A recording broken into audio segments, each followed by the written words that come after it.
Welcome to more World of Warplanes content from the Noble Q, and in this video, which is an upload of a Twitch VOD, I showcase all of the Tier 8 and Tier 9 premium aircraft. Hello there, before I start, if you watch my videos regularly but you haven't yet subscribed, may I suggest you consider doing so now? It's free, and I'd appreciate the support. That said, what is on the tarmac outside the hangar is the Antonov Masha, and this is a Tier 9 premium Soviet light fighter, and it's one of 23 aircraft that feature in this Twitch VOD that I've uploaded to YouTube. So that's about 5 hours worth of flying. I would recommend that you use the links below the video to select the aircraft that are of interest to you. And without further ado, let's get into this bonanza. Well, good morning. I'm the Noble Q. This is a stream of World of Warplanes on Sunday. My hat is askew, as it should be. And today is a special day because we're going to showcase 21 Tier 8 premium aircraft. So it's going to be a fairly long stream. Buckle up and enjoy. This will probably go onto YouTube as a VOD later in the week. So you'll be able to review the contents. Let's hope we get some good games. Let's move OBS off to the side. Let's put some boosters on. Clearly we're going to be putting on 4 hours this morning, so a bit of money coming up. Here we go. I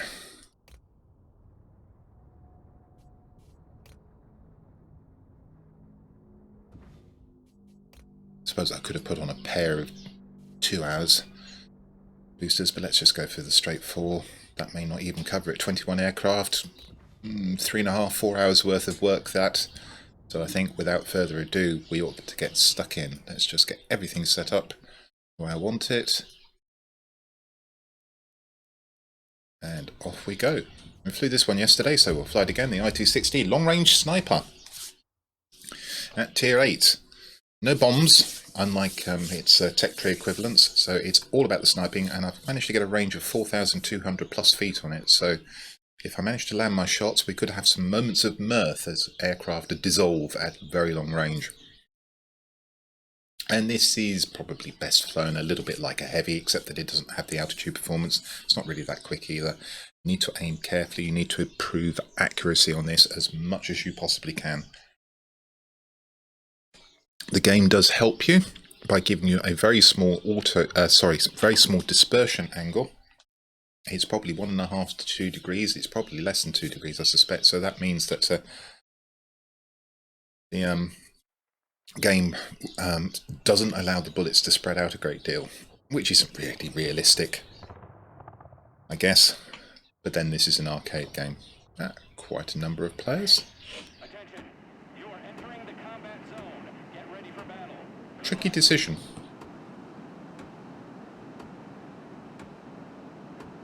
I think I'm going to try and help my IL-20 by taking out bombers at the plant. The smaller the aircraft, the harder it is to hit things with these guns, so big bombers will certainly help me get my eye in, considering this is the first game of the day.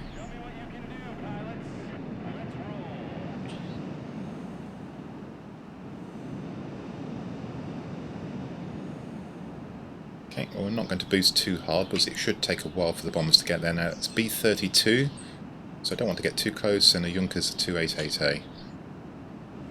I don't have to get too close either with this sniper gun, that's the beauty of things.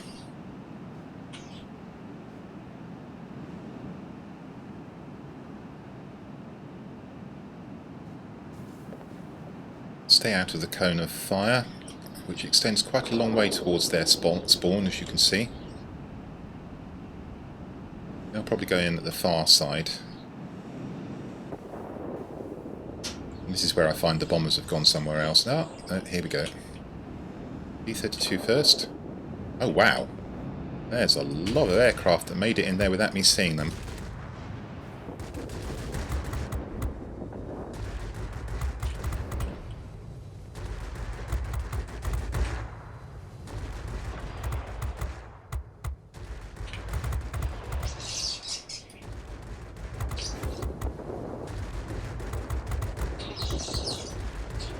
Never got really near enough for him to take me out with his rear gunner. Unfortunately, he did drop a lot of bombs.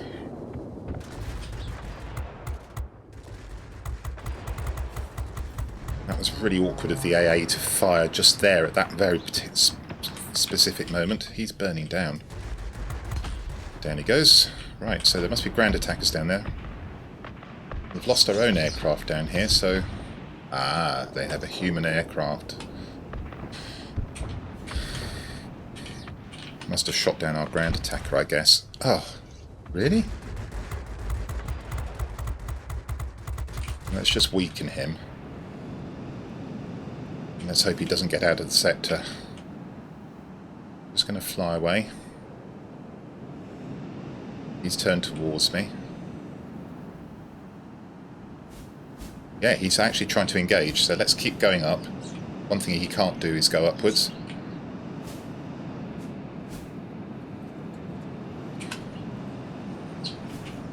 He's still trying.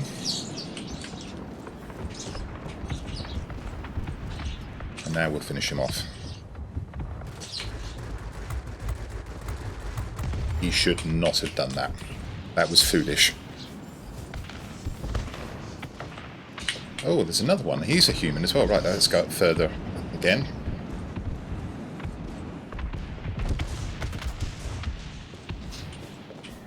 Could really do with somebody taking him on. I know there's another aircraft in. He is absolutely trying his best to shoot me. He must stall out at some point.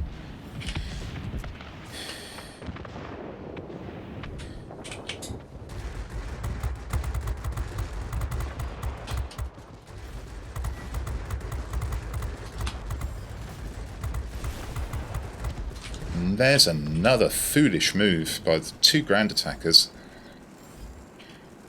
However, I must keep low now because I must get shot by the AA.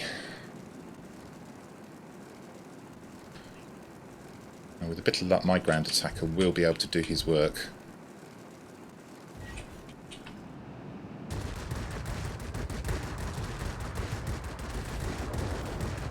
Ah, fighter come in.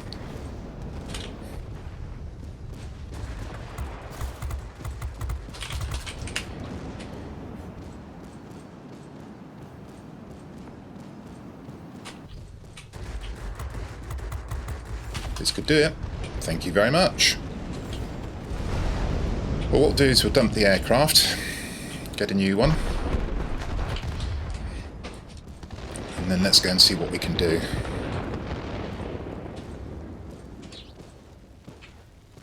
Those were a pair of aggressive ground attacks, and I can see the ground attacker has already headed in towards the base. Clearly assumed that it was going to be lost. Maybe he had a thought to defend it. And that's why I needed the full health aircraft. Couldn't really take on a full health ground attacker. That's already shown himself to be extremely aggressive and tried to shoot me down. Wow, we've nearly lost this already. A tight thing, this.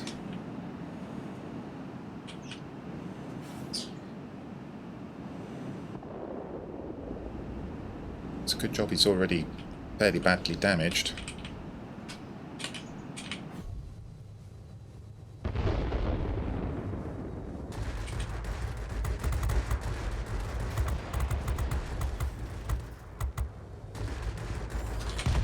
He was looking backwards at me and flew straight into something. I've done that myself a lot. Right. Fortunately the bombers are not human, so not so much to fear there. Ah. This, however, is a problem.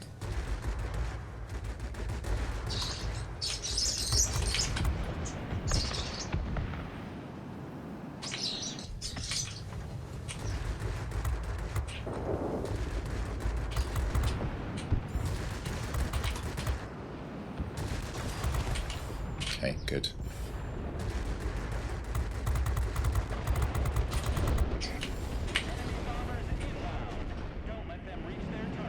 Try and get 3,000 feet away. B-32 is a real problem, but I had to take that.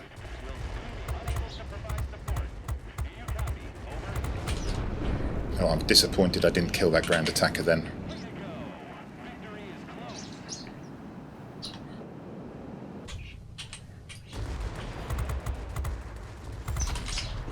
good. What's that? It's the other ground attacker, and he's caught me low.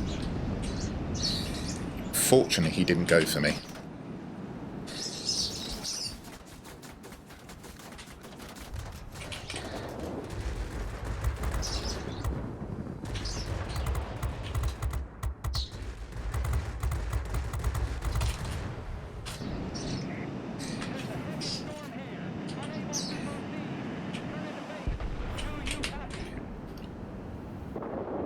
I can kill the ground attacker, and he's trying to kill me.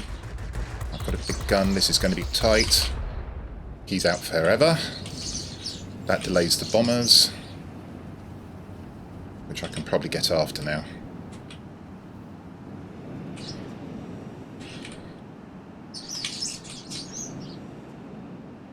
Let's use a bit of engine cooling, so we can get up there just a bit faster.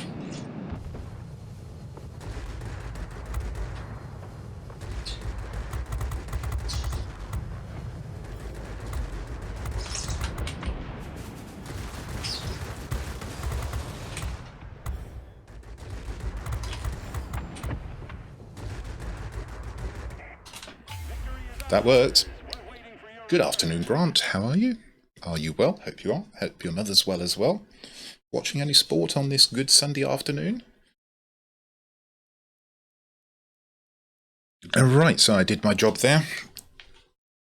I was right to go to the plant. Managed to take on their ground attackers, who were a bit tricky. They were very much minded to try and take me out, so I had to be careful and use my range against them. But once we got the plant, we never looked back from there. So that was the I-260, and as I say, this is a tech tree showcase of all the Tier 8 premiums. That's 21 of them. That includes all the ones that are available through the game itself, the game interface for gold, the ones always available on the web page, and ones that come up in bundles now and then. So we're not discriminating. Let's go and see what my unique supplies crate has given me. I wouldn't mind some premium time for once. Not that strictly needed, but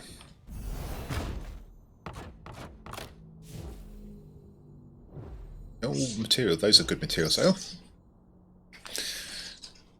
3 more days of premium time. That delays me spending another 150 tokens on it. Excellent. Okay, so that was the I-260, and as we're showcasing all of the Tier 8 premiums, we will, although it takes a long time, upload this entirety of this stream, which will be about 4 hours worth of play at least, I think, to YouTube eventually, so people will be able to come back to it. Okay, let's go and play the P80A, and this is one of the 2 always available Tier 8s that I recommend. Actually, we will have the XF85 pilot in there. That's not a bad pilot to have on this. Manoeuvrability only 72. So ideally you want to try and get into Tier 8 battles. You want to try and use the speed rather than the manoeuvrability against most things. It's got machine guns, so if you like your Mustangs, then you'll like this. If you don't like machine guns, then you won't like this very much. But other than that, very much suggest that we probably place this in the top 2 of the always available Tier 8 premiums, and we'll see the other one that I suggest is in the top 2 a little bit later.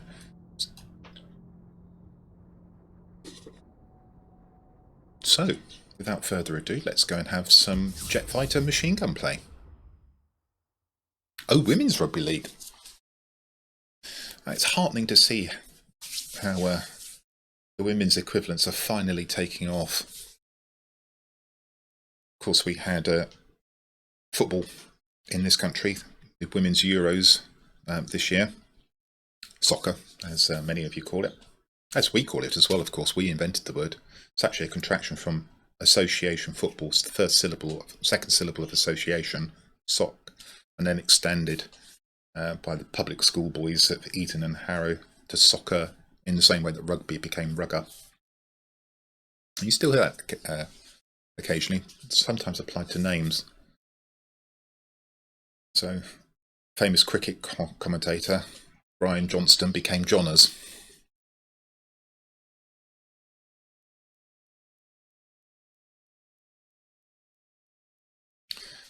So the PATA, Tier 8 jet fighter, and as I say, one of my top 2 picks for out of the always there available aircraft. And it's not sunny out there. It's bright though, even though there's lots of cloud colour. The birds are now on the bird feeders. Temperature-wise, 54 degrees. So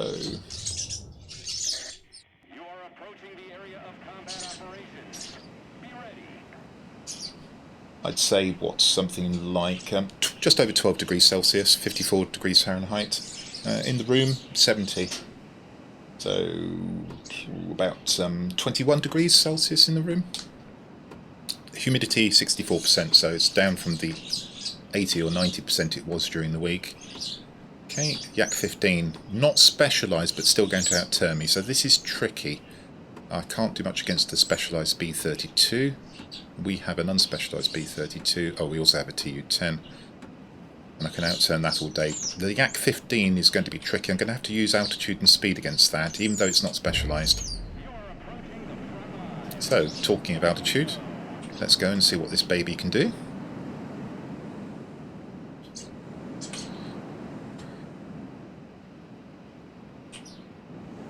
And not really enough. I mean, if I were at the Yak, I would certainly try and push it up to this kind of level in this particular battle. Anyway, the first thing, order of business, is probably going to be heavies.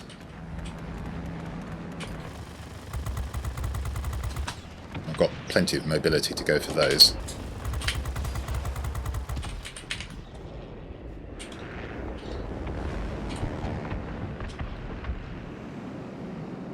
And that's the Yak. So we're going to focus him.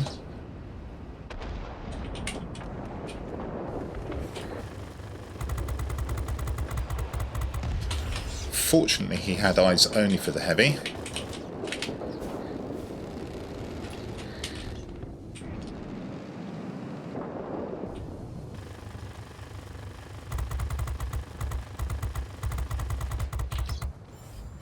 Ooh, lost him.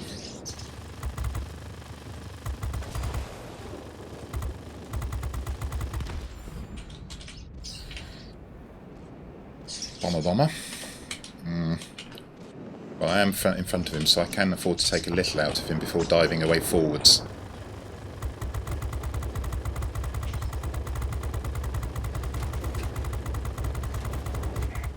Dive away forwards. Hoping the AA might take a hand now. Ooh. Nearly got crumped by the heavy.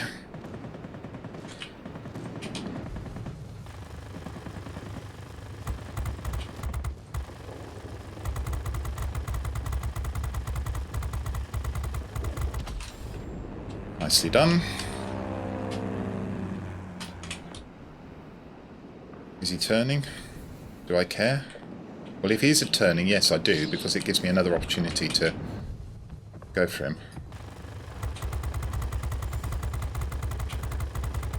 I think I'll try and finish him off this time. Good. Right, what's attacking the centre? It'll be another bomber. Okay, let's try and get some boost back, and then we'll go for this Tu-2 probably. Nothing else coming in at the moment. Keep an eye out for ground attackers.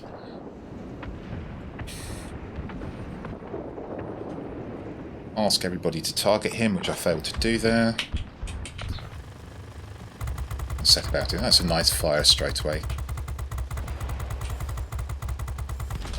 Good.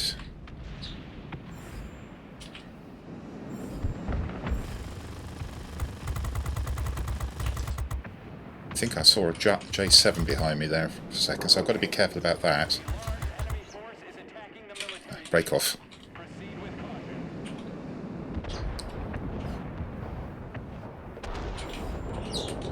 That's too close. I was right about the J7, there he is.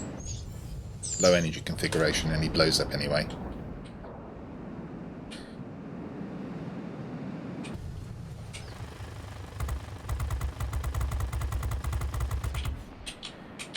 Helpful fire. I actually need to slow down. Ground attacker. Another heavy. And a ground attacker, of course.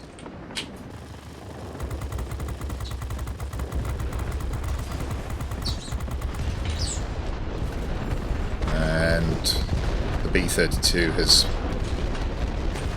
managed to get into play.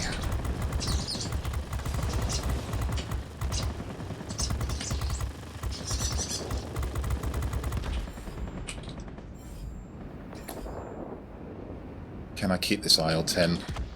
No. Somebody finished it off. Bots don't understand base unlocking mechanics. I wish they did, but they don't. Oh, this is the Yak-15.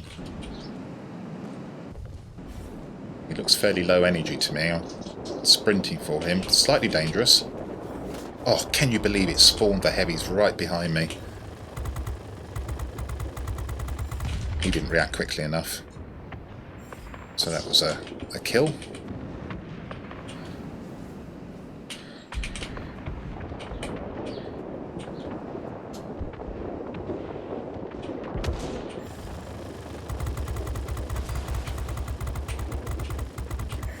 And we got it back.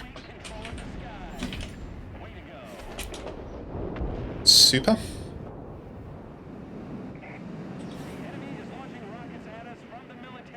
Bomber over there, he's low health. That might be worth going for.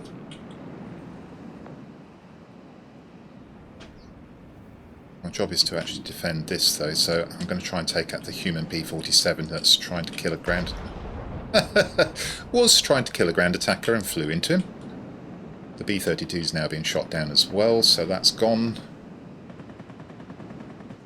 Ground attacker coming in, multirole coming in. Let's get some altitude, but try not to use boost. And the bomber.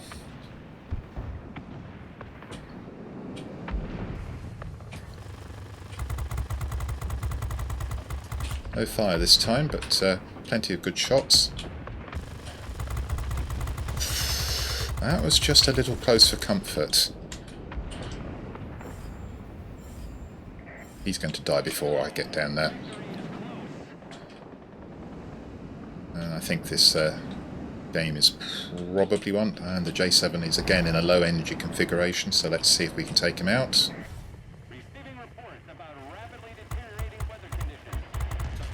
The answer is yes. Avoid possible ram. That'll be the B-32, I think. I seem to have come over to attack this sector, don't I?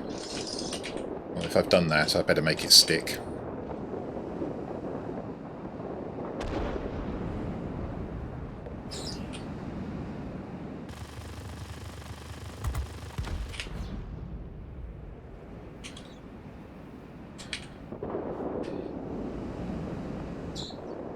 P-47 is not having a very good time.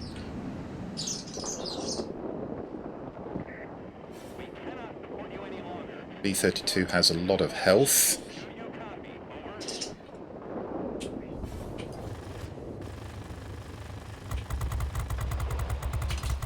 And I'm going to turn underneath him. Oh, he still managed to get my wing. That's a bit annoying, actually. And that's because he turned as well.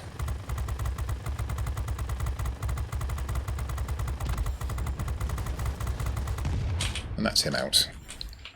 Nice kill for the end of the game. Okay, P-80A. I think if you like your Mustangs, why not? I think this is a significantly good aircraft. Right, just going to close the windows because it's cooled down here to the point where I'm actually considering putting on a jacket. Back in a moment, and then we'll get on with another Tier 8 Premium.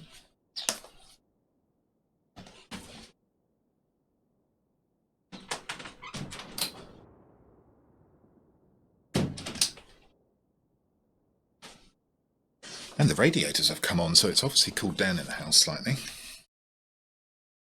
There we go. Let's see what kind of earnings we are getting. Didn't actually do that with the i260. We'll go back and have a look at the game result for the i260 just so we can get a feel. Now bear in mind that I've got a premium account, so these earnings are going to be boosted by that. And if you do want to pay for progression, then the premium account is the best way to go for it. As it happens nowadays, because I have so many tokens, I get premium for free, more or less, because I use my tokens to pay for 30 days. I don't really need premium time, though. I've got lots of credits, I've got lots of free experience. So there we go, smidgen under 300,000 with the premium account. 100,000 of that came from premium account bonus. So if you were flying this free, and of course you wouldn't be playing the game entirely for free, because you would have probably had to pay money for this aircraft in some form or fashion, you would have got about 200,000 credits. If we just step back and see a slightly less distinguished game from the I-260, which was around about 12,000 points, and if we just have a look, 262 premium. As you can see, that would have been about 175,000 without a premium account. And then these figures are boosted artificially. Your free experience, 673, aircraft experience is also being boosted because I've got boosters on, of course. So there you go, right. And having gone from one aircraft that I would strongly recommend you consider as being your Tier 8 premium of choice, if you're looking for limited numbers, say just one or two, this is one of the ones that I think, this aircraft I think is an awful lot of fun, and it's very different from pretty much everything else in the game, but it is terrifically difficult to fly, and I don't do that well in it particularly. Still working on finding my ideal build for it. It's all about the airspeed and the boost in particular. Cruise speed is very low, as you can see, but the boost is amazing. So is the altitude performance. 9,843 feet, and this is very good at kiting enemies out of sectors. What do I mean by kiting? I mean you get their attention and then they follow you. You try not to get shot down, which with this aircraft is quite good, and then they leave a sector, which then allows it to be more easily captured by your team or defended by your team. As a carry plane, well, unless you're Airbus, a particular player in this game, this is probably not a carry plane. And the controversial choice on the equipment here is the G-suit. Now, I just want to draw your attention to something here. Boost speed is 618. The envelope for manoeuvrability ends at 497 miles an hour. And I find this aircraft becomes stiff and awkward quite frequently because it's at such high speed. So I put on the G-suit to ameliorate for that. However, there is a considerable drawback with doing this, and that is the accuracy of the twin 30mm cannons there and there. It's not great, and you will see my shots flying around aircraft, particularly small aircraft, quite frequently. So I'm still undecided as to whether this is a good idea or not. The conventional gun sight might actually be more important for this aircraft because of its poor accuracy.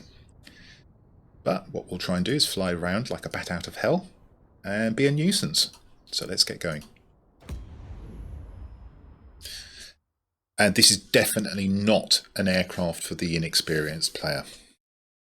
It's so different to everything else you will have experienced in the game, at low tiers and mid tiers. It's so different to almost everything else in the game, full stop, that initially, if you try and fly this as a conventional fighter, you will come a cropper. Very low hit points. You do not want to get hit in this aircraft if you can possibly avoid it.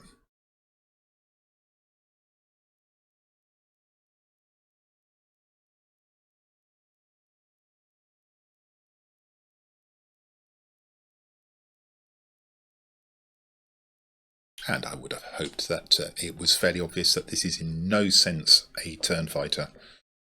Up and down.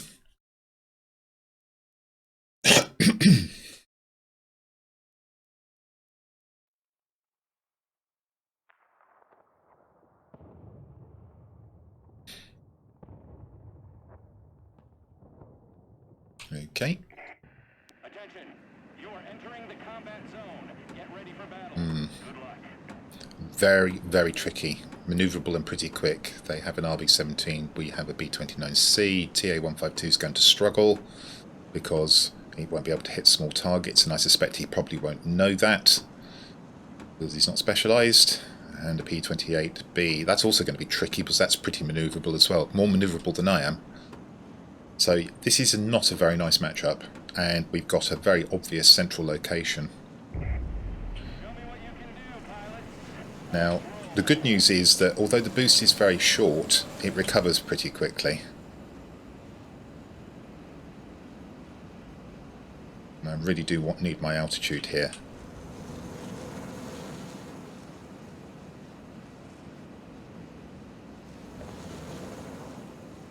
There we go, topping out at 9,800 feet.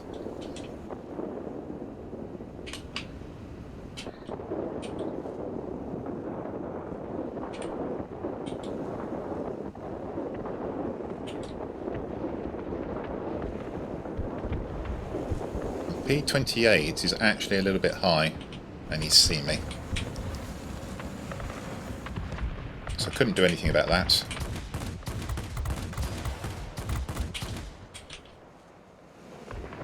Yeah, he's chasing me. So this is an example. Let's watch this P-28 now. Let's see how long it takes him to turn. And he's still chasing me. Got to have a watch of what's going on in front of me, of course. And he's still chasing me. So I've pulled him right out of the sector. And he's still chasing me. This is a perfect example of what I was talking about for kiting.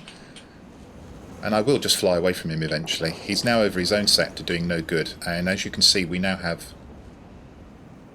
terrific dominance in the middle. And he's still chasing me. Look at this.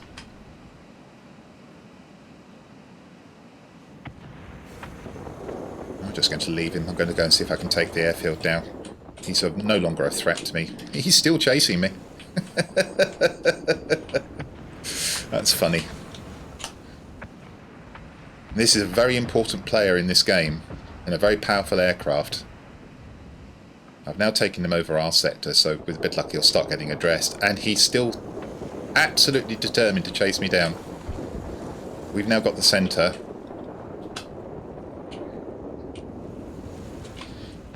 And he's completely wasted his time chasing me right over the map. And he's finally given up. So that's an extreme example of what I was talking about.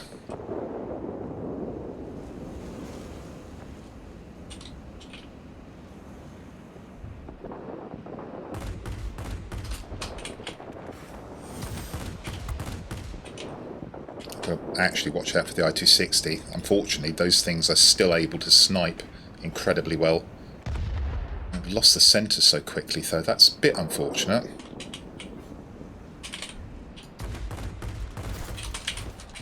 And I should not have gone head-on at that particular aircraft. That was being greedy. I wanted to try and get that sector as quickly as possible. Well, it's no surprise that they took it quickly. I forgot they had an RB-17. Let's go and see if we can do anything about the air defence heavies. Now, the one drawback is that when you are kiting... Oh, I don't really want to take on this, do I? No, I don't. It's such a fragile aircraft. And the problem is the rear gunners, of course, don't miss. So the fact that you can wiggle about is neither here nor there. Problem with kiting is that, of course, you don't get to do anything yourself.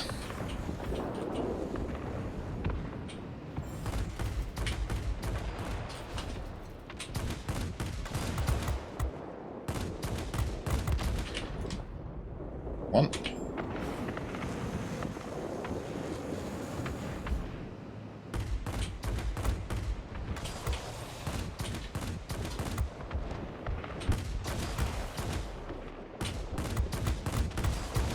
Two.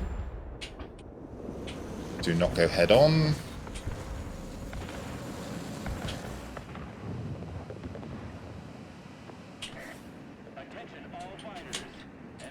I'm not sure what my team is doing.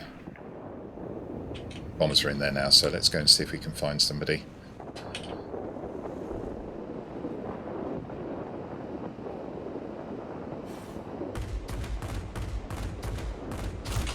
Oh, really?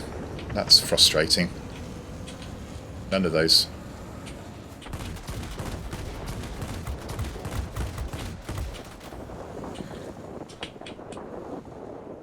Shots connected. Well, almost. No, RB-17 is not something I want to take on. The problem with the RB-17 is that the rear gunner will lock on.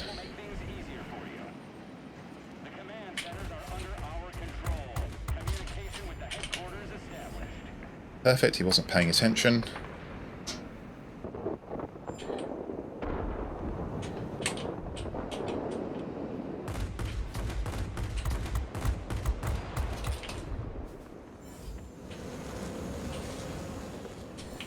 Just disengage, come back, or go off and do something else. That's what to do with this aircraft.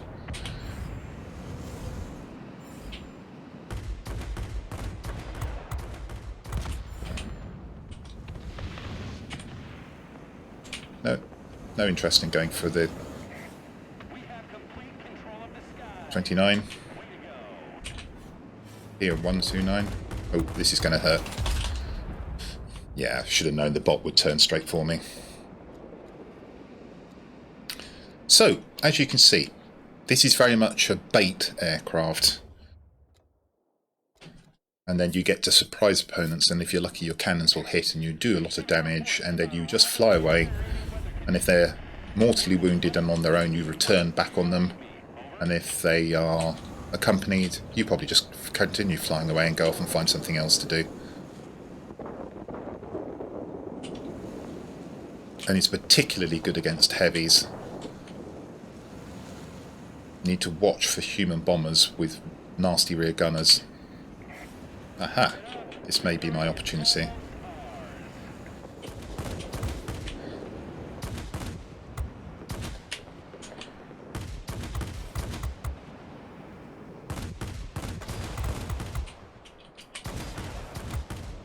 Perfect. That is its meat and drink.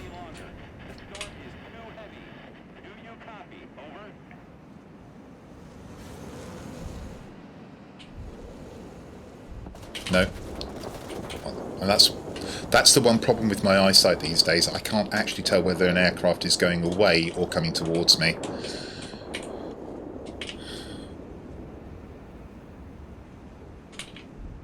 I need to finish this Tu-10.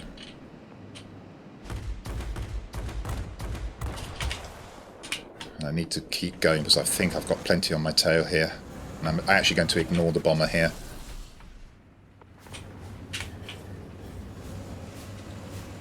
Yeah. I sensed the 1092 was trying.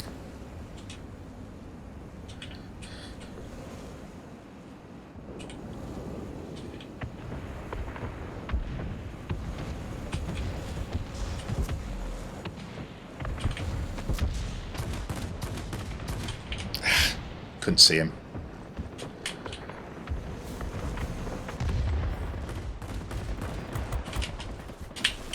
Ah, that's my game over. I think we've done enough to win. I've actually made enough of a nuisance for myself, but the problem is there that I've got a very low points total. To be fair, this has been a difficult matchup, so I've had to fly quite circumspectly.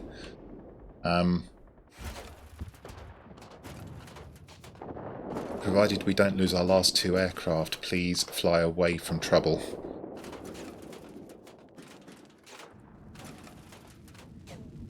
This is one of these nail-biting moments where you wonder. Don't think the military base has got enough time to flip the middle. Oh, they've just lost an aircraft over the command centre. That helps. Nail-biting.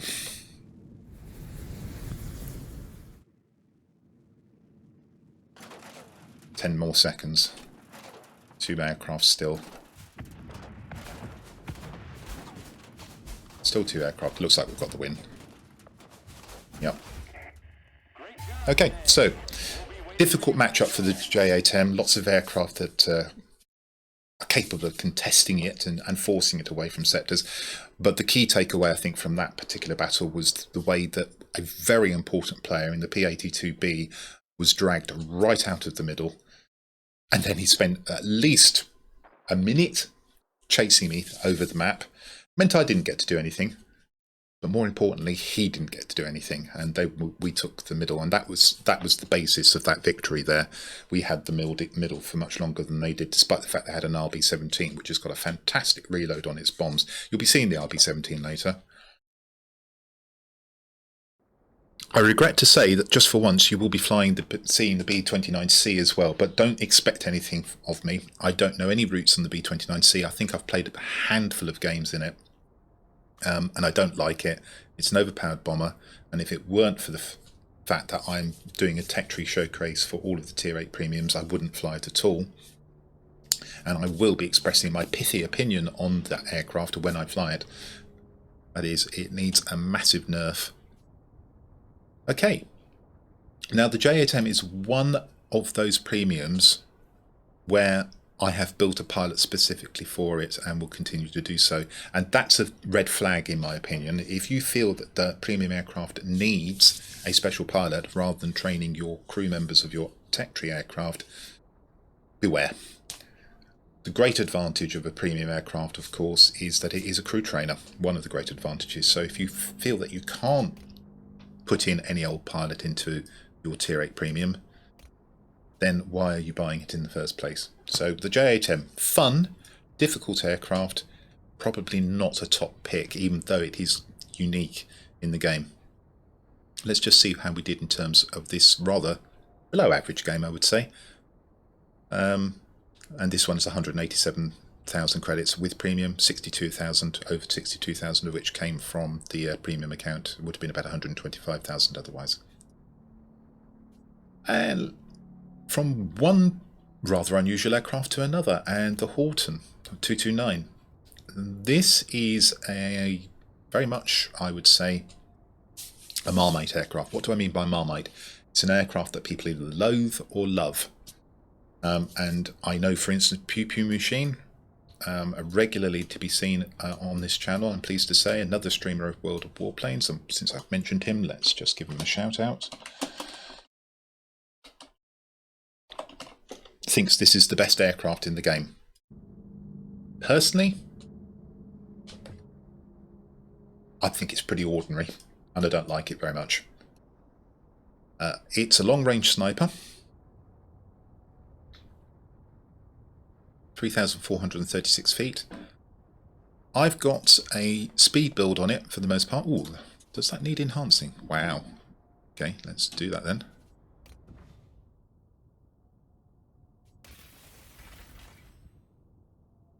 But surprisingly enough, although it can be flown fast, and that's why I've got this reinforcement here, make sure that I can keep it fast without losing the engine too often. Even though it can be flown fast, it actually does admit of a manoeuvrability build to a degree, and that can surprise people. Now, if you come up against another Horten 229 and you have a manoeuvrability build and the guy doesn't realise it, then you've got the big advantage. So it does respond pretty well to a manoeuvrability build, and I have a couple of videos on my YouTube channel on the Horten 229 demonstrating both this build, or a build very similar to this one, and that manoeuvrability build. So go and have a look at those and see what you think. But I don't get on with this aircraft. I don't position it well, and I also have trouble hitting the cannons. Hitting with the cannons at 3,426 feet. I got long gun barrels on this. I should probably have. Yes, and I think that's the right choice. And I've got the accuracy buff there as well. Have I got the accuracy buff on these? Yes, both accuracy skill bonus characteristics are in place on this as well. So, Horten 229. Not my favourite. Let's go and see what we can do now. Hello, Flying Dutchman. How are you? Good to have you along again this morning.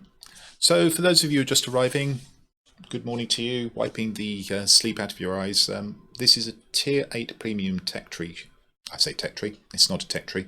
Tier 8 Premium Showcase. I'm flying all of the Tier 8 Premiums and offering my opinion on them. And as I've just expressed for the Horten 229, opinions may vary. And there are people who would die in a ditch for this aircraft and say it's fantastic. I'm not one of them.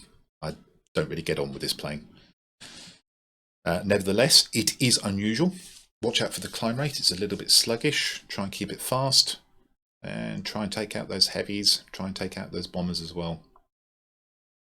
And even with the manoeuvrability build, which, as I say, it actually takes pretty well, I wouldn't go dogfighting in it.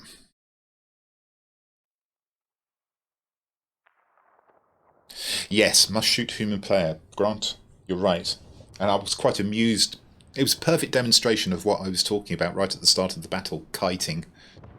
And he really just wouldn't give up. He had no chance of catching me, and he flew over 3 sectors looking for me.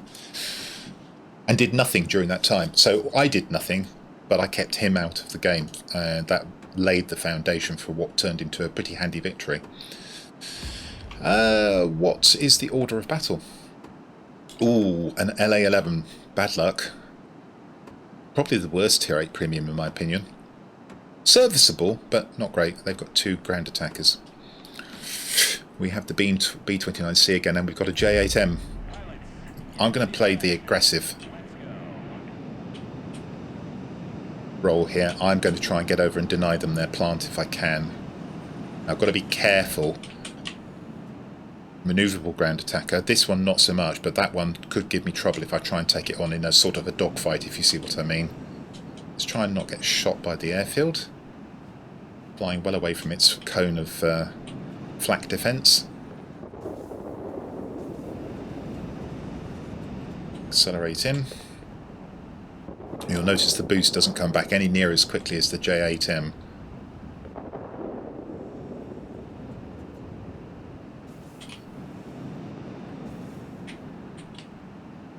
B-32 is going to take me much longer to knock down, so I'm going to chase the Junkers.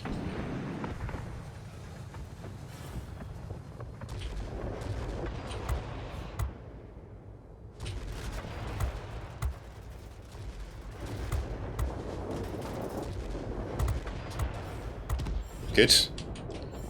Unfortunately, I think he got out of the sector. Let's try and shoot the B-32 at range. So I'm not boosting towards him.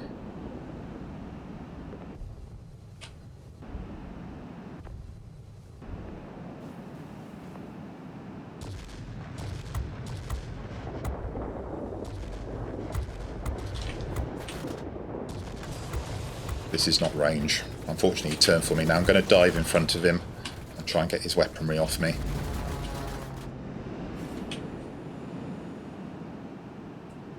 Going to get about 3,000 feet again. Their ground attackers took advantage.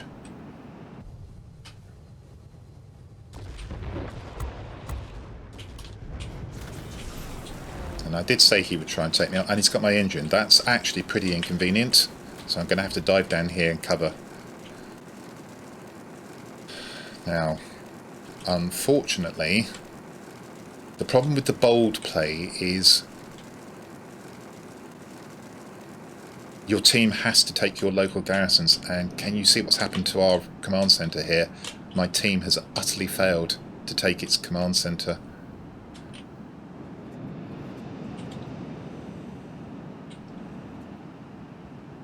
So I've got to try and aid my bombers here. I don't think there's anything left here for me to shoot down.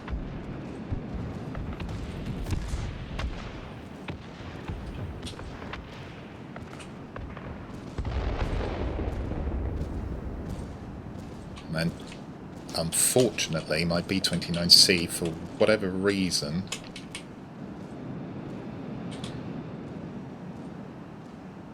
I'm not even sure the B-29C's over here. No, that's the bot bomber. The B-29C has gone airfield. Why have you gone airfield, my friend? Why?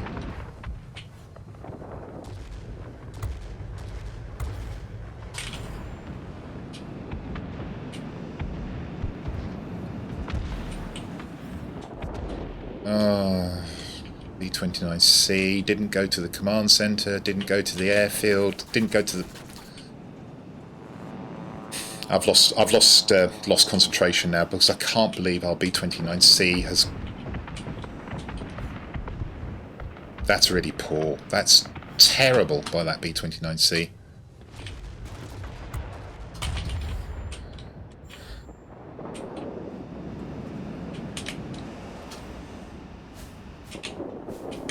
Need to fly away. Right, well, there's actually not much point in me being at the plant. I thought I would be helping my B-29C, but my B-29C seems... Oh, look, he's over the airfield again. Really?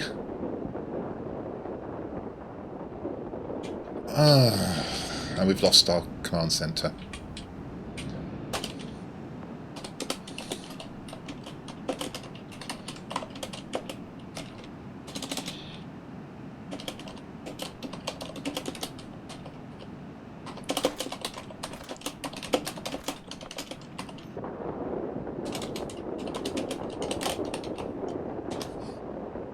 I can't believe he keeps going airfield.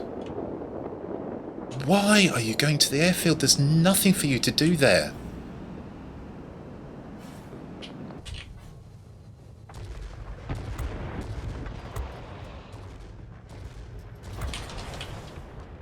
This is crazy.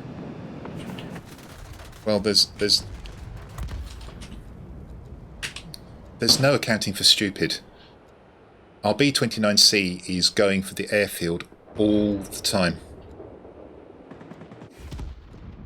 You're right, Mr. Do, the LA-11, which we will see a bit later. They're spawn camping. This is such a terrible team. They're actually getting to spawn camp.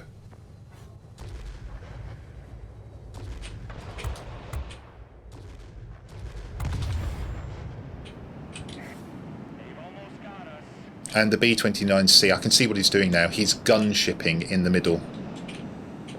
He's flying low over the airfield all the time. What the hell is he doing?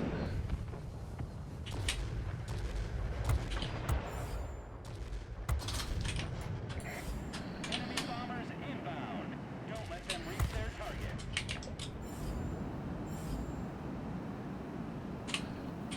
He must have a mission to get turret kills. That's the only reason why he would be doing that. He's gone all game long into the airfield in a B-29C at low.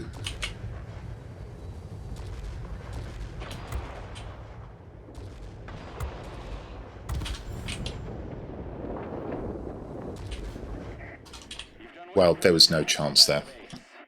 Absolutely no chance. Once the B-29C decided he was just going to fly in the airfield,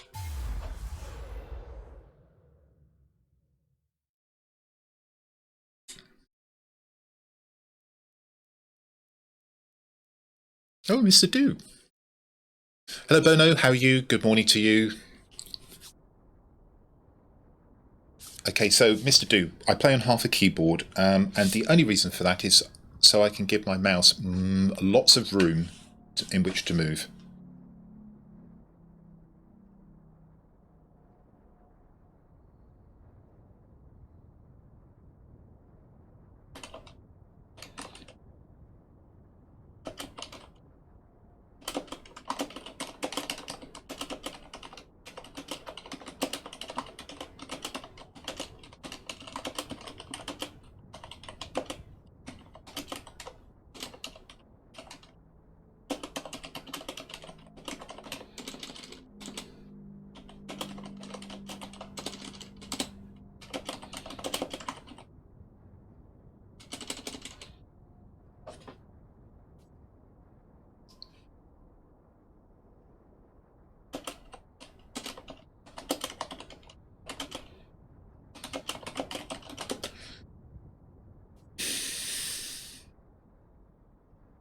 So, what a shame. Horten 229 absolutely couldn't do a thing in that game because the B-29C was, as far as I can tell, determined to gunship through the airfield and shoot down aircraft. Wasn't even, as far as I could tell, he wasn't even bombing.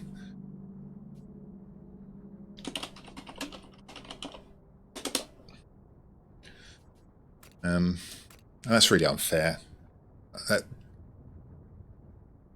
Personally, for me, if I've got a mission over here, a daily, thank you very much for that raid, Termites, a second raid. I hope your stream went well. What you were tanking today, weren't you? You weren't actually playing planes when I last looked. And welcome raiders from Termite's stream. Now, I'm the Noble Q. This is a stream of Border Warplanes, and we're showcasing all of the Tier 8 premiums in the game this morning. What I was just saying is B-29C, grossly overpowered. So perhaps I should be celebrating the fact that he turned it into an underpowered aircraft. But I don't think he even bombed the airfield. He just went through there trying to shoot down aircraft with his rear turrets. So I guess he's got the turret kill mission, but that's really unfair on your teammates to play deliberately badly. It's also bad news that that's the kind of behaviour these dailies can cause or encourage. And instead of having a team where I thought, I feel a bit sorry for the enemy team, we actually had a terrible team there because of what this guy did. Now, I've seen him play really well, so I would be fairly confident he was doing a turret kill mission there. Okay, so that was the Horten 229. Unfortunately, not much of a showcase because my bold play backfired because I didn't realise that my bomber wasn't actually playing properly. So a bit of an unfortunate occurrence there. I wasn't able to take down the two bombers quickly enough either, and they had ground attackers. On reflection, perhaps I should have gone for the ground attackers, but that was dodgy because I knew one of them would outmaneuver me. What I should have done is perhaps taken the Junkers 82, 88 and then gone down for the ground attacks and left the B-32 to do its thing. I didn't want it to carpet bomb though. Right, so the next Tier 8 Premium, and I like this aircraft. This is one that I particularly am fond of. Not sure I'd recommend it, but it's basically a BF-109 body strapped to a couple of jet engines, and this was proposed as an intermediate on the way to the ME-262 whilst it was being produced. So this is pretty fragile, but it really does hit hard.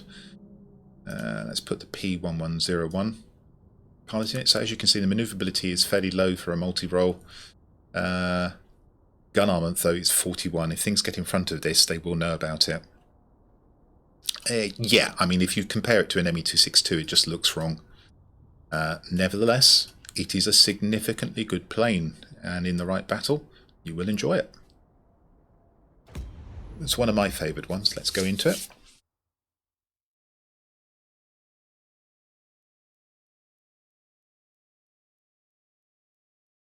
Okay, so what we'll be doing is all of the Tier 8 premium aircraft. There are 21 of them, so this is going to be a 4-hour stream.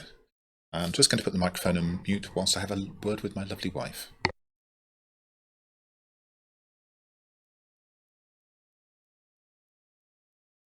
My lovely wife is saying that we'll have a treat this morning and we'll get some breakfast in. I salute her with a very British cup of tea. Oh, Fallen Angel, didn't see you there. Hello, how are you? I beg your pardon, Fallen Angel. Fallen Angels come here to actually show me how to fly the B-29C and the NC-1070 a bit later, because of course those are both Tier 8 premiums.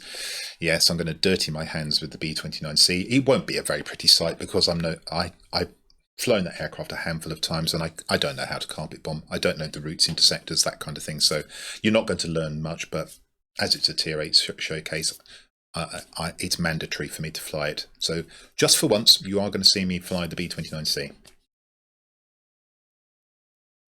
Oh, it was definitely a good word, Mr. Do. I'm very much... I've been married 33 years. Best decision of my life. I also got to marry my wife when she was a year older than me, even though she's actually only 3 days older than me, because I married her on her birthday, and my birthday's 3 days later. So, for 3 days of the year, I'm her toy boy. I'm not bad, Fallen Angel. Okay, top tier. Definitely going to go to the command centre, I think. IL-20. They have a lot of hitting power here. The bold play would be to go here, but I don't think this aircraft's fast enough. I want to secure the command centre and then see what we can do. And we've got a ground attacker and a Tu-10. You know what? Be interesting to see where these go. If they both go for the plant, I might go and support them.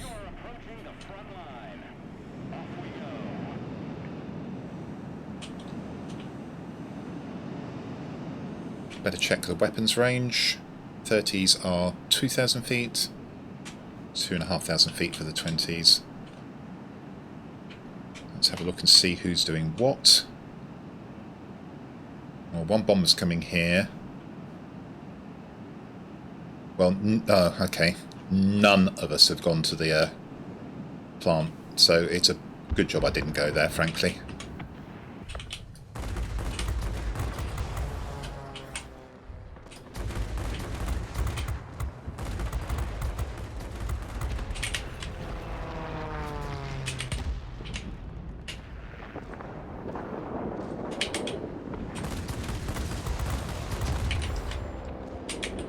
Wow.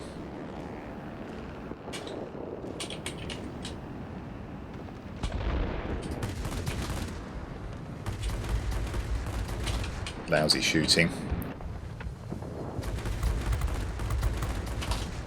Better watch watch out for the other one.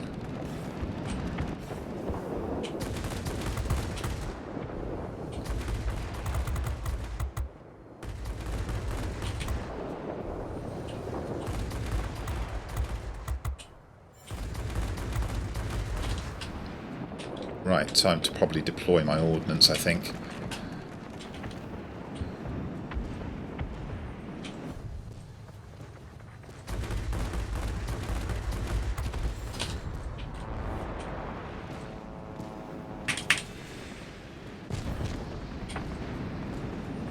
Fouled up my bomb attack, so we'll change plan and go for the ground attack, because that's a good thing for me to go for. Although unfortunately he's not quite in the sector at the moment.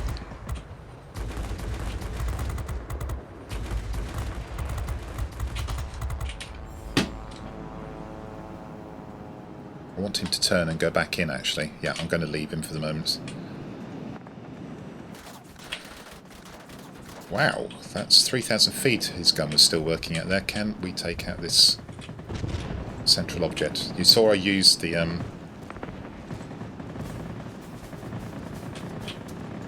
rockets earlier. Didn't actually do what I wanted to do there.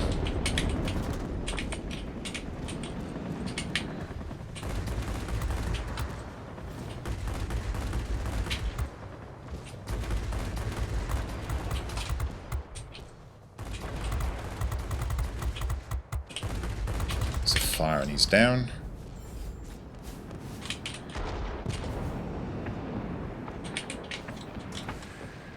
Oh, drat.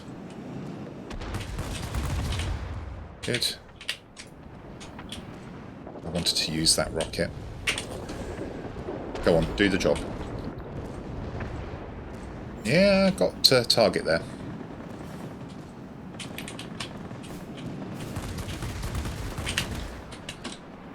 That ought to be more manoeuvrable than me, so this is tricky, but that guy did not know how to turn. And also, I could take him on because the base was locked, so if I lost my aircraft, all that would happen is I got myself a nice fresh aircraft.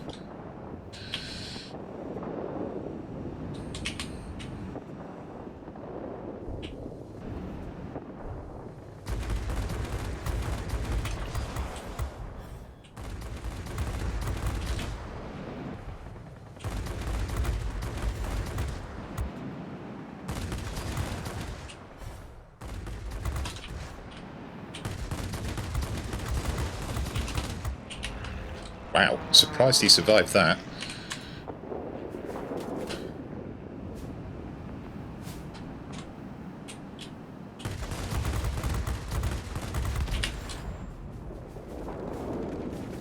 And I've made a mistake here. I should have gone to the plant. I know I've got specialised LA-11 on my tail, so... Nice, got shot down by a Spit. Oh, he's changed to a Spitfire? Or was that there all the entirety of the game? Looks like we should take the plant. We've got the preponderance of aircraft there, but I should have gone over there and killed the bomber rather than hang about at the airfield. I'm going to assume that we can take the plant, so I ought to get over here and do some defending. I shouldn't have turned back into the airfield. That was lazy of me. I should have just made sure I got across to the plant. And we have got the plant. So, looks like we're going to have to take back the command centre.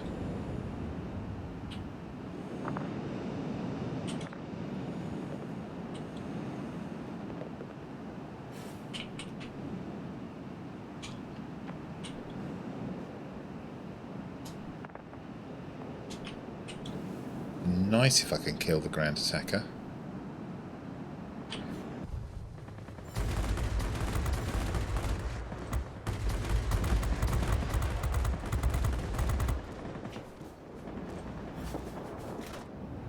I'd like to kill the human ground attacker as well, but it's a bit dodgy flying into that air base, I would suggest.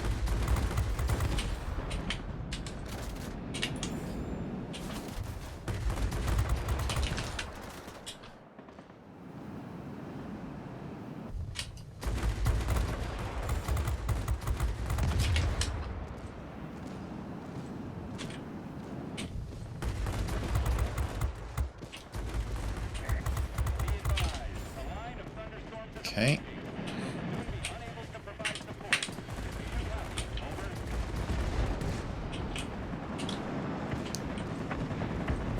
Looking for a suitable gun emplacement to take out.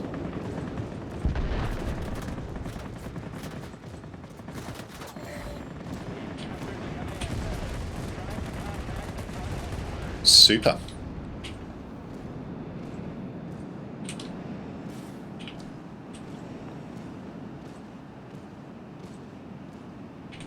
Well, what to do?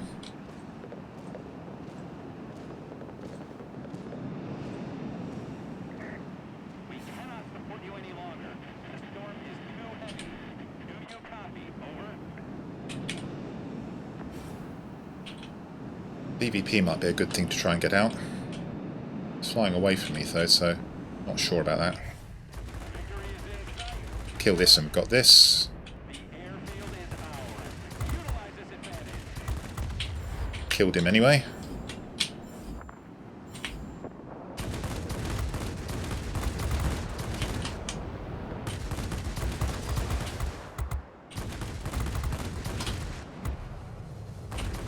Can't see because of his smoke. Super.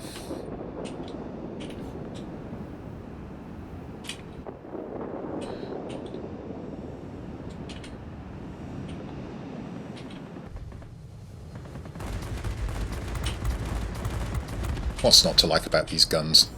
At close range, they're devastating.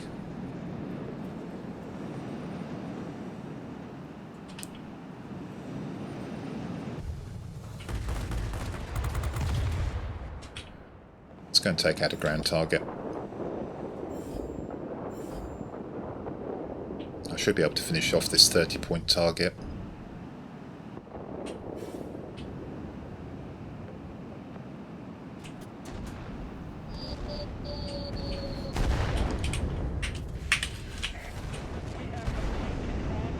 Super. Plant back immediately. Job's a good one. Thoroughly enjoyed that aircraft. Really thoroughly enjoyed that aircraft.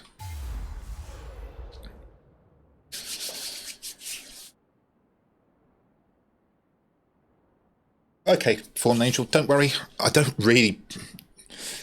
anticipate that I'll become a B-29C maven. So I'm not really worried about getting good in it. The only time I'd fly the B-29C regularly is if it gets a massive nerf and it becomes a challenge.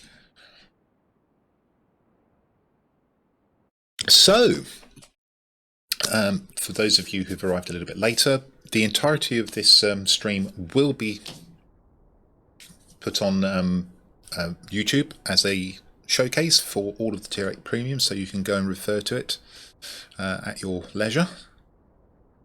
Obviously, I can't control the quality of the games. They could be good, they could be bad. We could get interesting plays like Dream Crasher, who I know to be quite a good player, deciding to gunship his B-29C through an airfield for an entire game in pursuit of what I presume was a daily, but effectively losing us a game, so I can't control that. And the next one up, after I've taken a quick break, will be the Dornier 335A1. And now, this is classified as a heavy. I don't really think of it as a heavy. I think of it as a multi-role on steroids, because the armament is a little bit anemic. Let's have a look at it. 2 15mm machine guns and 1 long-range 30mm cannon. This, in my opinion, is not heavy-style weaponry. But what it has by way of compensation are 4 really good bombs.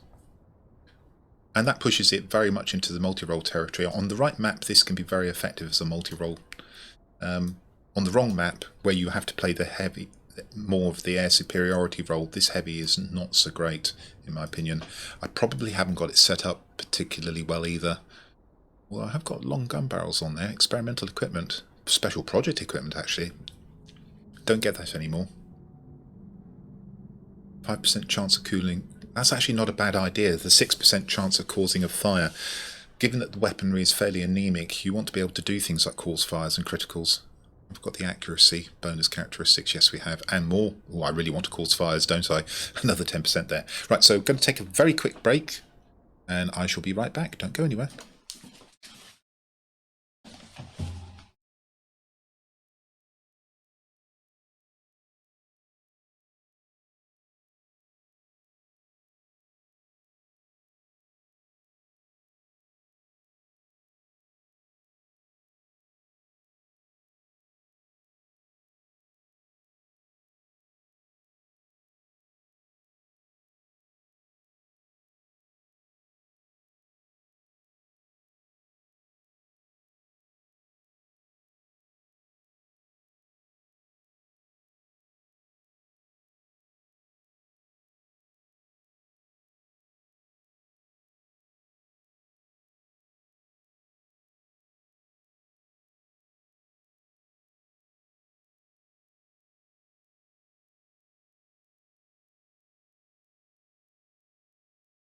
Right, I'm returning. I'm aware that I haven't changed the scene. Don't worry, I will do so in a second once I've got my headphones back on.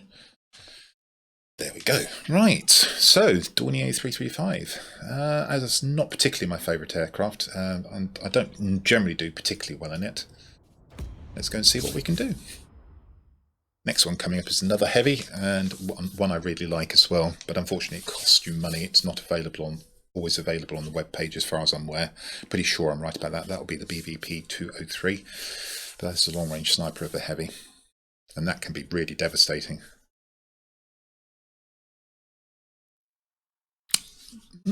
Marina Litviakova. Yeah, I've got it signed to the British nation at the moment. Have had it on the Soviet side. Actually, I'll do that. I'll swap it to the Soviet nation and I'll pop Marina in just to show people that that is a possibility. Marina Litviakova is one of these Valkyries, if you're not aware of the female pilots in the game. She's one of the 3 special Valkyrie pilots. Okay.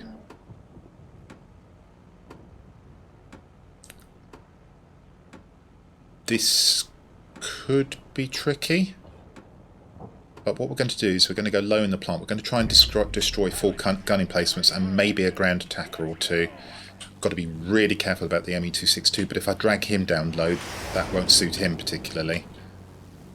So I'm hoping that my team is actually going to go where I want it to go. Chief Coach in IL-40, I would assume probably would come here.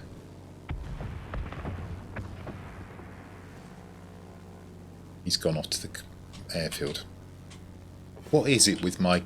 Chief Coach is a good player, so who am I to criticise? But we've got a mining plant. Why are you going to the airfield? Okay, if you get it, good. You've got to make that play stick now, Chief Coach. You really have got to make that play stick.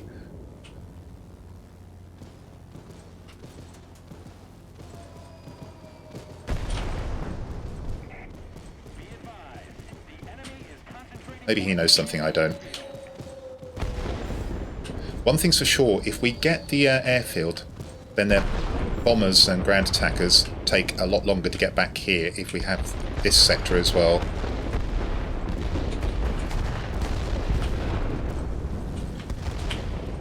I got 3 out of the 4 there, so I didn't do my job as well as I would have liked.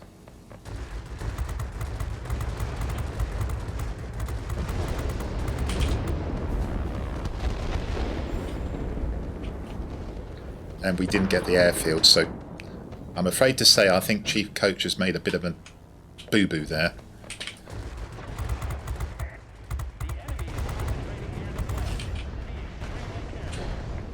As it happens, we have actually got the plant, so that's the good news.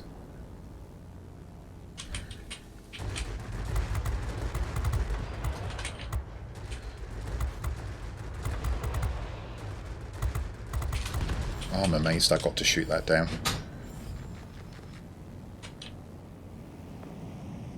Leave him alone, go and do some ground attacking.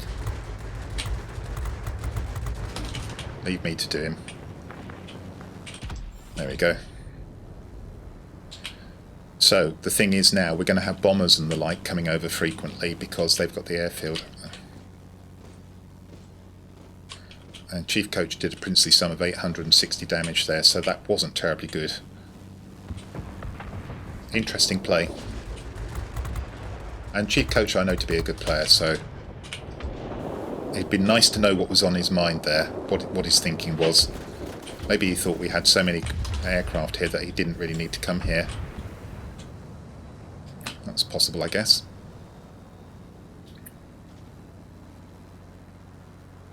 The Me-262 is going for our ground attacker. This is my opportunity to go for the Me-262.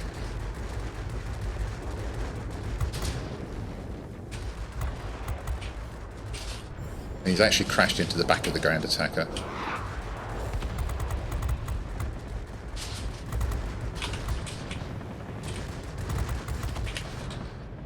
This is a feature of my play that I have to stop doing. I get dragged into sectors where I shouldn't be. There's an awful lot of red aircraft here. And I could have easily lost my plane. And I've got a heavy pursuing me. I can see it at P1056. And it's actually a player, so I'm actually going to try and outmaneuver him. Come on. Good job, I know how to use your... It wasn't so much that. Oh, that's interesting.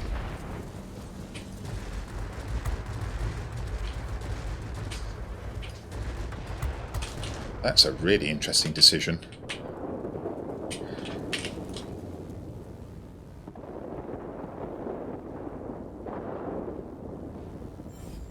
I think he's trying to kite me out, so I'm going to break off. He's gone back to the airfield. He's possibly going to go pick up repairs.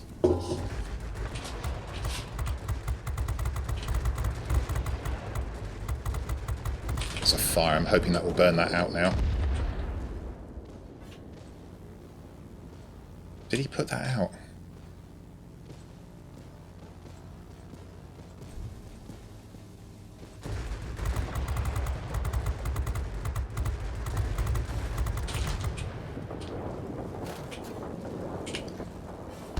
And I think the heavy may be coming back. Oh no, it's the P-51H. I've got to kill one of these ground attackers. Good. Maybe the other one as well. Good. And I'm surprised the heavy didn't come back. I'm going to use engine cooling just to try and get some separation.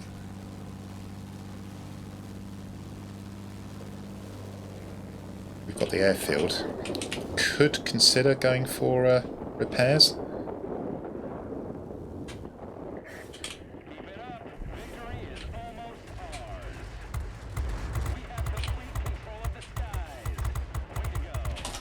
Okay, good.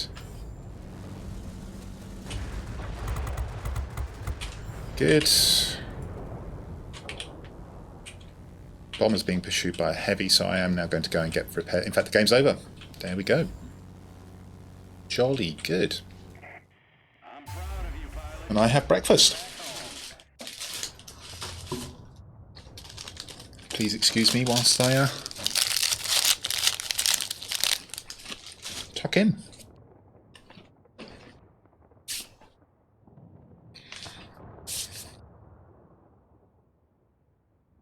So, I deployed the Dornier to good effect there. Chief Coach. I would say probably experimenting there. Right, so you're not going to see me eating on stream. You might hear me a little bit. So I'm just going to talk for a moment.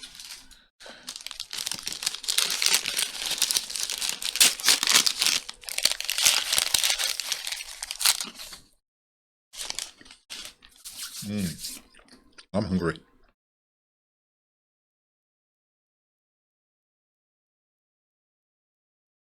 So, 10,000 point game, and there we go. Around about 250,000 credits, 240,000 credits. With a premium account, would be 160, 161 without a premium account. Happy enough with that game. I think I did the right things in order to keep our team on top. Let's get into the BVP 203. Let's find a pilot. Possibly going to pick off an ME-262 pilot here. Yeah, here we go. Need to find a gunner. Let's train up the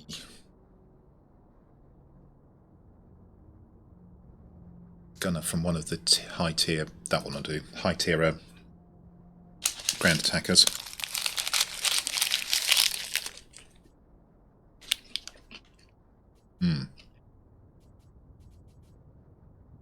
Very comforting. So this has got, doesn't climb very well. It's got a long boost if I remember correctly. 35 seconds under my configuration, which is Gunsight. Oh, that's an interesting choice. Bolt carriers for a greater burst length. Not sure about that. I think I'd probably put on long gun barrels normally. Let's enhance the high-speed gas turbine, because it uses jet engines in the back here as well. And we've put a bit of manoeuvrability into this as well. That's interesting. Obviously deciding to avoid the fire risk, which is something is common in my thinking. But I bet the survivability is fairly high. Yeah, it is. Uprated engine might be better here, to be truthful. I won't do that right now. But it's a possibility. We've got a spare skill point here. Yeah, that's not a bad choice. Quick reflexes. Could do that. We'll actually put it on here. I'm trying to work up 5 skill points to get this pair of skills. This one's fairly useless, but this one's really good. Okay, so I'm not entirely happy with my setup here. There's a couple of question marks for me here as to whether I should be using an uprated engine or not, and whether I should be using the bolt carriers instead of the long gun barrels. But we're going to go with it as it is. Off we go. I've actually selected the wrong aircraft. I'm going to try and cancel this battle.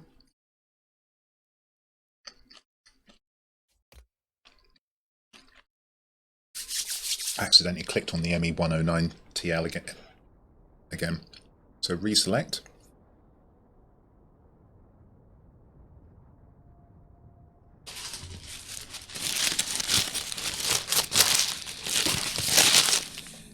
Try again. And now we'll press battle. There we go.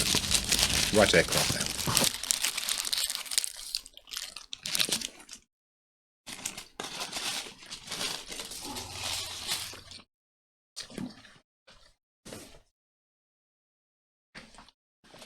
I can always do better, Flying Dutchman. Hello, Cleeks, how are you? With the pilot. Oh, I'm sure you're right, Flying Dutchman. Would you like to just walk us through it? What do you think? I'm all ears. But I haven't specifically trained a pilot for this aircraft.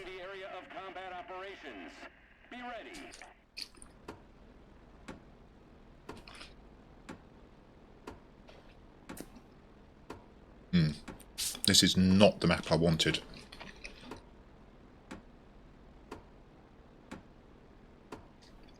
Oh, don't want to get close to him. Destroy him at long range, yes. Close to him, no. We've got 2 ground attackers and a BF-109Z. They have a B-32. The problem is it's hard to predict where the bombers will be. Pilots, get ready for action. Let's go. Let's try and establish domination over the centre.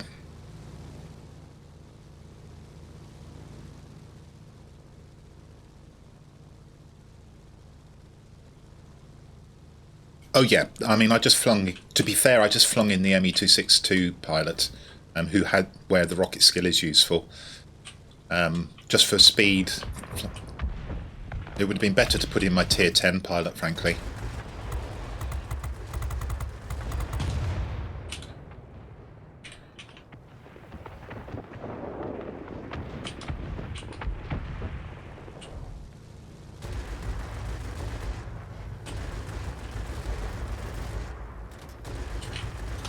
Oh, you're being hard to hit.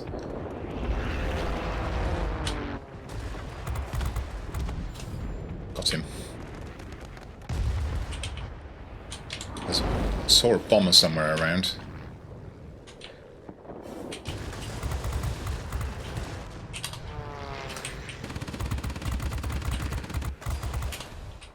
I wonder if I've got his engine there. Right, let's go and try and clear out what's over here.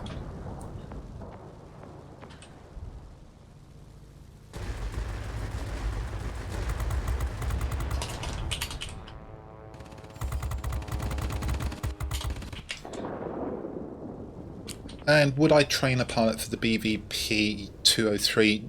Well, if you really like it, and there's a lot to like about this aircraft, yeah, maybe. In which case I wouldn't have the Rocketeer skill, as Flying Dutchman correctly points out. That is wasted on this aircraft.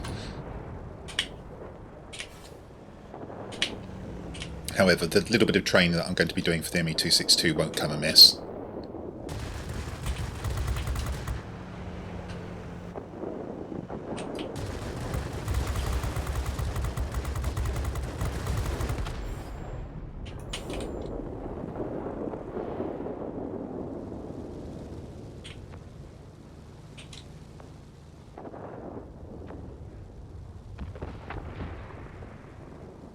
wonder what heavy that is.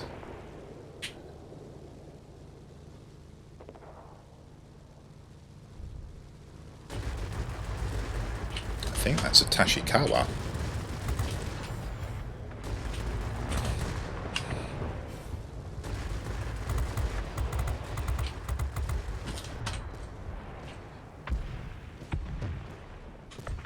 No ordnance on this heavy. There we go, got that.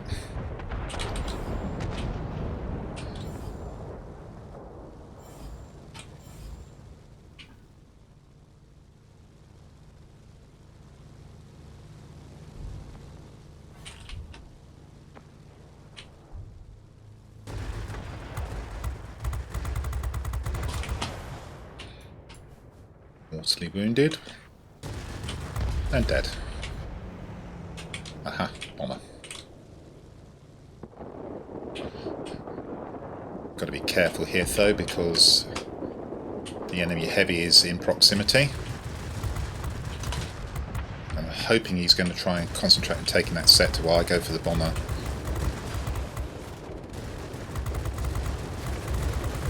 No, he came for me. Yeah, good man. I gambled there. What I should have done first is actually gone for the escort and not for the bomber. But I gambled, and I shouldn't have gambled.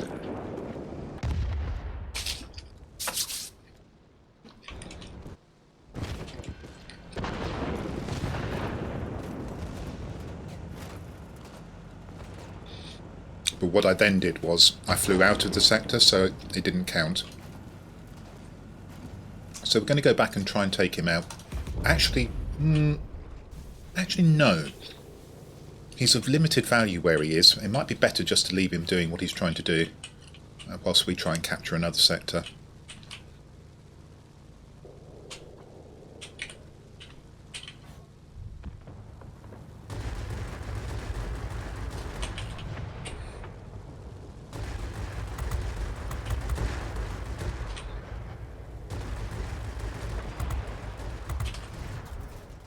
This is the bot that won't die, I think. He's taking huge amounts of hits from me and not taking any damage.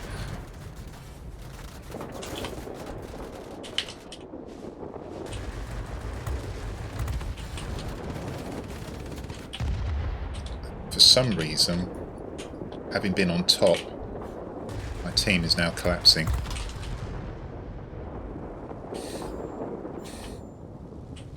Oh wow, I miscalculated again. That heavy actually did take that sector.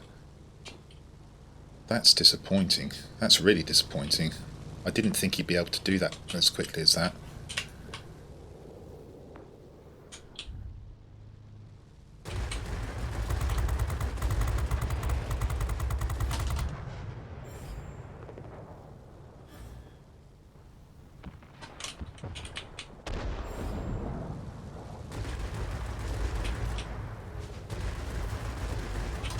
Oh, come on.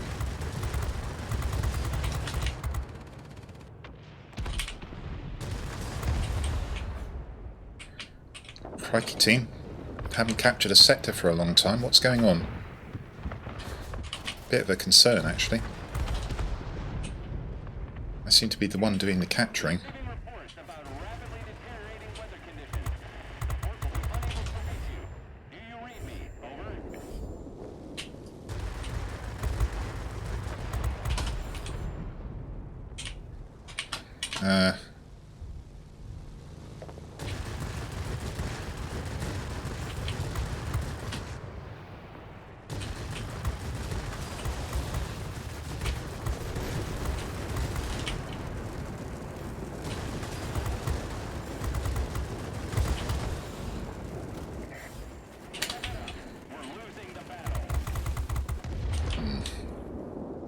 Well, I knocked down a lot of aircraft very quickly there.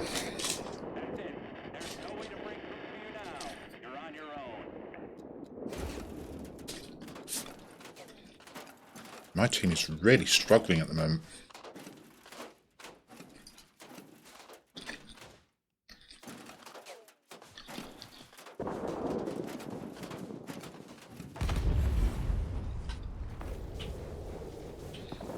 My plan here is to try and take out that final bomber and then take that sector over there. And I'm hoping the ground attack is going to take this one and turn this game around.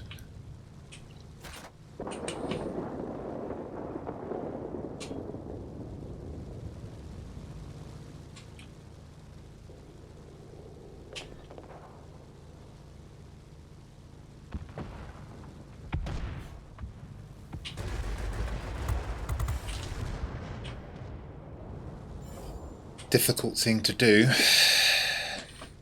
Oh no. Lucky me, he didn't land it.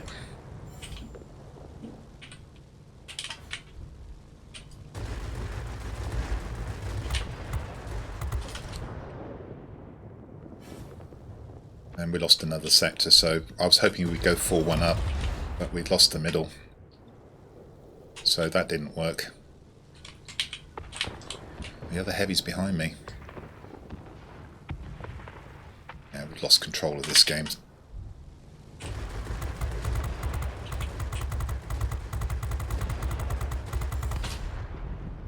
And, well, you know, I've got an ace, so...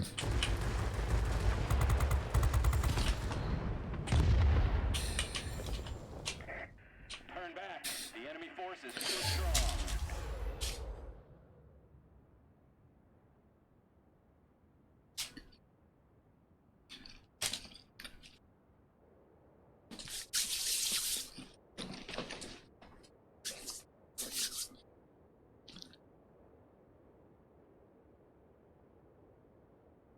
What can I say about that?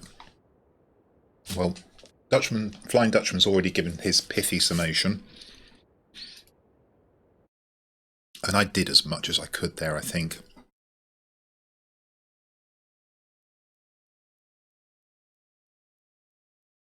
I think I pretty much executed all of my plans. I avoided getting killed in the sector when...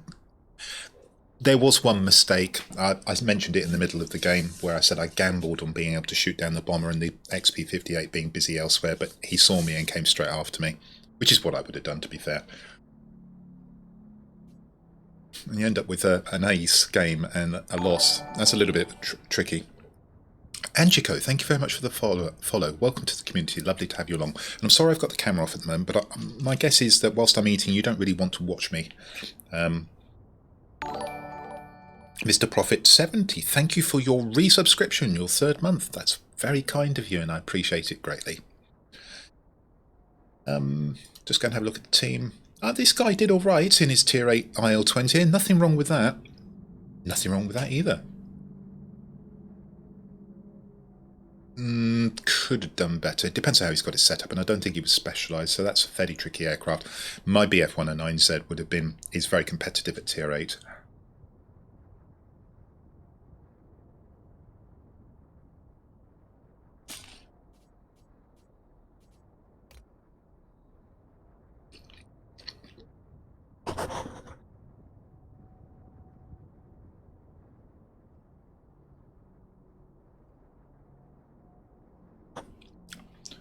Long and short of it, I think this aircraft is very powerful. Unfortunately, I don't think it's on the website. If it is, this is definitely one that I would consider buying, especially if you like your heavies. It's very, very strong in my opinion. And that was even with a pilot that's not ideally configured for it, as the Flying Dutchman pointed out. If the ever comes up in a bundle and it's reasonably priced in your view, don't hesitate, this is one to go for. And we're now going to fly a fighter.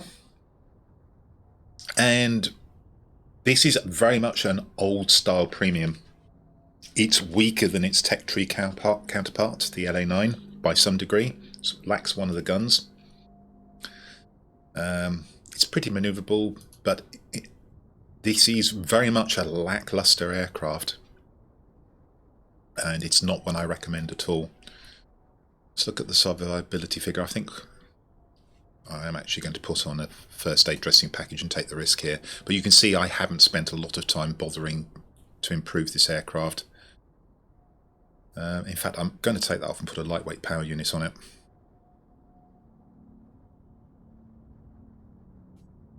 I've already got the... Stupid. I've already got the lightweight power unit. It's there. Let's enhance that then. What I might do then is I might take that off and put on a boost mixture injection system and see how that goes.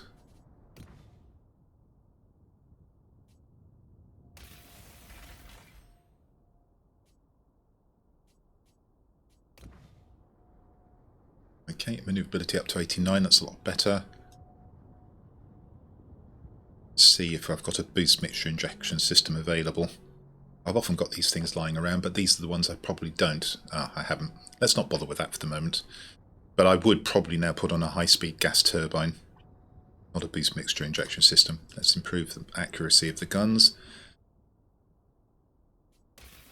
Now, bonus characteristics I think are interesting on this one. Because the damage output is relatively low, I might be tempted to go for criticals here. And indeed, I've picked off 3 criticals, 2 criticals and a fire. And I think I'm going to leave those instead of going for accuracy buffs here.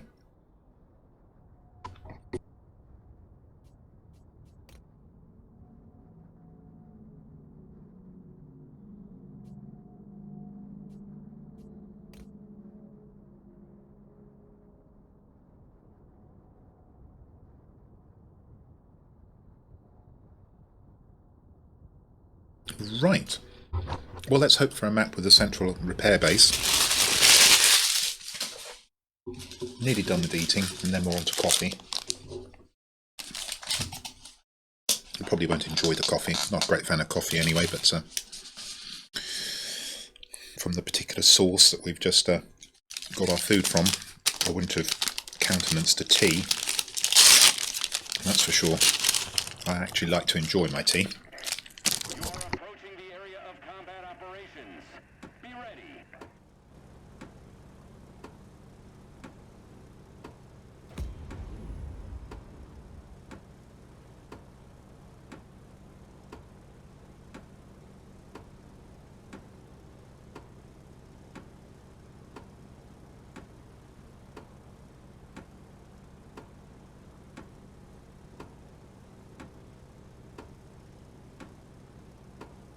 That matchup there is about as favourable as it gets.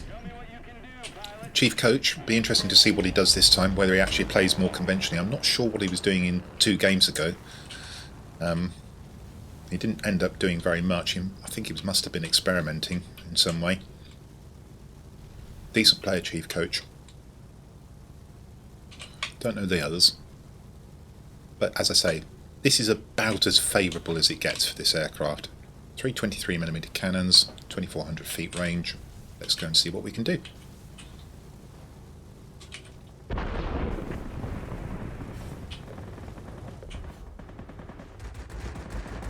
Well, what we can do is, because it turned inside me, we can miss all my shots.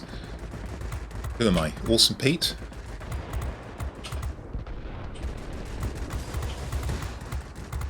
And you can see how I'm pecking away. The 323s at Tier 8 just don't feel that strong. Okay, that's jolly good.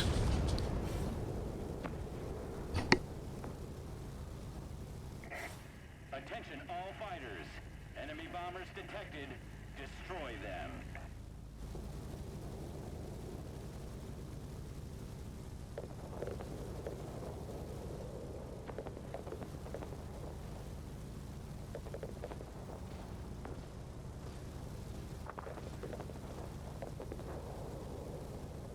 Just demonstrating there that this aircraft does actually have a pretty good roll rate, which might be an escape mechanism. If you get something that's turning with you, you might be able to do lots of half rolls. I'm going to leave Chief Coach. I'm behind him, and I haven't got the weaponry that can knock him down quickly. Grand Attacker's going after him anyway.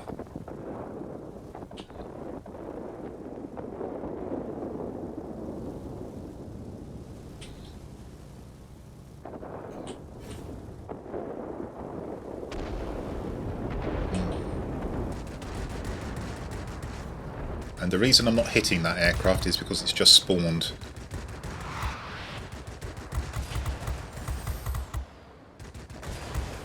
A bit naughty for it to be spawned right in front of me like that, but you'd see you do get a few moments grace.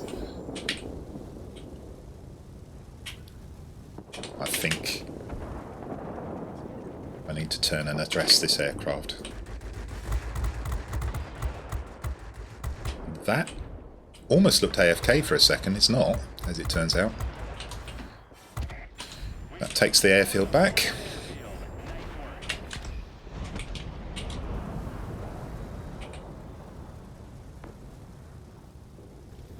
I don't really want to go for the IL-20.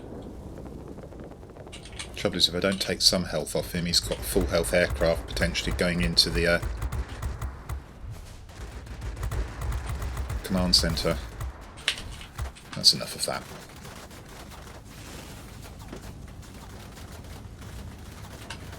Okay, so I've damaged him. With a bit of luck, the AA will be able to take him out.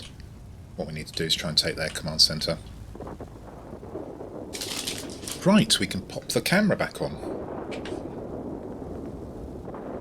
There we go. Right, sorry about the interruption. Ooh. Chose the wrong moment to do that, didn't I?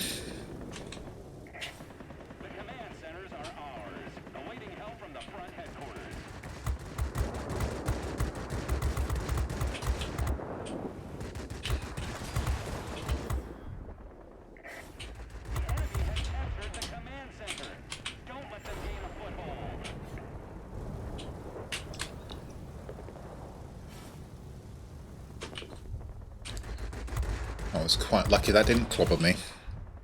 The I-211. Pair of nasty 37mm at that range you could hardly have missed. Right, we need to go and take that command centre back. This is the wrong place to be fighting at the moment.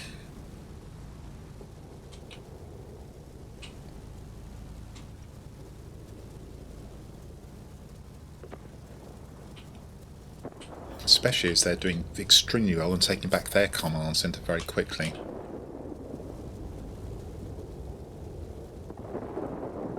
That's a disappointment.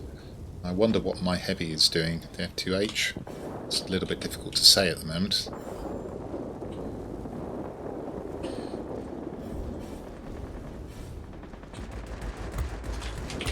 Where did you sneak in from?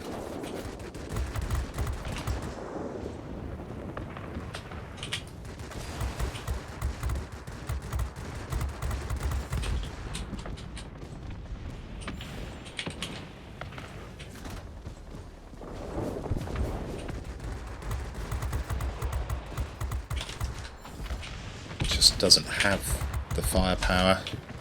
He's on fire, so it should go. There he goes. Because I left the airfield, we've now lost that as well.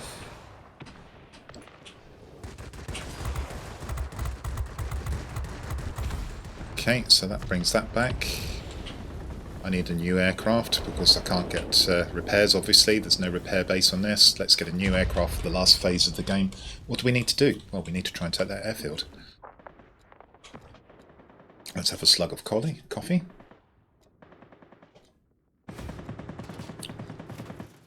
Thank you, Anchiko. Sorry, I've just managed to catch up with a little bit of chat there, glancing in.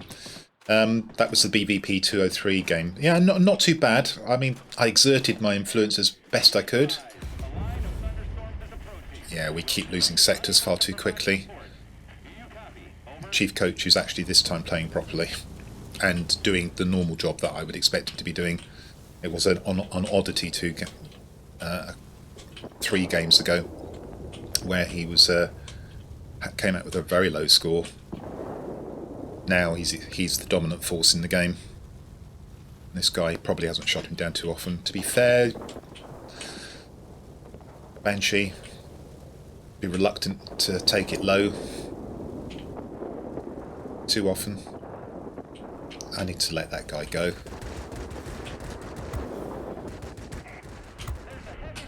Actually, I'm not sure I do need to let him go.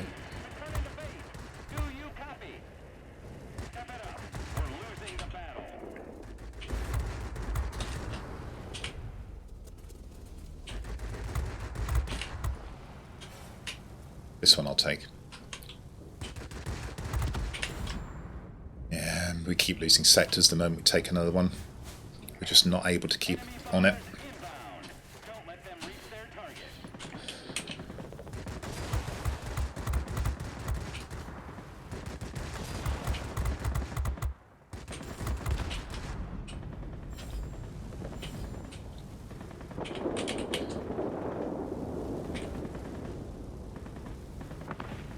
take the damage where we can. Maybe we can get a... No, there's too many of them. I was hoping there might be a possibility of kill victory. That's not going to be the case.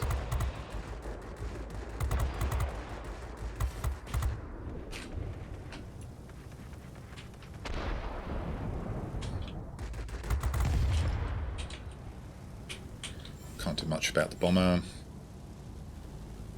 And we've lost our command centre.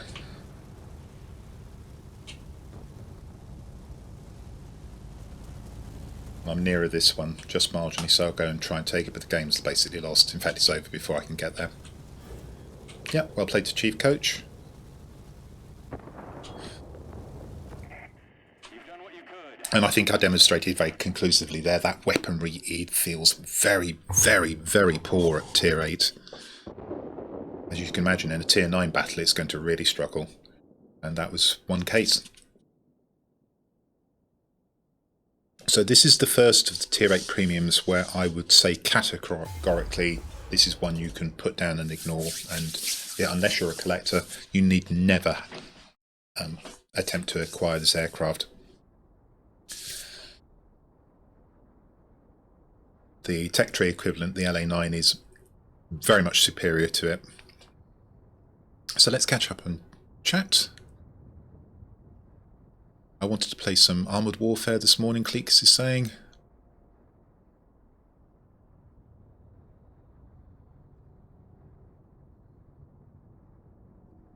Well, it sounds like you're having technical problems of the type that really don't start your day too well, Cleeks. I hope it all clears up for you very quickly. Ripkin, good morning to you. Xander, hello, how are you? It's going pretty well, actually. I'm enjoying myself playing through these. Okay, Fallen Angel, please sleep well. And as I say, Fallen Angel is referring to the fact that the entirety of this stream will be uploaded as a YouTube video sometime during the course of next week, so you can go back and have a quick look at these aircraft and my brief comments on them. They're in no way anything like a full review, of course, but they will give you a basic idea of what the aircraft's all about. And we come to the first of the bombers. Where is the real Q, and what have you done with him? The RB-17 is up next. And interestingly enough, what are we going to pick here? Get a demolition expert in.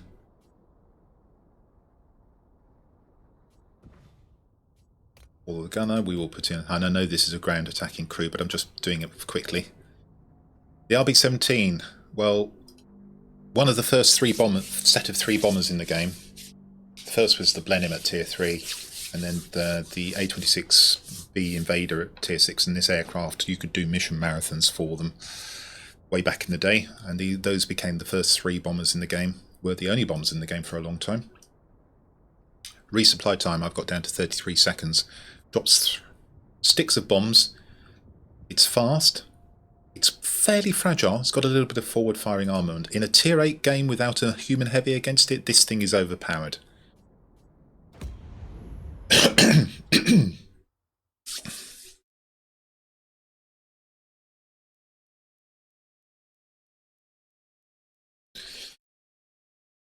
Can't say... If you, Anchiko, if you go and have a word with Awesome Pete, who I will give a shout out now, he streams in the evenings normally, so he'll probably be around this evening. That's European time.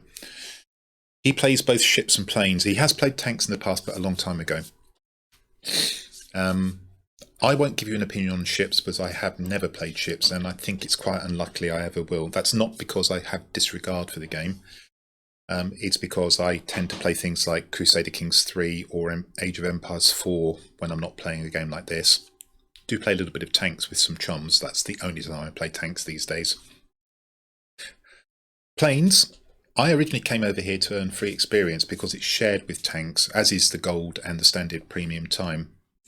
And I stayed. I really enjoy the planes.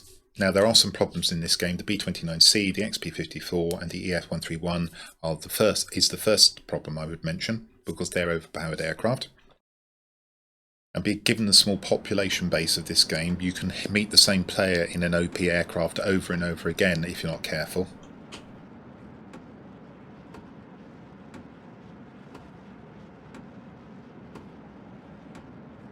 The bold play here would be to try and take their plant, but I don't feel the need. We'll try and take this plant, and then we'll try and work our way over here. They have a BF-109Z that isn't specialised, but could be a nuisance. I'm actually going to go a little bit lower to increase the accuracy of my bombs here. And I'm going to play conservatively here. Where's the 50-point target? Right, okay, so we're actually going to try and take out the 80-point and the 50-point target and hope that my team will then finish off this very quickly. And why conservatively? Because I'm dropping 2 sticks of bombs here. Sometimes one is enough, but I didn't want to take the chance. Oh wow, it chose to ignore the 2 cooling towers. Great. It actually managed to prevent me from killing both targets at low level. That's unusual. Normally I would have got both of those. So we're just waiting for a very quick reload. As you can see, I've only got 9 seconds left. And we'll come back in and we'll finish off those 2 targets. Well, one of them's already been finished off, so that's okay. So what we'll do is we'll take a 30-point target and finish off the centre.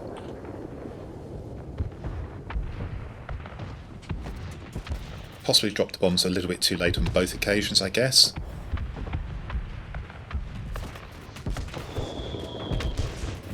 That should do it.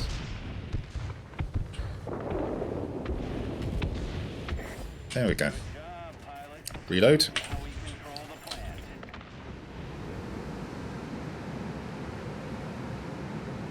Get some speed up, and let's hope for better luck at their plant.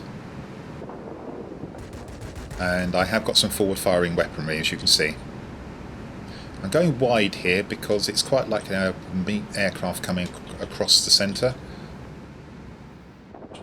Now I'm going to go the other way because I've just noticed where there's a heavy. Just there. I don't want to fly towards that because I've lost half my health and I want to be able to deliver an attack on this plant. And this time I hope I will be able to take my targets out. I was a bit surprised I took neither of those first 2 targets out.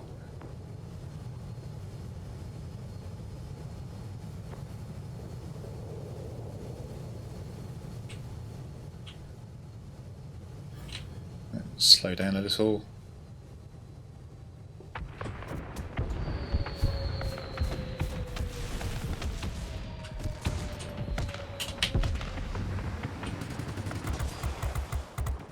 Watch the range of this gun. Stop firing, hitting him at around about 3,900 feet. Just do a little bit of wiggling, hope the AA doesn't finish me off.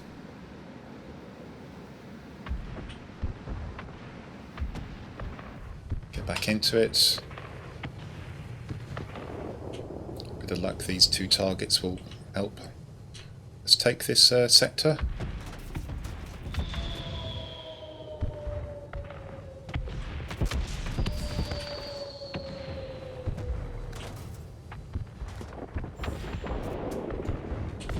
If we get all 3 of those, I was about to say, if we get all 3 of those, we should take that plant. Unfortunately, I've just been knocked down by the AA, but I got it anyway. That 3rd target was enough. There you go. RB-17 taking out a mining plant very quickly, and I did that the conservative way by dropping 2 sticks of bombs on that central object. If you drop 1 stick of bombs and get it right, you can potentially take out the plant in one sweep, but it's a bit hit and miss, that. So I tend to play conservatively to make sure of my targets.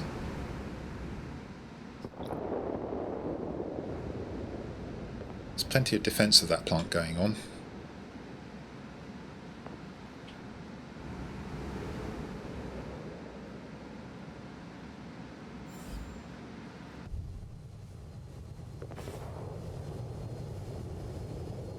I've just taken that.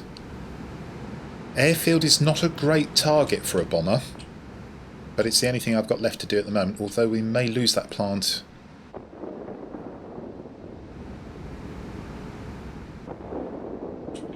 It looks like we are going to lose that plant, actually. I want to keep my aircraft full health. Right, so what we'll do they will probably all fly out across the middle now, so we're going to try and swing in such a way that we're going to avoid them and not get addressed by aircraft from the airfield either. A little bit tricky.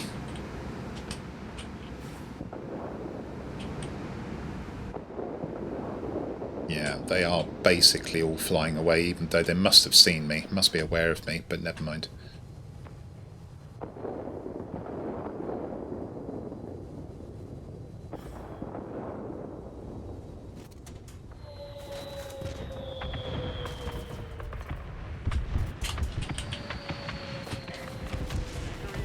He's too low.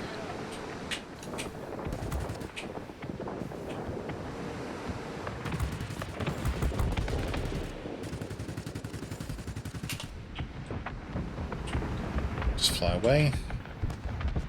Come back in. With a bit of luck, we'll take this plant again.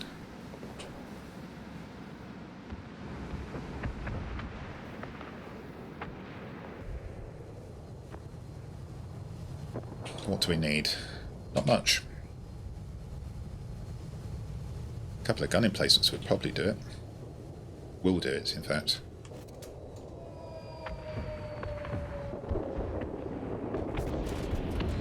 Would have done it, but we've gone backwards for some reason. Let's try and take out this object.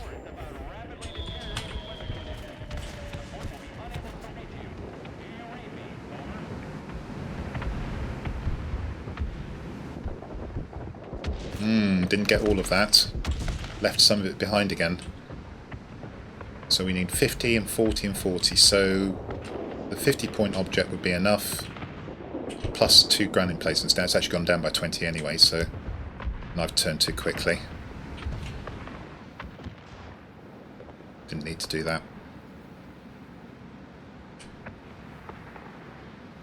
In fact, we're not going to get any more bombing in. Yeah, you can see I've left a couple of bits of that 50-point target there. And that plant would have fallen. There we go. RB-17. Very powerful bomber in the right game, and that was the right game.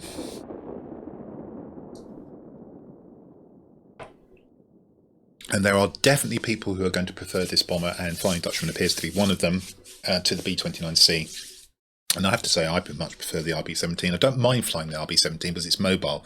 The B-29C I just find very boring. But unfortunately, because it's so hard to knock down in a Tier 8 game, it's actually overpowered in a way that the RB-17 isn't. But definitely, this is a much more fun bomber. And it can be countered. So it probably needs a little bit of a nerf, I think. But by no means does it need a nerf in the same way as the B-29C does. Just going to get up and close the curtains because the sun is now bouncing off the wall behind me and onto my screens.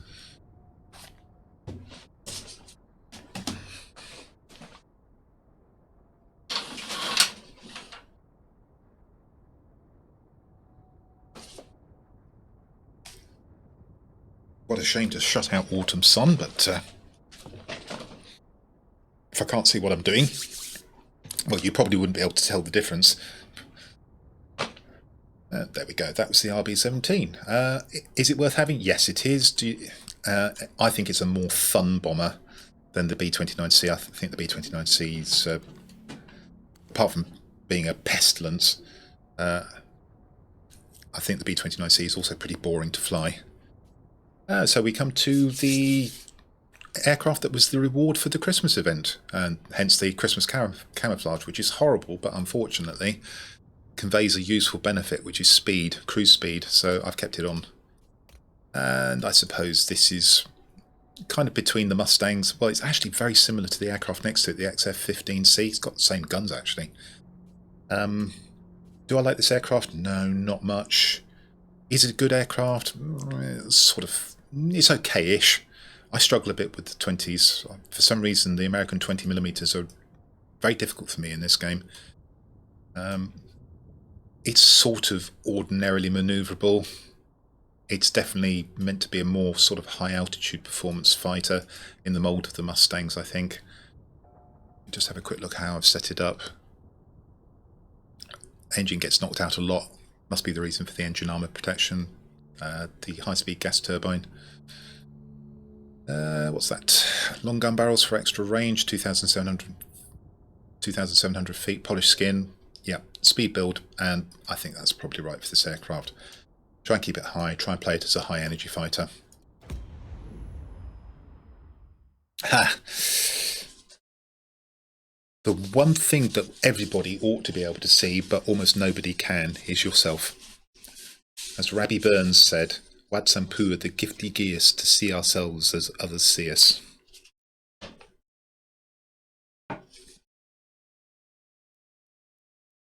Would some power let us see ourselves as others see us? Pogo in Togo, Samba in Uganda. Very good, Dizen. Keep that up. Let's have more dancing countries, please. Yeah, Anchiko, you're most welcome. I would recommend that you download this game and give it a go. The only way to find out whether you like it is by playing it a little. And you can play quite effectively, completely free to play, all the way up to tiers 6. And then it becomes a little bit more of a challenge. Having said that, there are 2 free premium aircraft in the game, which you can earn by means of combat missions, although you need fairly high-tier aircraft in order to do those for the Vampire, and we'll be seeing the Vampire a bit later. There's also the Tier 6 Ascender, which is a little bit easier, and those will help you if you want to play free to play all through the game. But of course, if you want to be free to play, then pretty much this stream is redundant, because these are not free to play aircraft by and large, with the exception of that Vampire. Horten, okay, I can outturn that. This is about as favourable a matchup again as you could possibly hope for, so let's hope I can make something of it. Straight for the military base, try and help dominate that.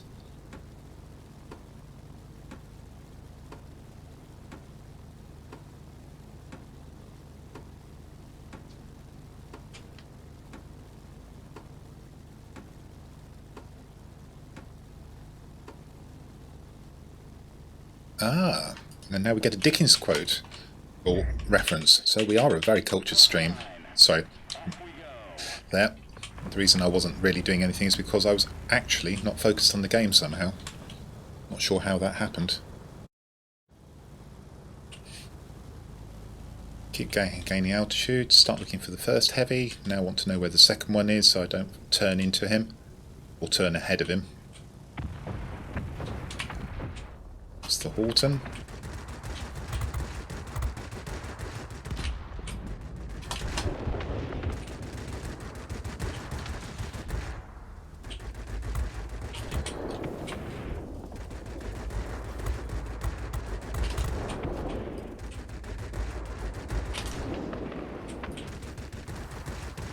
Oh, and there's my problem with the 20s. You see the sparkles? But I didn't actually hit him.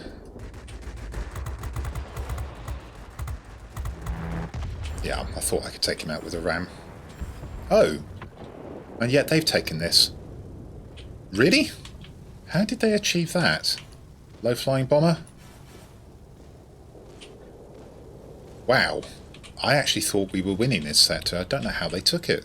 I know I chased the Horten out, which in retrospect was probably the wrong thing to do.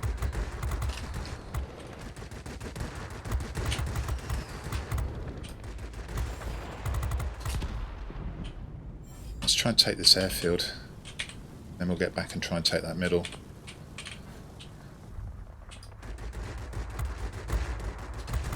And pro tip here, listen for the guns hitting. Don't look for the sparkles.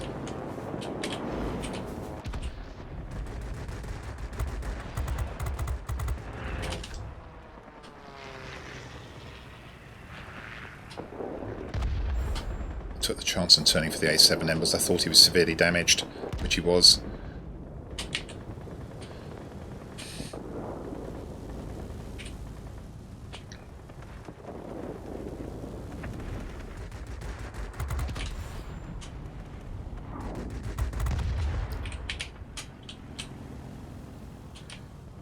We're not making much of an impression on the middle. In fact, we're making no impression because my team's not going there. They probably won't until we take this. Let's pick up repairs, and now we need to assault the middle.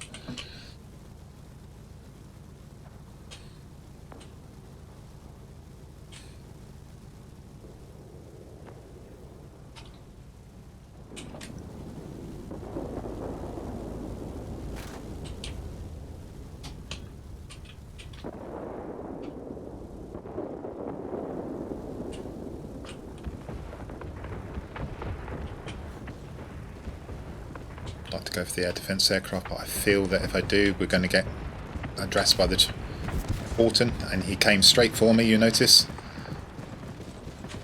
He's off, so now we have got some time. But not much.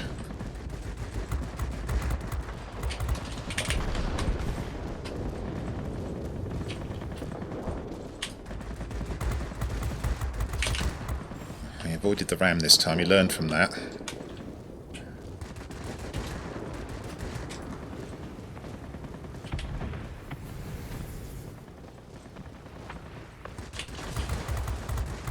That's pretty poor turning. See the Horten.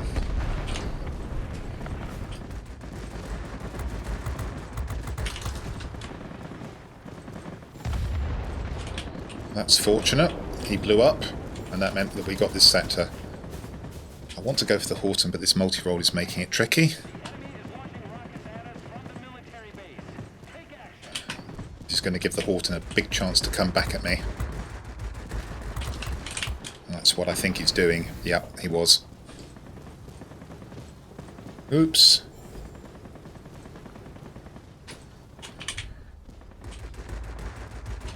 Now let's try and get this dratted multi-role out of the way so I don't have to worry about him anymore.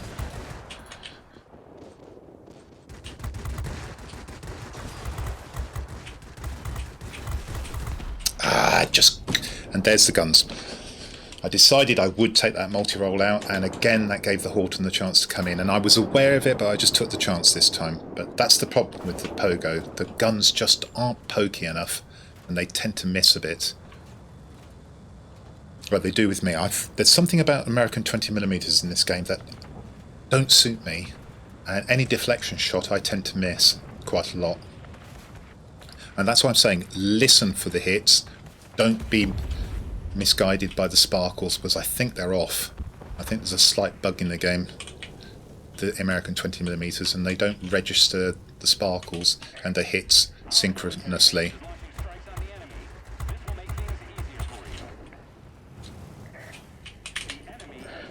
And because I died, they actually managed to take that military base back. That's really frustrating. And now I'm regretting my decision to try and knock that multi-role down instead of paying attention to the Horten.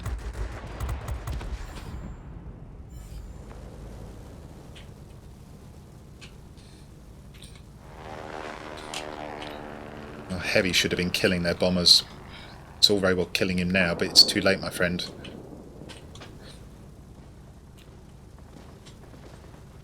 This ground attacker is going to get out of the sector before I can kill him. Let's not bother. Let's go for the air defence aircraft.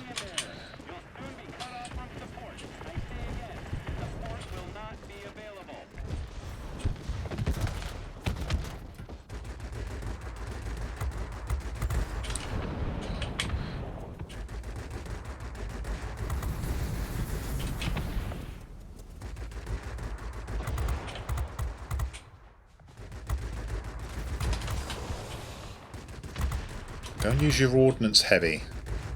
Assuming you've got some. Oh.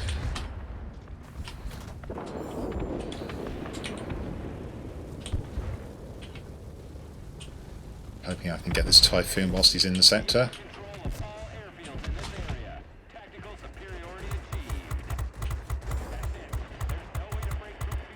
Good. And again I take this sector. Now, we're going to have to settle here and defend. Because we need this military base to actually do its work.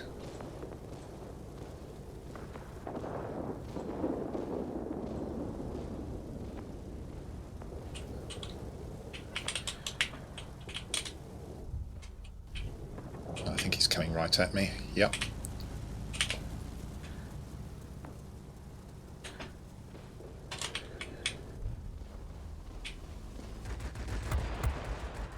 Please get his engine. This is my chance. I've got to make it pay. And down he goes. He's out of the game. That's a good kill. And I use my engine cooling to stick with him this time. Low energy configuration. Let's go kill this. A large enemy force is attacking the military base. Heavy. Got to be careful about that.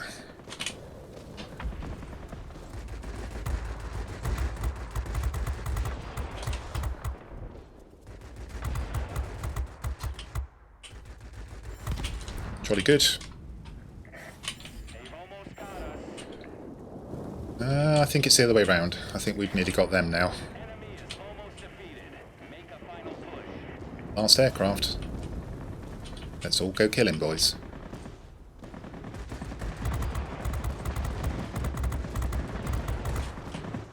Some good stuff in there on him. I have you now. Goodbye. There you go. Not too bad. So you can make the Pogo work, but it's a tricky aircraft and I wouldn't recommend it.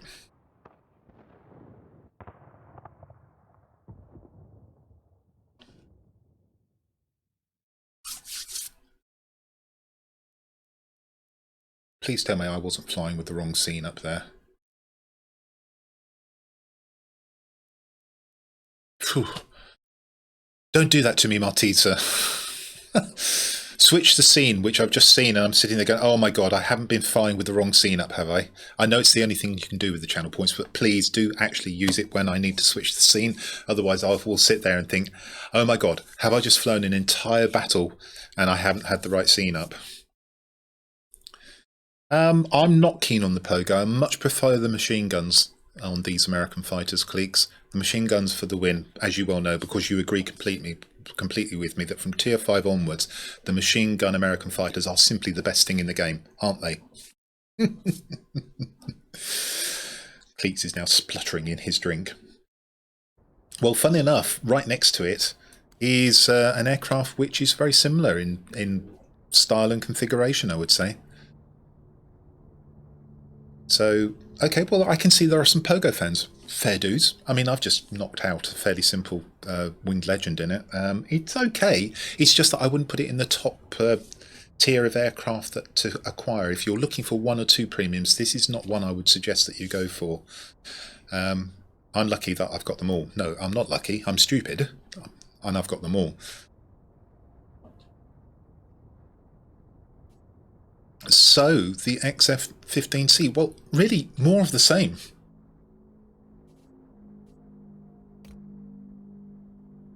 And again, the same sort of idea. I probably wouldn't recommend that you rush out and get this aircraft if it becomes available.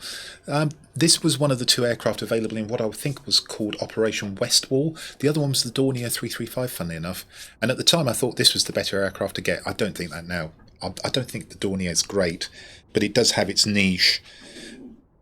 And it's far less limited than I think this aircraft is. But if you like your Pogo, you will probably get on alright with this. It's sort of similar. Has the identical guns, incidentally. So, let's go and fly this one.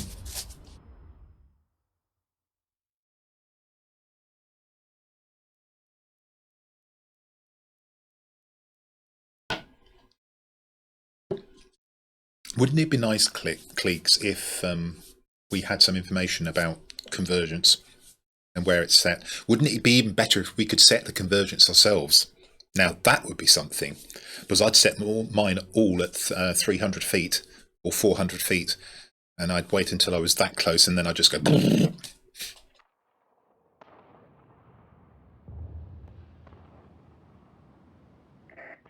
are approaching the area of combat operations. Top tier. Oh wow, not many players in this particular game. I'm on the airfield side, so I will go there, but more important to take this. However, I get this done quickly. Usually doesn't happen, but maybe I get a chance to go over here.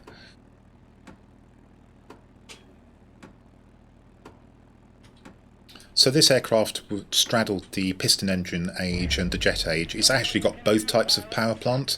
As you can see, there's the jet there. Let's do that again so you can see it.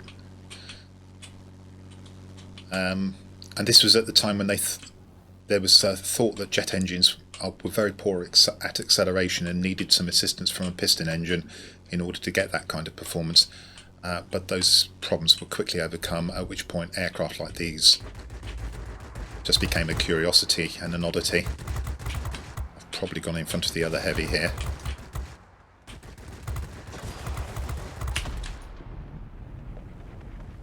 Fortunately, he was shooting at something else, because I had gone in front of the other heavy.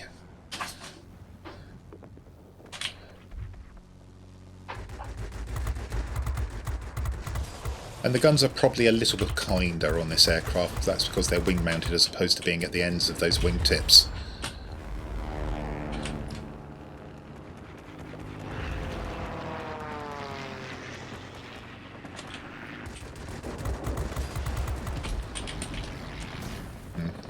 Well, that happens.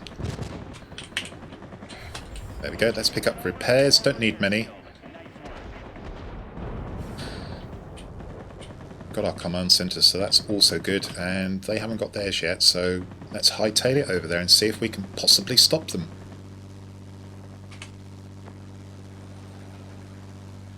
And this is more like a kind of a pseudo heavy. It's quite robust for a fighter, so that's not entirely a nonsensical comment. Let's take out the fighter first.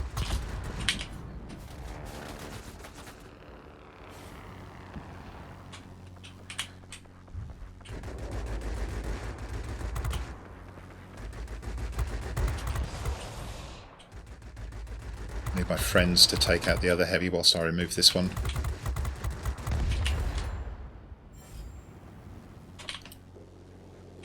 Right, let's go and address that other heavy now.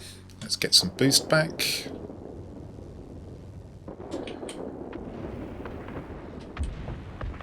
Well, I might shoot the air defence aircraft first, actually.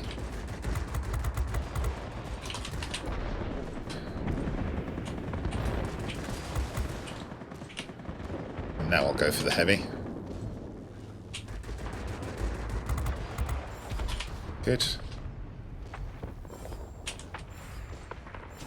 Bomber. Okay, why not?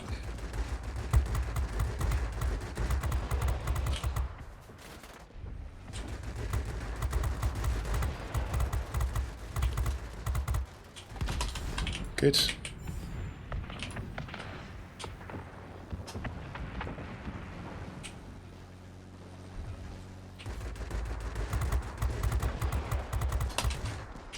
Might turn for that because I think it's mortally wounded. Maybe not. Let's go up for the bomber.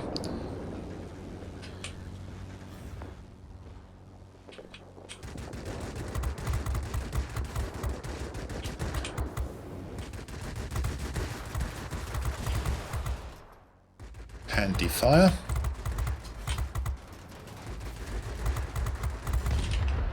Good.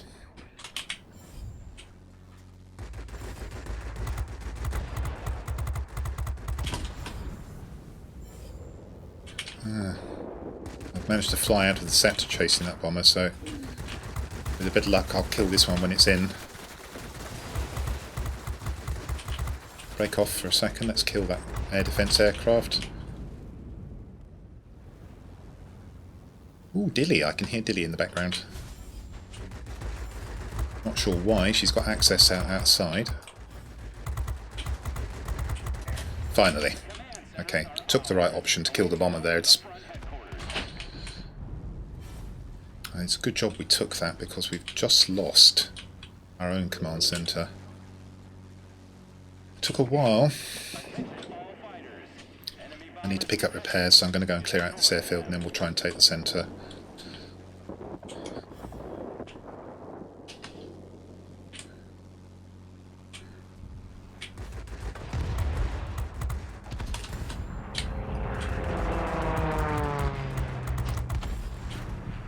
Okay, got both of those out.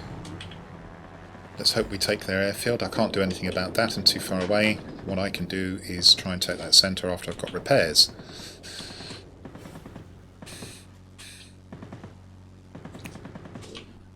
And it looks like we're going to fail to take that airfield. It looks like they've got an aircraft defending it. How unlucky was that?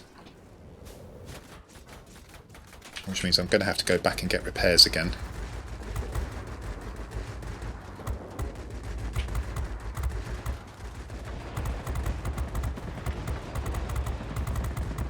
I've just flown into a bomb trap. Good. We took the centre back anyway without my assistance. So what I should do is go and defend that command centre.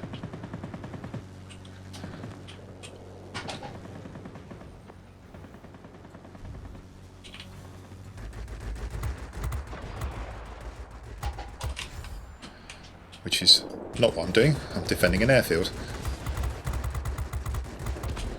There we go.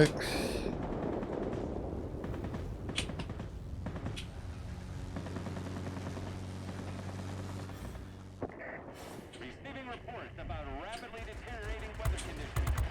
Report will be unable to reach you. Do you read me? Over. Good. Now I will try and get to that command centre. I'm going to ignore whatever that is. I hope I can ignore it, and I'm going to ignore the airfield as the bomber flight as well. We have control of all airfields in this area. We eventually did take that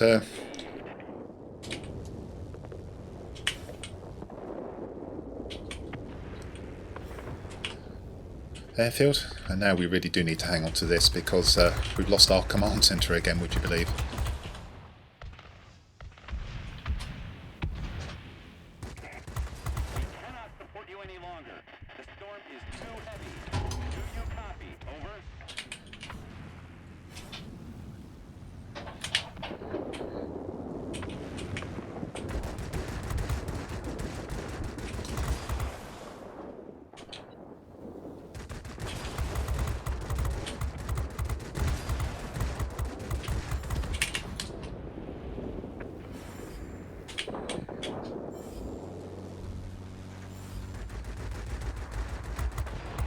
See the sparkles not connecting with the hits there?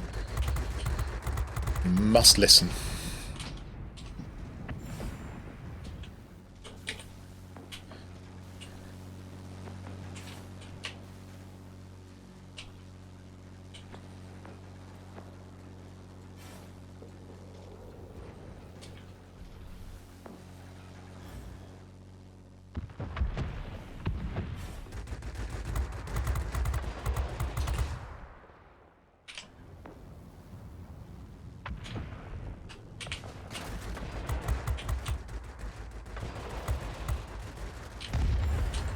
Oh, that's why.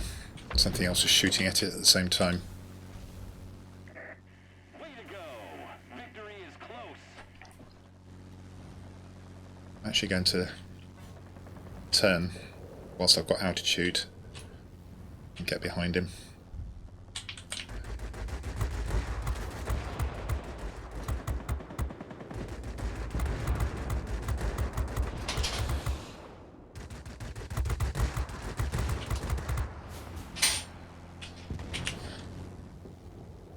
This is an important kill now.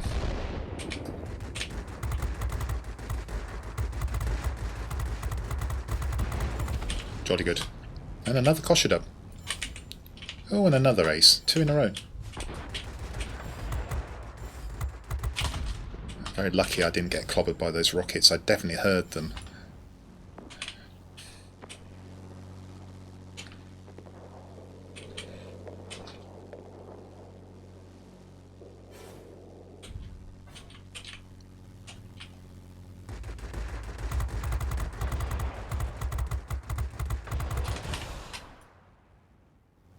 The enemy can't have that many aircraft left. That's 1 Fiat less. 3 bots, so where are they? They're too far away from me. I think we've managed to establish a win here. 22 aircraft.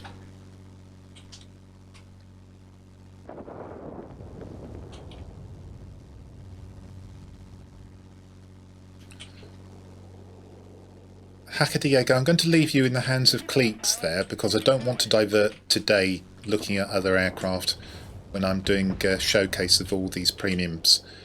But having glanced at what Cleeks has said there, I think it's in line with what I would have suggested anyway. There we go. Fair crop of medals there, 20,000 personal points.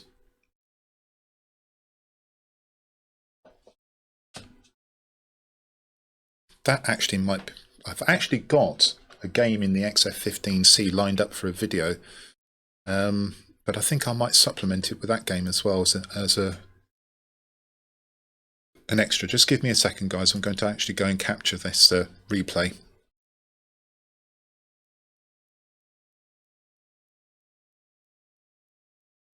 Okay, set to converge at plane's maximum gun range. Well, that's terrible, because a maximum gun range is not where you want to be firing. I suspect they've probably changed that to the optimum distance, Cleeks. Bomber killer. Bot bomber killer. If you're talking about the X-15C, Xander, I would agree.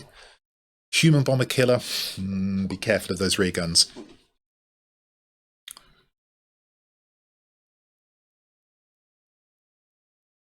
Hakadiego. Yeah, Cleeks is answering your question about the British multi-role line, and I would build them as term fighters up to. I would actually include the Seahawk in that. The Hunter definitely not, the tier 10. But bear in mind that as much of a manoeuvrability build as you put on those multi-roles, you're not going to make them true term fighters. They are pretty mobile. And then, as I say, as far as those two ground attackers are concerned, I refer you to Cleeks' comments. Yeah, it was okay. I mean, to be fair, I'm not going to say that this matchup was very favourable. There were only two players in the game on it per side, and one in a Spitfire who wasn't really going to contest me unless I gave him the chance. The ME-329 more so, but I managed to get him a couple of times, so that helped. And then the rest of it was just shooting bots. So it's a nice game, but I definitely when it comes to doing a video, I would say this is a make-weight game. Yeah. And would I recommend this aircraft? No, I wouldn't. Not as a primary choice for premium. It's okay if you like your Mustangs, but you don't mind the 20mm cannons. Yeah, maybe, but not a priority aircraft to get, I would suggest.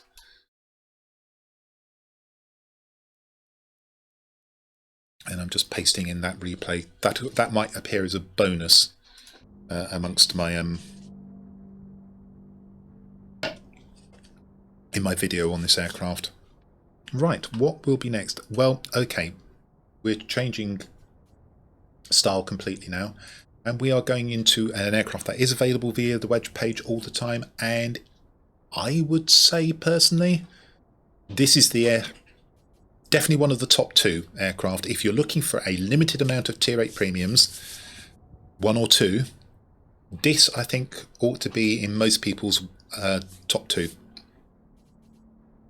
It's a super aircraft, devastating, and I'll bet you I haven't got long gun barrels on this. I have! Wow, that surprises me actually. Damage output 800. Just as a note here, I'll come back to Albrecht Schneider in the ME-410. Just bear in mind, with that build I've got on the ME-410, I've got a damage output of 823, which is more than this. I need to have a look at this damage output. I really do. But I like the long gun barrels because one drawback of this heavy weaponry is that the range of the guns is 1,877 feet at base. You need this extra 200. In fact, actually, yeah, I've already got the 3% extra firing range from this bonus characteristic, so I wonder how I've got the accuracy characteristics on this as well.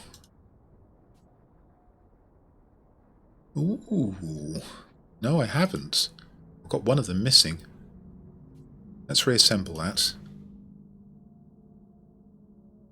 What else can we do here? Fire, critical, accuracy, pilot's resistance to injuries. No, we don't want that.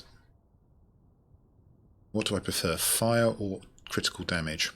I think I prefer probably criticals, actually. Let's try and get that other accuracy benefit. There we go. Okay. There's a lot of work I need to do in this aircraft, actually. This is a fine aircraft, though. Gun armament accuracy is now 32%. That's okay. More could probably be squeezed out of it. Gone for a speed build, but with a bit of manoeuvre. Ooh, experimental. Dirty. Dirty. What's the survivability, though? 44. A little bit low. Could consider taking... If I was going to go for more manoeuvrability here, and that is an option, I'd put on a lightweight power unit, and then we'd be able to use this without fear. Just a little bit concerned on this one that we've got a low fire risk. Okay, thank you for answering Hacker Diego's questions, Cleeks. Much appreciated.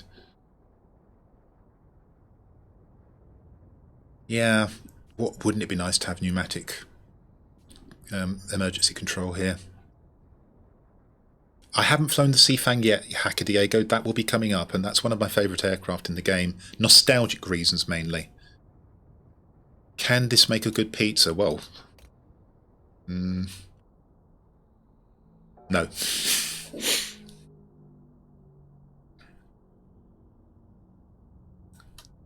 Okay, right, so what we'll do, we'll fly the XP-58 next, but I am going to have a quick break because I've been drinking a lot this morning. I need to hydrate, but unfortunately that tends to mean, I have an old man's bladder, it tends to mean that I have to run off to the loo every 5 minutes, so, and this is one of those occasions. So off I go, I'll be back shortly.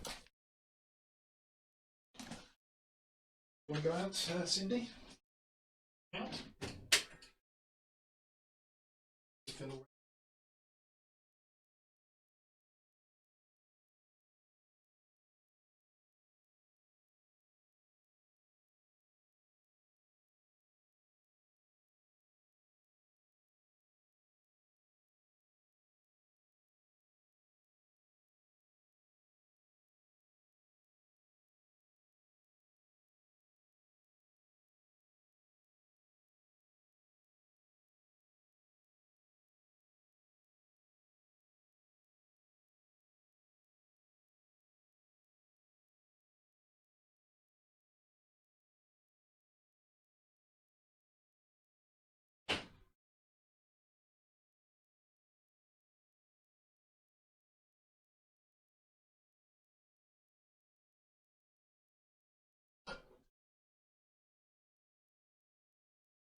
Alright, here I am, and no need to warn me to change the scene because I'm going to do that in a moment. There we go. Dilly was asking to go outside again, but it is interesting. Dilly, our youngest cat, who we very foolishly let get pregnant, so we've now got kittens coming around about 2nd of October, I think.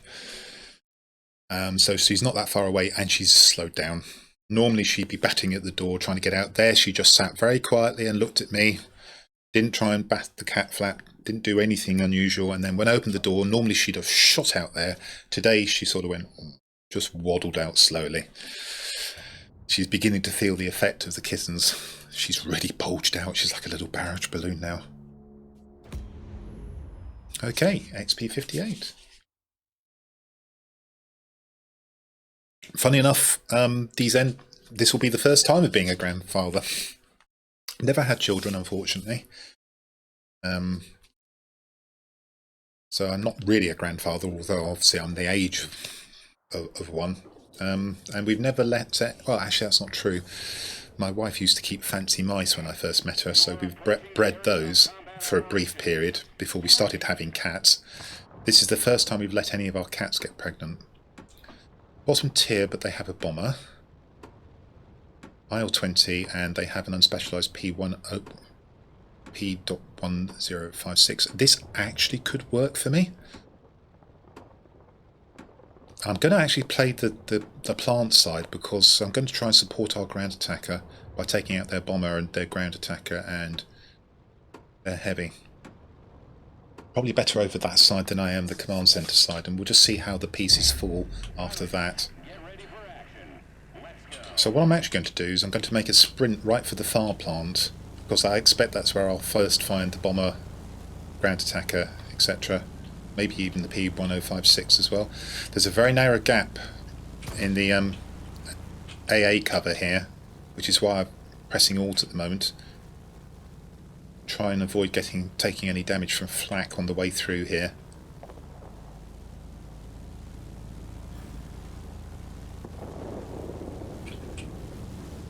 Okay, that's successful. Used all of my boost to get here. And now, with a bit of luck, we'll start seeing something that I can shoot. And there's the first target, and unfortunately it's not the one I wanted. Oh. Of all the aircraft to find, I have to go head on with a BVP and its rockets. So that's really damaged my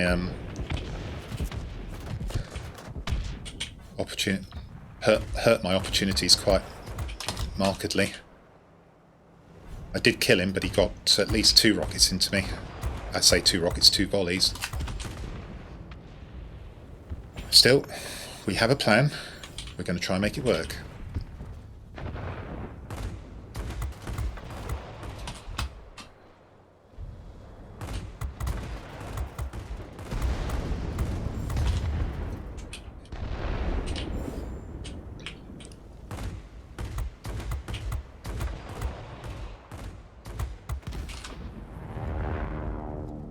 And that was because of the BVP. Now I've set him on fire. Will he blow up? No, he's put it out. And for whatever reason, my ground attacker... I've got a feeling my human ground attacker actually didn't go to the plant. Oh, he's been destroyed. How? Well, because he probably didn't go to the plant is what I would suggest. Right, we're going to go and finish off that ground attacker, kill a bomb. We must stop them from getting the plant. That BVP really compromised my bold strategy. But all is not lost.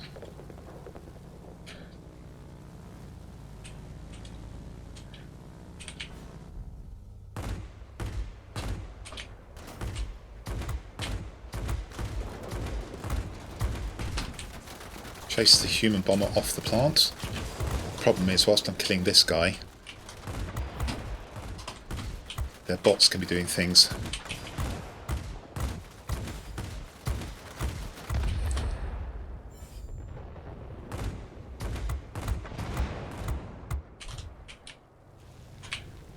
Now that other ground attacker should be badly damaged because that's the one I was shooting previously. Good.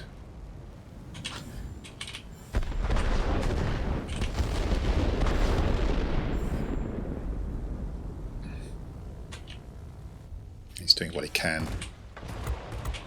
He must know he's in trouble.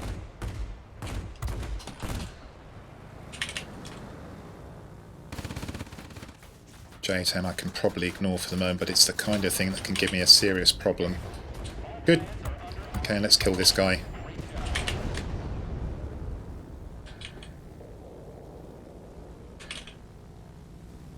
J8M is gone.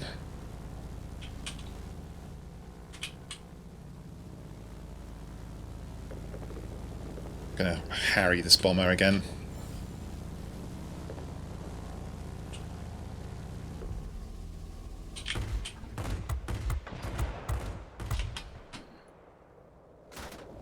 And he'll be pretty peeved that he hasn't been able to take the plant.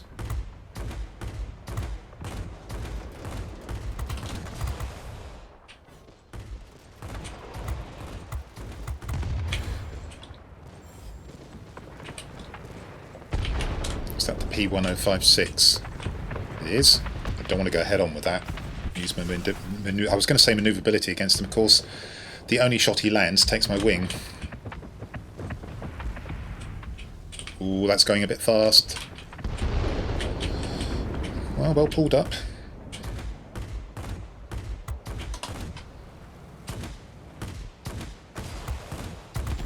But you're gone.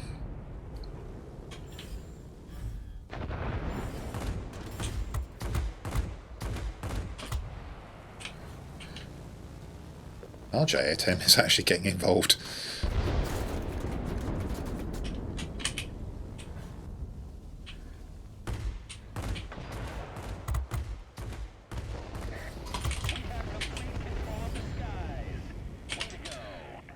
Let's go the opposite lock this time.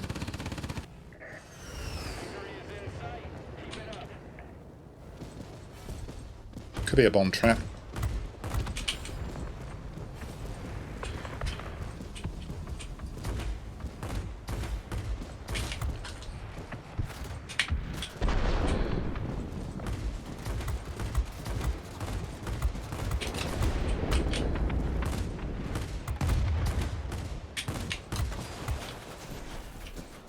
I want to get this bomb and try and use the rear gunner on whatever that is. That's the heavy. Let's turn, although he managed to get my wing again. If I can turn, I might be able to do something with the rear gunner. He's got both my wings. It's one wing in.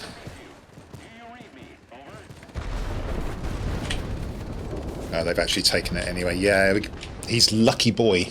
He got both my wings there. But we've already done enough to win the game. Bold plays, bold strategy. Worked out, even though that BVP almost cleared it right at the start.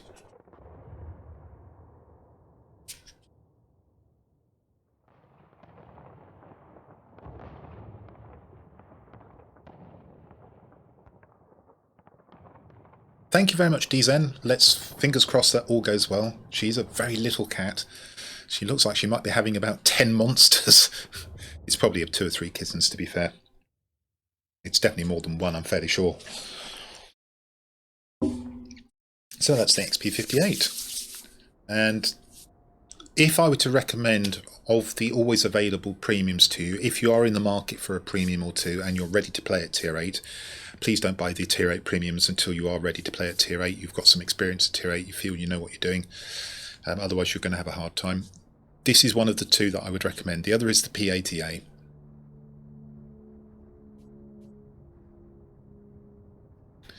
I've got more heavies coming up. And both of these next 2 heavies are excellent aircraft.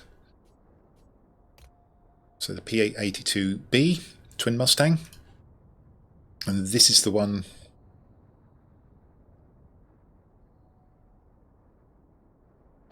Oh, okay. No, maybe it's not.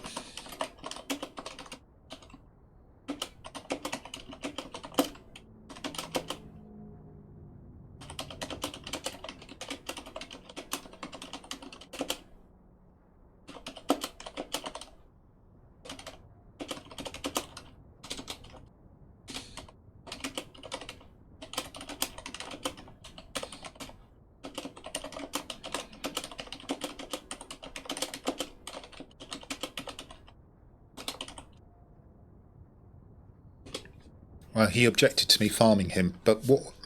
Okay, I throw it open to you, chat. Did I farm him? Or was it more that I was defending the plant and he kept flying there? Kind of feel it was the latter.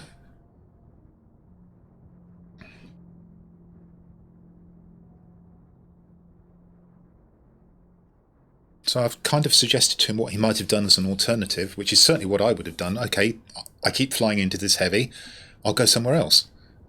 Seems fairly obvious to me. It didn't apparently seem obvious to him, but there you go, I've made the suggestion.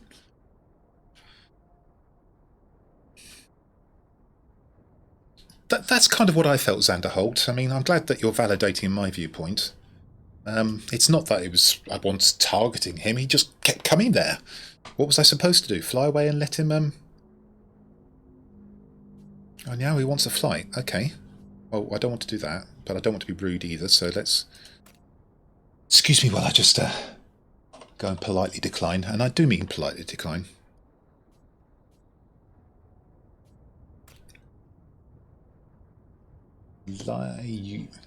Li Yu actually looks quite quite Chinese, that Ilyushin.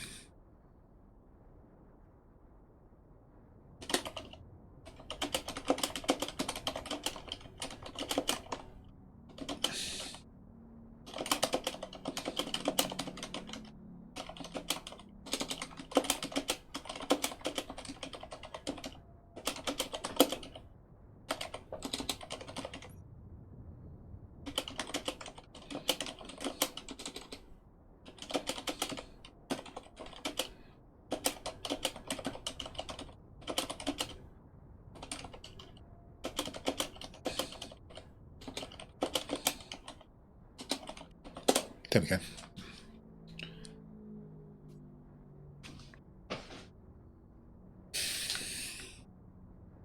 Hope that's polite enough as well. Right, let's get back to what we were doing. We're flying the two twin Mustangs, both of which are excellent aircraft. One of them has less ordnance but more manoeuvrability. This is the one with the ordnance and the slightly reduced manoeuvrability, but it's still plenty good enough. Good, he said okay, fine. Seem to have got that about right. Okay, let's get into the P-82B. Well, he was polite. I mean, I have no objection to that. He was polite. Okay, he didn't like being shot down a lot. Well, none of us do. So I understand that. And I've explained to him that once he saw what I was doing, he could have done something. Oh, wow, he is very polite.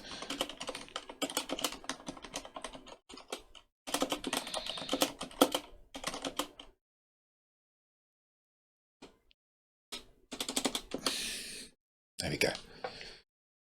Let's encourage that. So that's the kind of interaction which all of us can enjoy, I think, or certainly feel is what should happen in these games.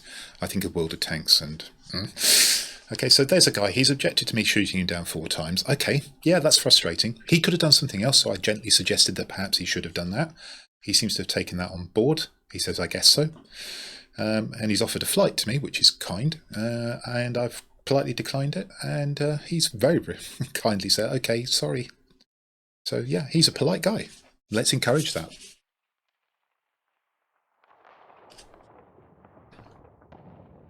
You can imagine how that conversation might have gone in World of Tanks.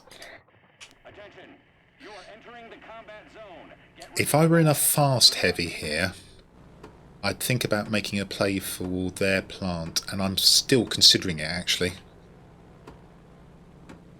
Eh? Canadian, eh? I don't know. Doesn't matter what he is. He's polite. With that name, well, to be fair, I would guess at Chinese heritage, at least.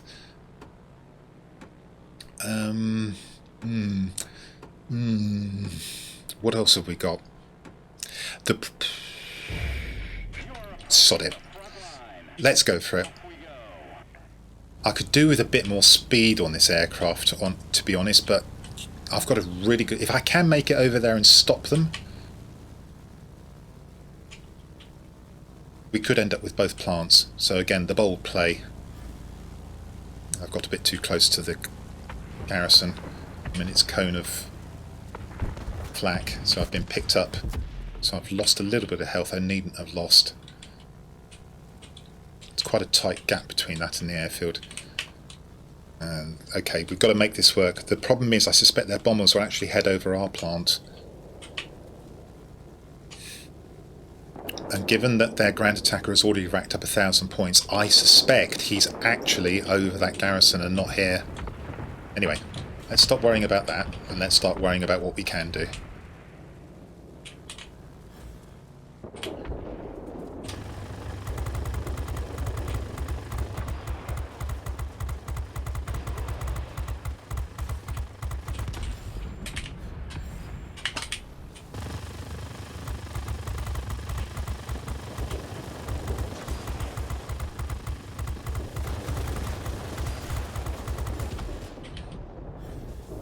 Could have actually not used the repair, the medical kit there on reflection, because I'm not shooting at anything. I could have let the pilot heal naturally. Never mind. What can we do here? How much do we need? Well, okay, let's get this done.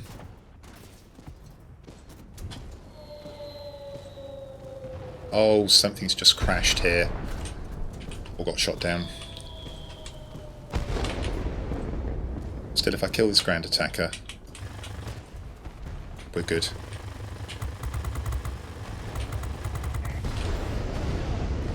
Super. Now, what we're going to do, dump the aircraft and quickly make a beeline for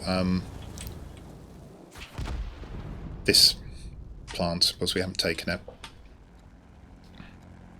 Going to do that much more quickly by dumping the aircraft. Bit naughty, I don't like it. I wish actually it was in somewhere you'd incur a penalty for dumping your aircraft. But it's in the game, and I am going to get there an awful lot quicker if I crash and spawn than I would by trying to fly there, especially as I'd have to go round the airfield or risk going through the airfield and getting shot down or severely damaged. Vorno, it's going really well actually. I'm demonstrating all of the Tier 8 premiums. So for those of you who missed the start of the stream, worry not. I will, although it will take a long time, put this up as a YouTube video. But obviously that will take a long time. Not so much to make, it'll be an easy video to make. It will be a very, very, very long reload, loading time and processing time.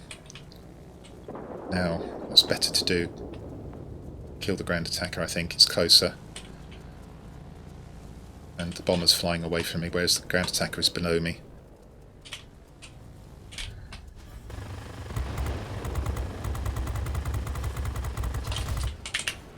Let's do the opposite lock turn.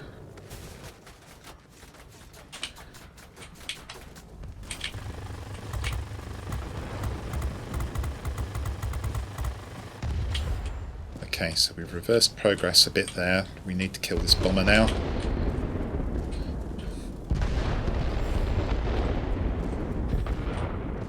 Going to use the engine cooling to get up there.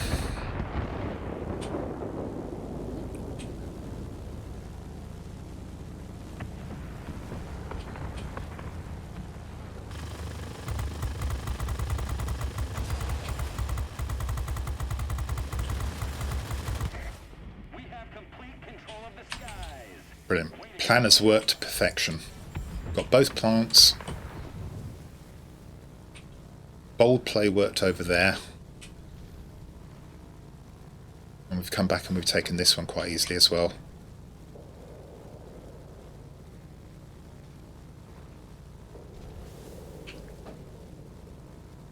Vovan has been doing his customary decent job in his heavy.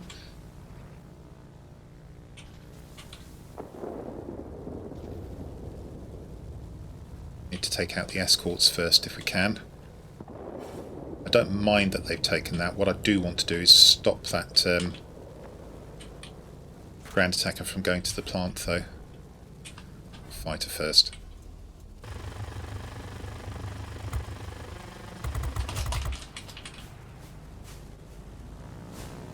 That's a P-51 unfortunately, so, and I haven't got any engine cooling left.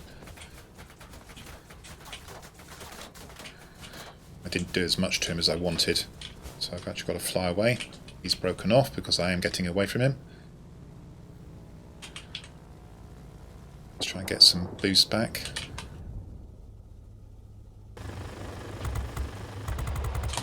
I think I got his engine there.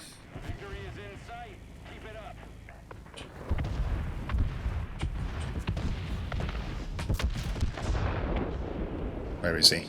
There he is. Good. Wasn't actually what part of my plan, but by getting this sector it's good. I suppose I could go off and get repairs, but the game's over. I was going off to kill the ground attacker, but it's all done. There we go. So, bold plays. And I'm beginning to come around to the viewpoint that it's the bold play that potentially wins you the game. It won't always do that, because your team could fail to take the local sectors. But this is, as I said a few streams ago, beginning to get a change in combat philosophy. And where I can see a possibility of an aggressive, bold play, I'm more likely to go for it nowadays than I would previously.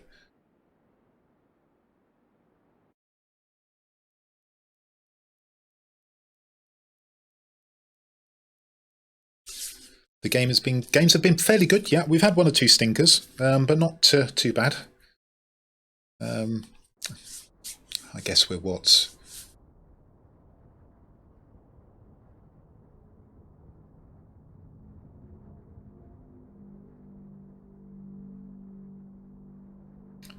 This is a very polite guy, and apparently he's a content maker, so I'll ask him to... What I'll do... I have no idea what his content's like, but I'll try and get a link to his YouTube channel, whatever it is, and if it's any good, I'll let you know about it, and possibly put it on my shelf.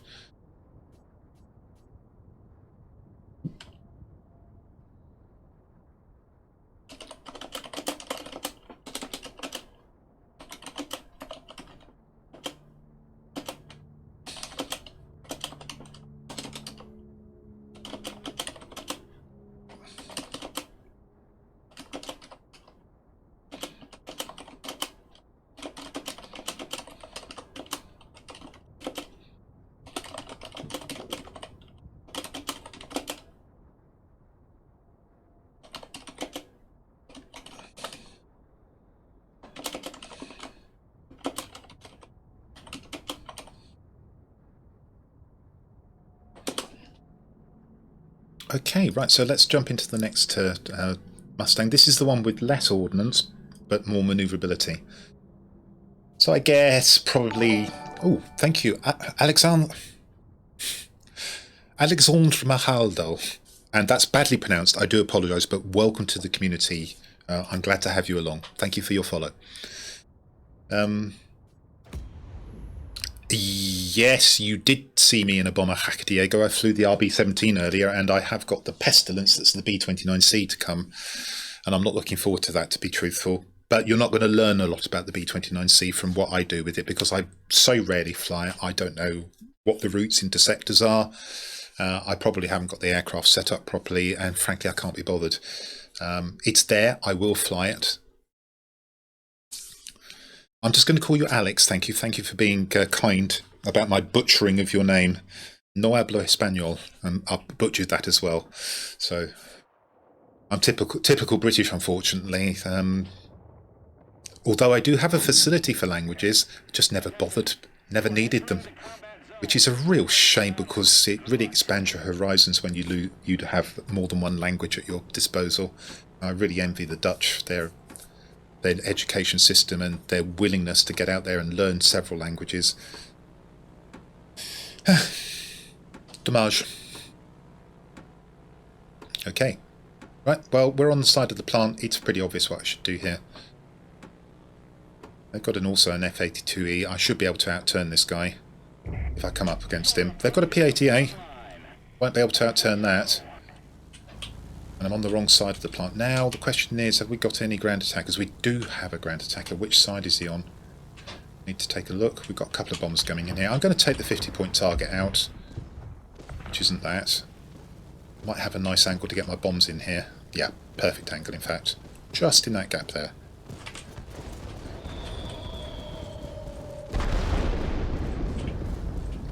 Perfect gap or not. Oh, wow. Really? I left 3 bits of it? Oh, something finished it off. That's annoying. Really? I didn't finish that off either. Wow. Or maybe there was another one there. Let's finish it off now. Okay, that's under 30 points.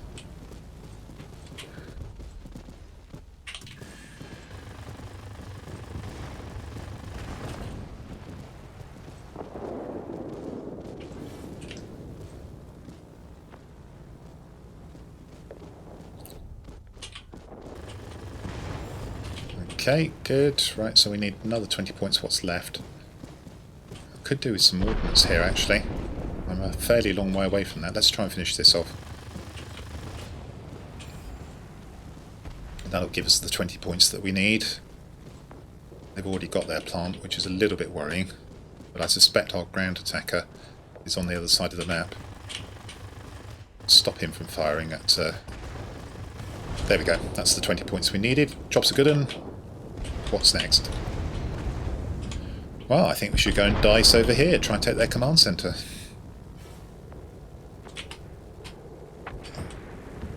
see an opportunity here. This guy's so intent on getting the BVP that he hasn't noticed me.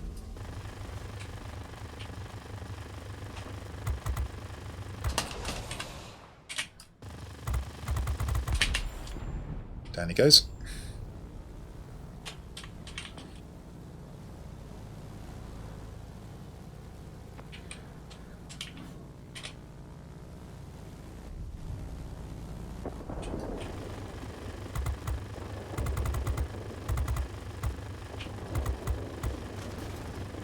Oh, come on, guns! Am I getting some bad hit registration here?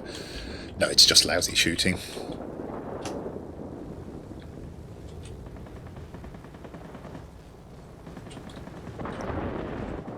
I need to get the escorts first.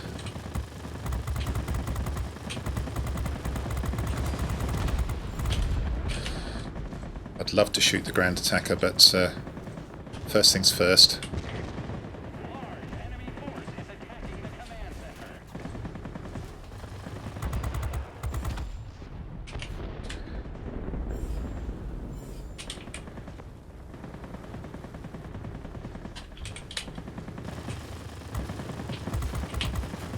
I saw him trying to shoot me, but I still need to get the Su-9 out first. And that takes care of that. In fact, killing those wins us the sector. So I guess he's going to try and shoot me again because he's got nothing else to do now.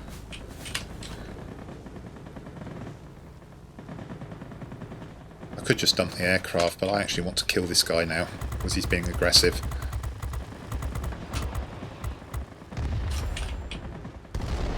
Tried the bomb trap, but I was never going to... Well, I say never going to fall for that. That's not true.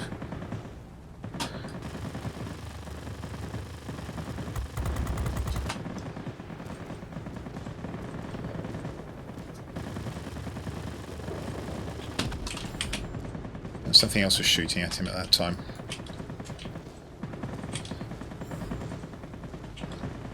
Let's get after that ground attacker.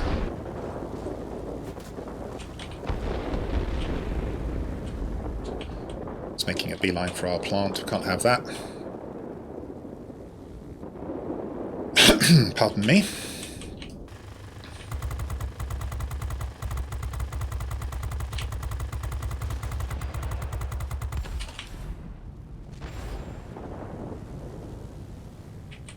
What's next? Try and defend the middle, perhaps? Certainly gather some boost. Pardon me.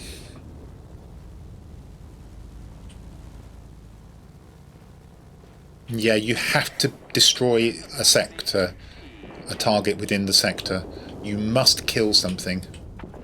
It's not enough to do damage. Hacker Diego. You won't get a credit for the cap unless you actually destroy something.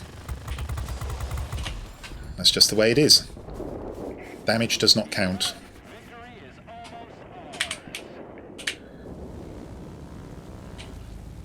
Gonna go up, get away from him, come back down. He actually didn't even bother coming after me.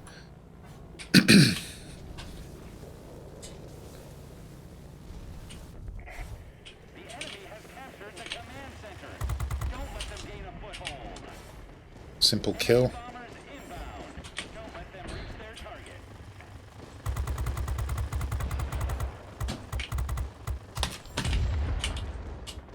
Let's go and take a ground target because we can.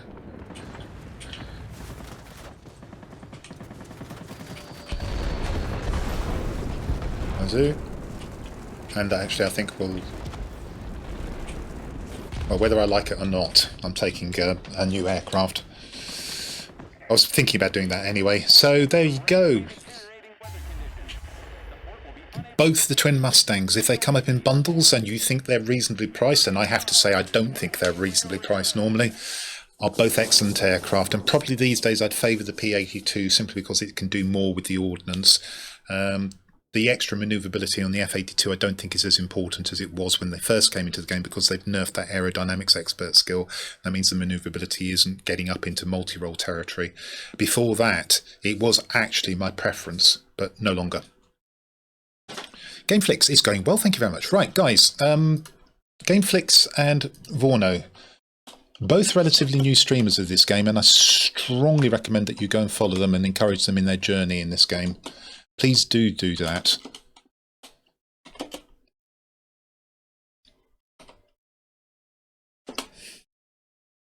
And just to reiterate, this guy is Chinese.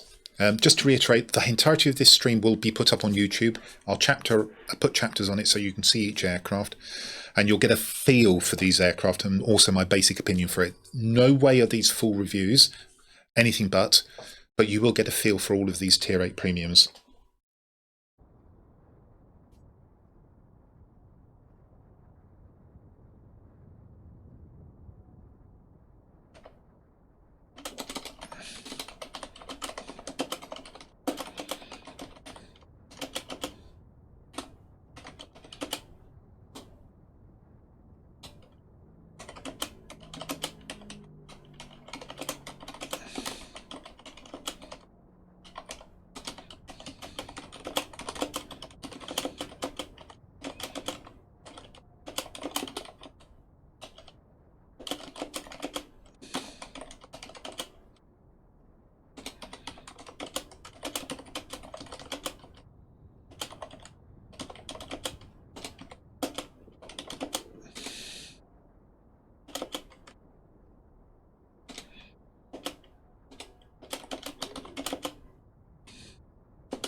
Okay, so he's not got YouTube. So we're going to move on and we'll get into...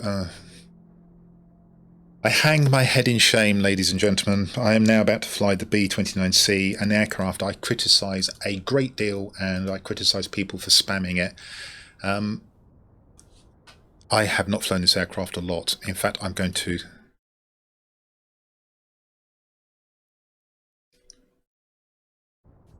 Okay.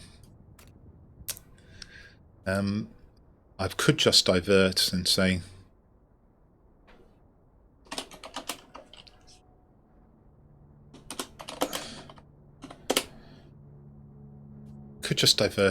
that I've lost my train of thought now because this guy is chatting to me so much, and I want to be...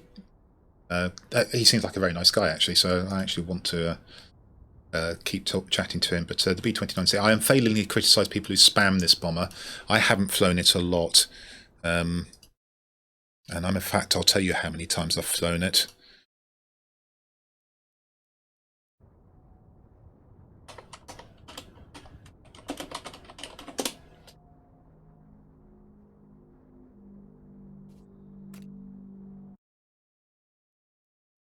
Okay, databases. I've just opened up an instance of SQL Express. Just going to go and get to a table. In fact, I'll open up a file that I did, win rates SQL. Let's go and do that.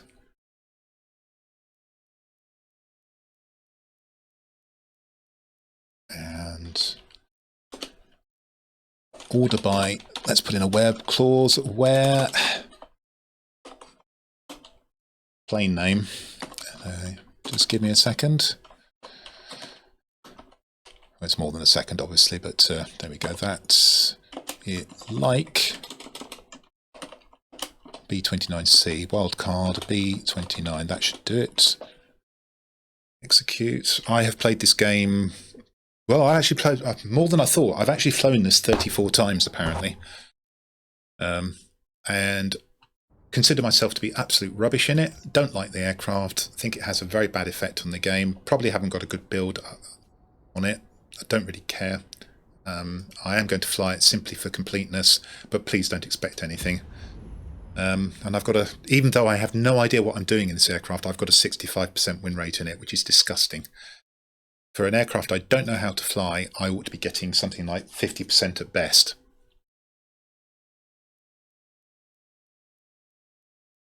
So yes, you've got three sources, Hackaday, you go for premium aircraft. There are in-game ones, which you can see on the tech tree. There are a dozen aircraft always available. Sorry, a dozen tier 8s, a lot more. Or maybe it's a dozen, I don't know. On the eu.wargaming.net shop, there are a number of aircraft, over a dozen I think, which are always available for cash. And then there are aircraft that are offered in bundles every now and then. So there's 3 different ways you can get these aircraft. And of course, there's also prizes out of the various loot crates in this game, which I would never, ever, ever recommend that you buy.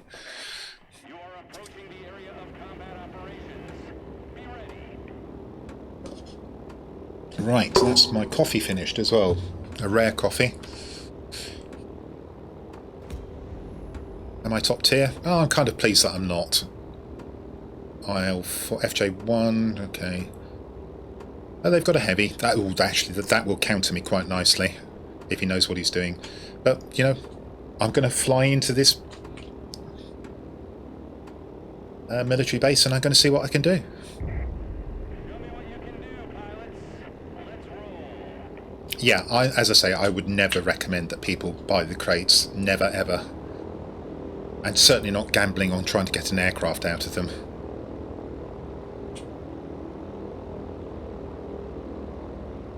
Guys, I have no idea what the route into this base is, so I'm just going to make it up as I go along.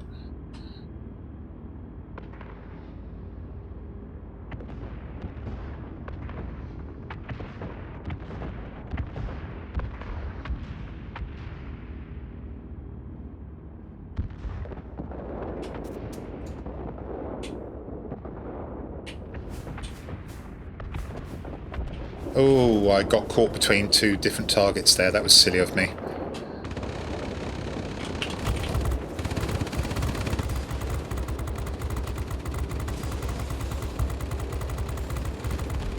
It's silly that I can do that with this aircraft. And I missed my bombing run there, so I only got 2 targets, which was really bad of me. I'm not actually sure there's anything else left to bomb. Oh, that would be inconvenient, wouldn't it? Everything's dead. Or I've got this bug which doesn't show up the ground targets that are available. I think it's actually that all the targets have gone.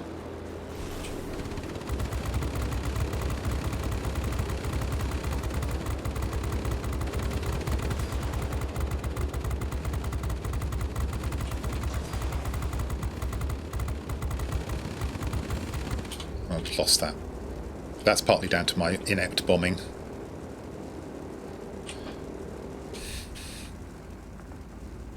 I actually got caught between 2 different targets and actually ended up bombing between them instead of either one of them.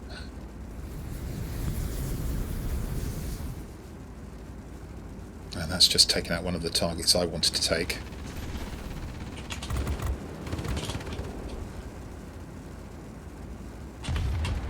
Oh, just as I drop the bombs, we lose this sector as well.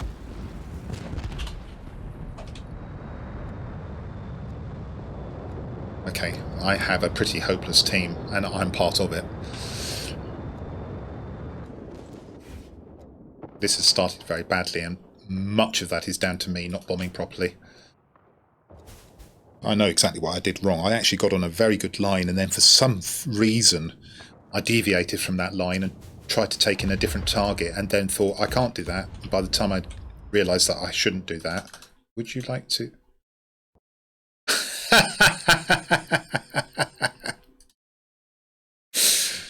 This is what you get for playing the B-29C, Q. It actually crashed the game. Well, as I said there in the Twitch VOD, I got disconnected mid-battle, which is very unusual. And in fact, at the end of this battle, you'll see I got disconnected from the server as well. And some of you may see some metaphysical irony here.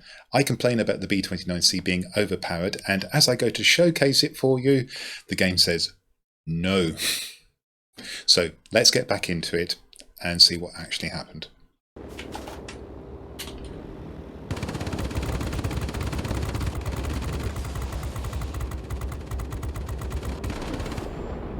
Okay, I need to get into settings. It's actually changed my graphics to Windows board. Oh, that's right.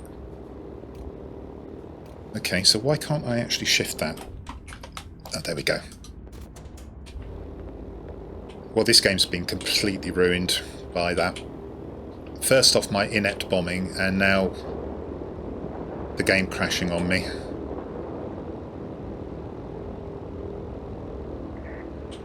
Master Chief, I would agree with you. I would absolutely agree with you. P-8A would be one of my top 2 aircraft to pick.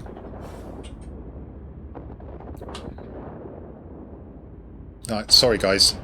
Well, I'm not really sorry actually, because I don't like the B-29C and I feel dirty flying it. The fact that I'm actually having a bad game as well as bad luck really doesn't bother me.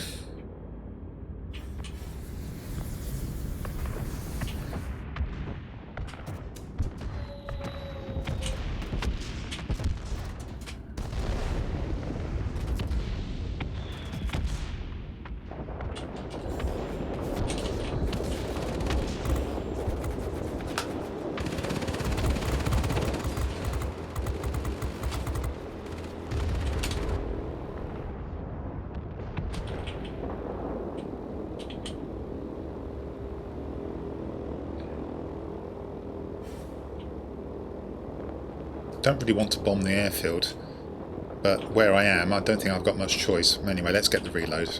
I might have to go and bomb the military base again.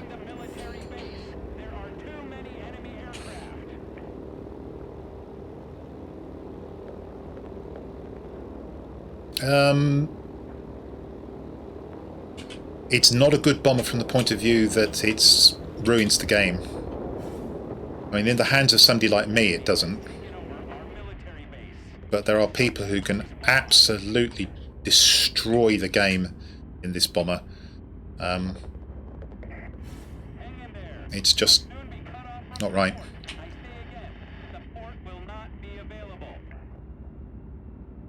That didn't unlock as quickly as I expected. Oh, I've just mistimed this badly. Never mind.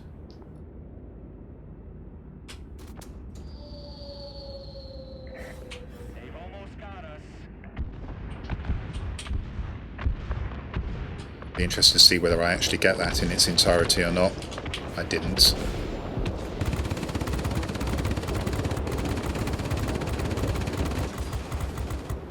Yeah. What happened there? I misread the missile base countdown for a rocket as the base unlocking. And I got in too quickly and then found that I didn't have my targets. So I messed up my bombing run again. I'm doing a really good job here.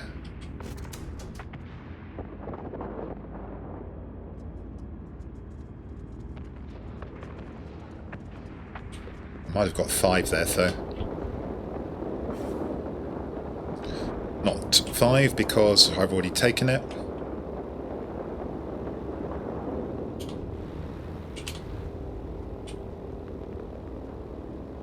I don't think I'm going to get to do any more bombing. But you get the idea. I would have taken out 5 targets there.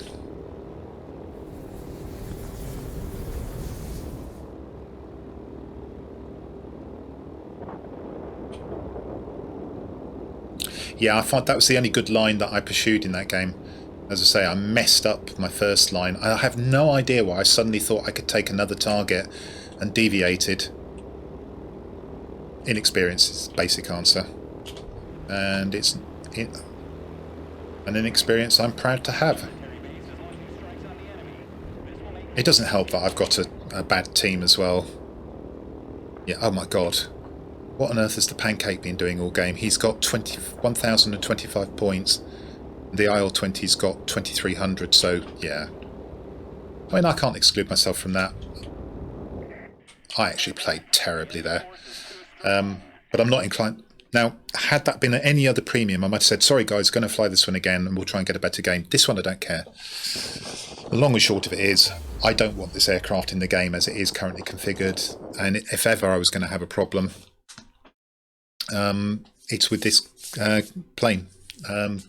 Sorry, I mean a game problem. The crash in the middle of the game. This is the perfect premium for that to happen on. So I'm quite relaxed about that.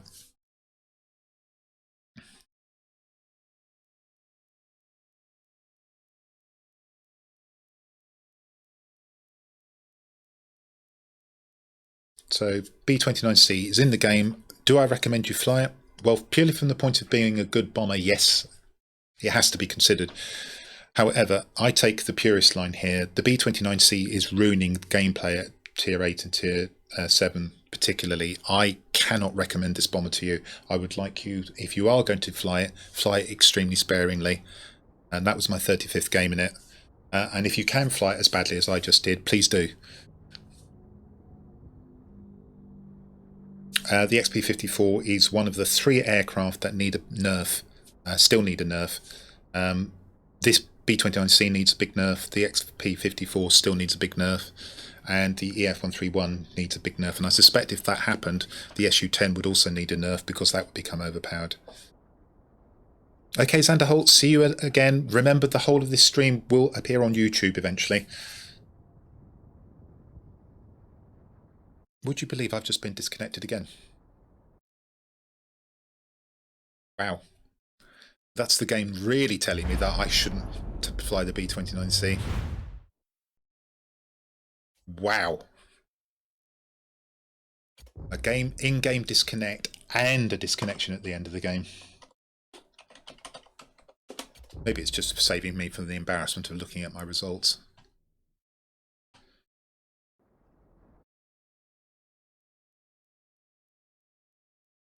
Yeah, there was the first thing I spotted on the XP-54. I looked at the weaponry and I said, this thing has got to have really high overheat, quick overheat. When I first flew it, which was during that bomber escort event, and I started in the XP-54 and I pressed the trigger right at the start of the game to see how quickly the guns overheated. And by the time I'd fired 12 shots, I was going, oh my god, this plane is grossly overpowered. And I wasn't wrong. Really bad balance. I have no idea what the World of Warplanes team was thinking by giving that plane such a long overheat. It needed to be of the order of 2 or 3 seconds, and wow, just wow. Okay, so I actually got my results. I played terribly there. I'm not sorry about that though. Right, so the next one is a premium in name only, because you can pick this aircraft up for free by playing through a chain of combat missions which will appear here if they're available to you. You have to activate the mission. If you go off and do something else, another mission, for instance a pilot marathon like we had for Albrecht Schneider at the moment, your progress is saved on this. It's not lost. And this aircraft can help you fund a free-to-play game if you can get hold of it through the mission marathon, and it's entirely free, as I say. So if I were to recommend a premium to anybody, the first one I'd have to recommend is this Vampire, along with the Ascender, which you can also obtain for free. And that's a Tier 6 fighter, an American one. Okay, so let's go.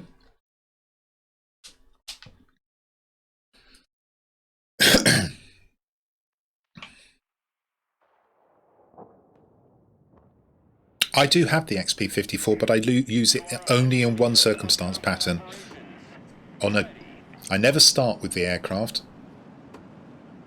The only time I will use it is if there is a repair base and I find myself up against XP-54s in a flight, and then I will swap into an XP-54 to try and combat them. Other than that, I never fly that plane. It's like the B-29C. The only reason I've flown it today, and I've been punished for it, is because it's part of the Tier 8 premium set. Show me what you can do, pilots. Let's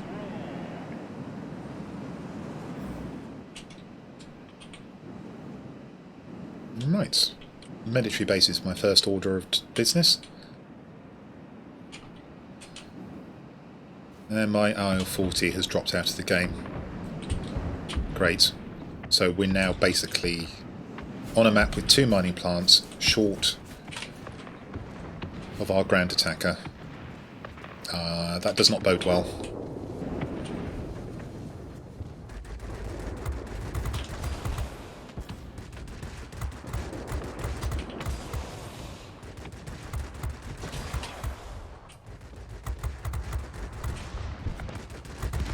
Lovely Hispano cannons.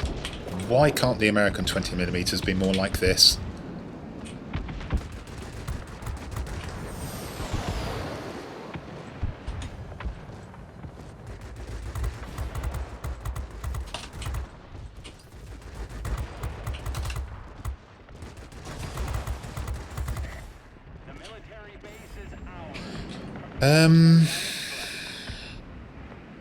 Oh great, that was my only other player in this game as well.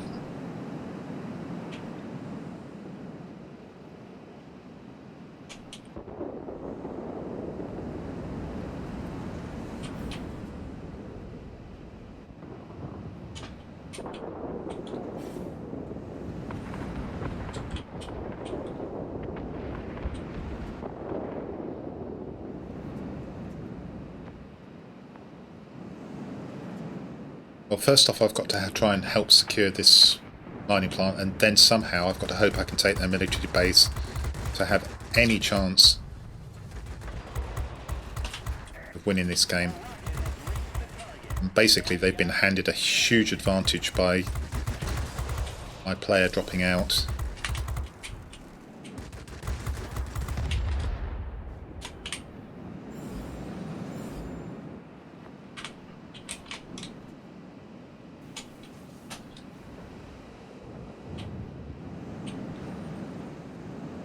Yeah, he's gone, hasn't he? He's not coming back.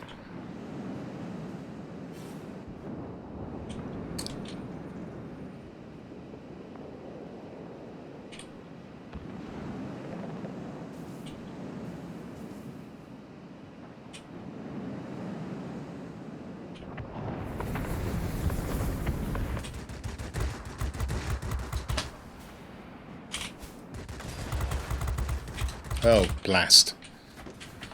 I didn't see the fighter come in.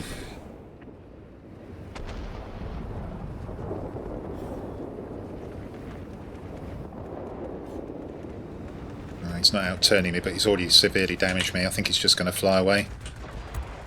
Oh, he's lost his engine, so maybe not. The enemy is launching rockets at us from the military base. Take action. Good. Okay, that helped. Unfortunately, he took us out of the sector, so he did a good kiting job.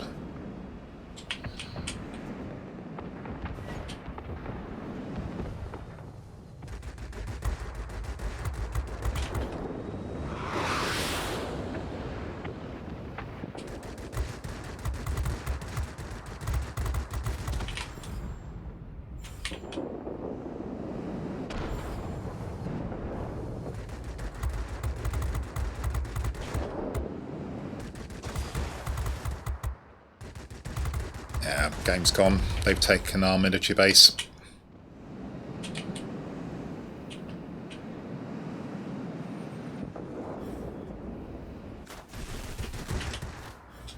Got my wing, which is awkward.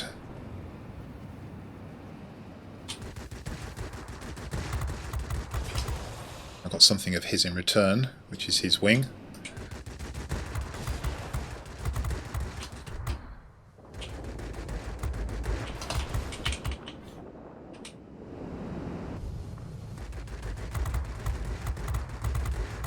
No, buddy, you're not getting away. You came to attack me, you lost. I'll have to defend this military base and just hope that the bots can do something. I'm going to report that guy. He could have easily got back into the game had he wanted to. Just a deliberate disconnection, and I have no idea why.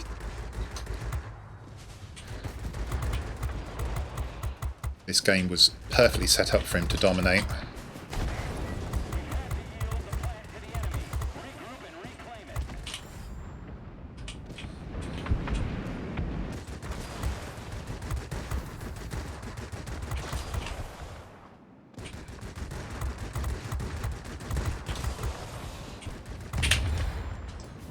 Must be him again. Yep, it is. So he's tried running from me and he's tried turning. What's he going to do this time?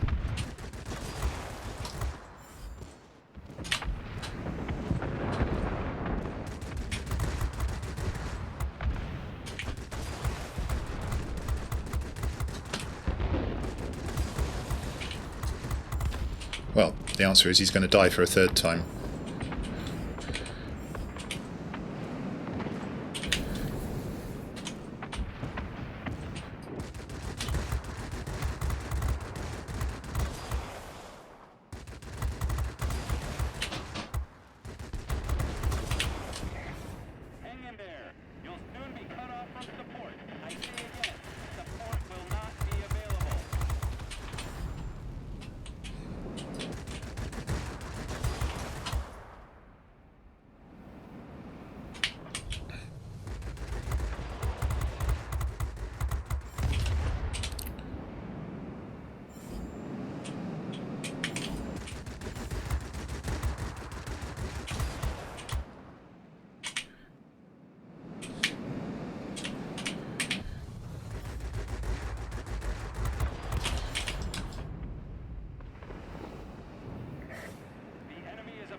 Let's try and running this time,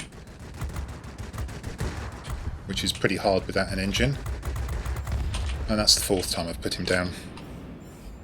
Bear in mind that's a tier 9 plane that I'm absolutely taking out of the game and trashing.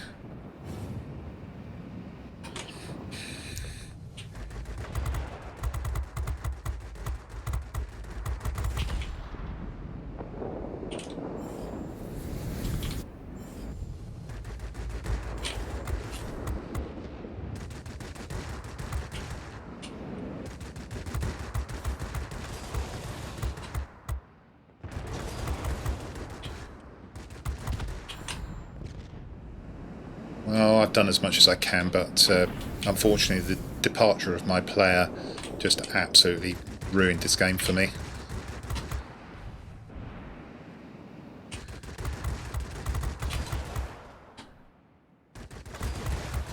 It's a shame really, because as you saw, I've taken their ME1, their P1092 to the cleaners. Had we actually had our player, we would have probably won this game. No, he's going to try and shoot me.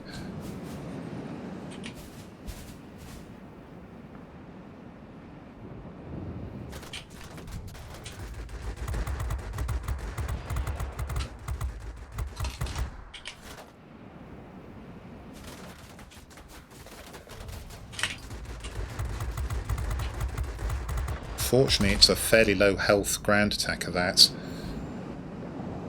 Oh my goodness, we've actually won! Wow! Wow. Okay. Chalk that one up as unexpected. I did the right thing.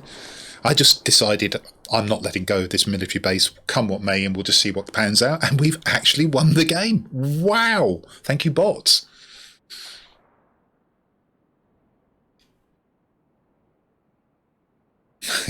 Yeah, Hacker Diego, it's called the innate hostility of inanimate objects. Yes, whenever you want to do a particular thing, you can guarantee that something will happen in the game that actually stops you from doing it easily.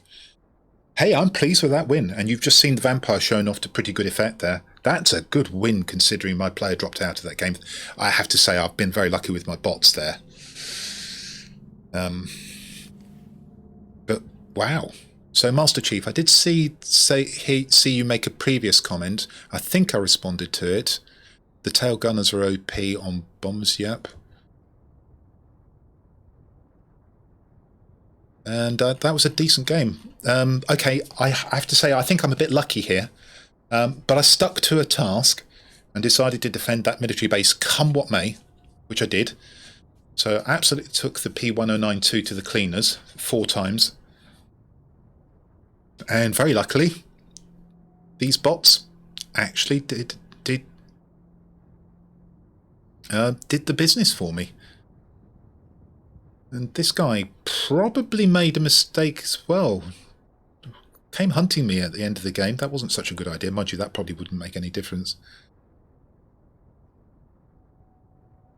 Not sure about that pattern. I can't say I've noticed. We will be seeing the NC 1070 shortly. So let's find out, shall we? The next aircraft up is the Seafang, which I think Hacker Diego was interested in. Now, there's a problem with the Seafang. It's a pretty good aircraft, and it's got the same cannons as the aircraft I've just flown, the Vampire. Do you know what? I might actually do that Vampire as a video on the subject of never give up.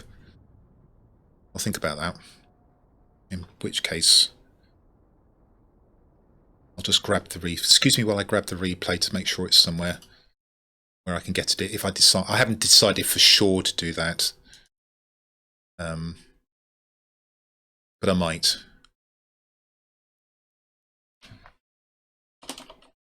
That'll be my second Vampire video as well, I think, if I do that. So I'm not entirely sure I do want to do it.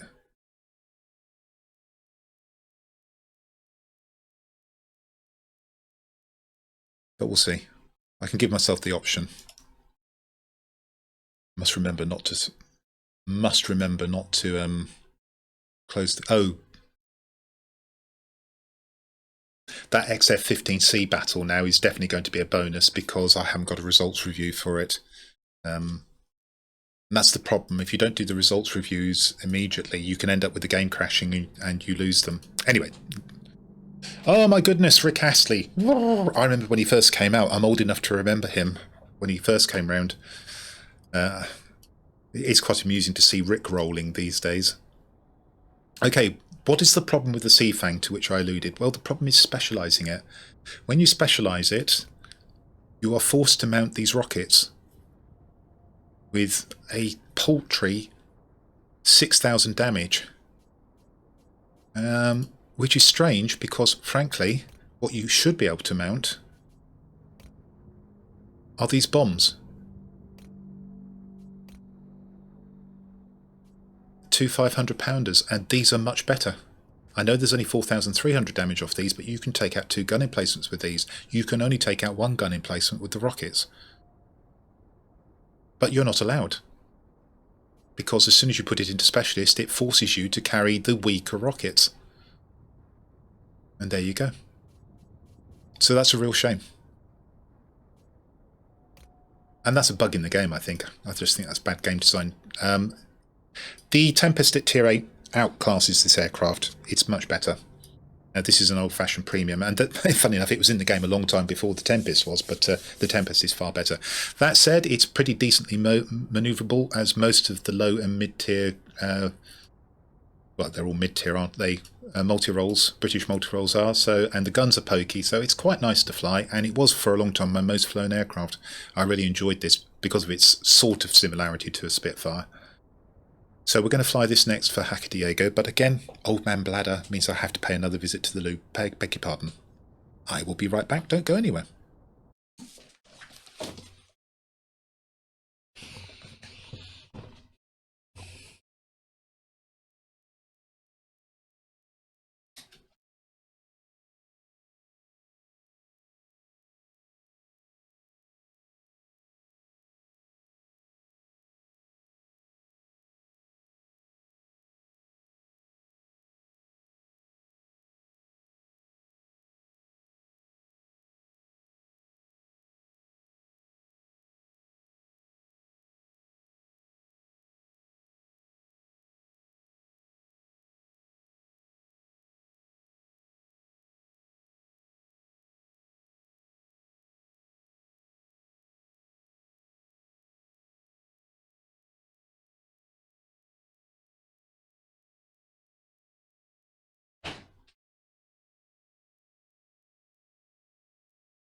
Okay, I have returned. I shall change the scene in a moment.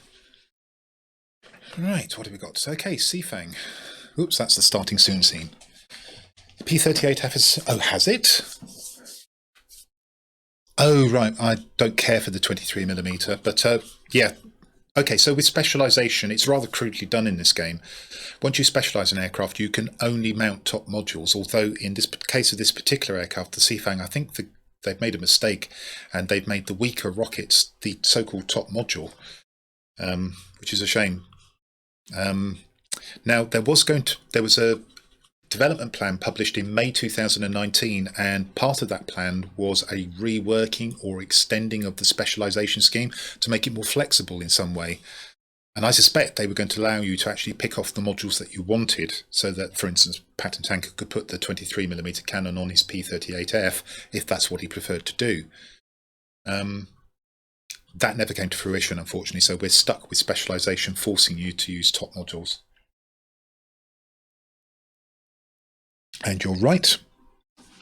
So the next development of the Spitfire was the Spiteful, and this is actually derived from the Spiteful. So it's derived from the Spitfire at one remove, but it has got a different wing. The laminar flow wing, as Flying Dutchman is saying, but it's somewhat related to the Spitfire.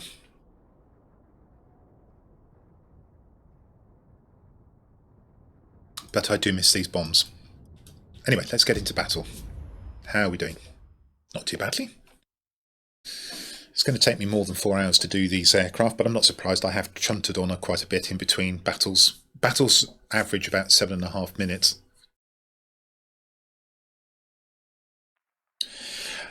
Be careful what you wish for, Hacker Diego.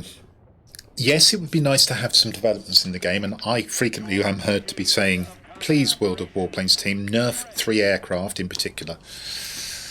But if they start developing the game, are we going to have a scenario like World of Tanks or World of Warships where lots of people do not like the way those two games have gone? I certainly really don't like World of Tanks anymore. The way they've developed that game has taken it away from a game that I enjoy, biased it heavily towards heavily armoured heavies, and I don't play heavies. I just hate heavies. I hate brawling. I much preferred the game as it was. Say back when the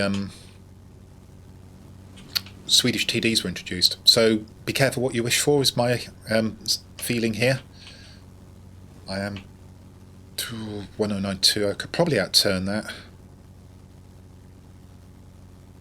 My 211 I can definitely outturn.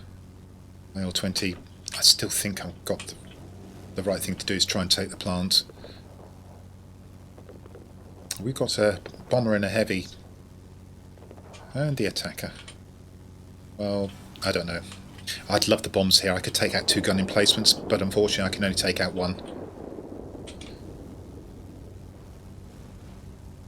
Rockets just aren't good enough.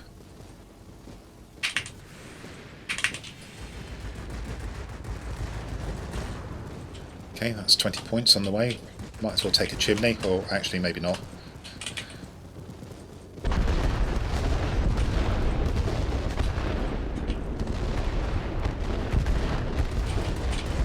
And this is kind of what I was hoping for, an opportunity perhaps to pinch a target that had been previously damaged. So let's see if we can get these... Oh, we don't need to. Right, so we've lost the airfield. Do I fancy contesting that? Or do I fancy trying to get up for the bombers? They're a long way away.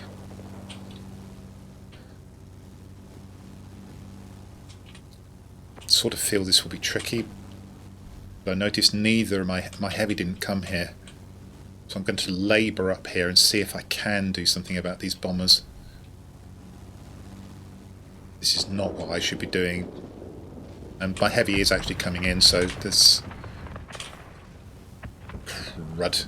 If that hits me, I'm in all sorts of trouble.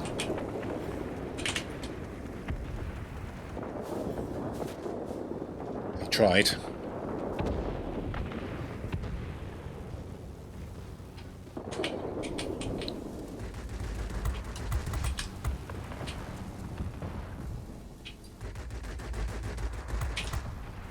I've sort of chased him off. I'm way above my comfort zone here, but it's actually the bot heavy that's come in. I don't know what my heavy's doing. Those here as well, so that's okay. Well, I say it's okay. It's not as bad as I thought. I need to take on this Seahawk.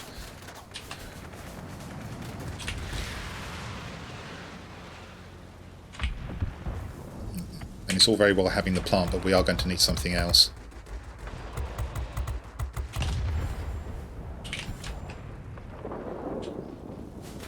That is... Right, and unfortunately got my pilot. Now here's the thing. Are we going to be able to outturn this guy? No is the short answer. He's got more manoeuvrability than I have. We're in all sorts of trouble here.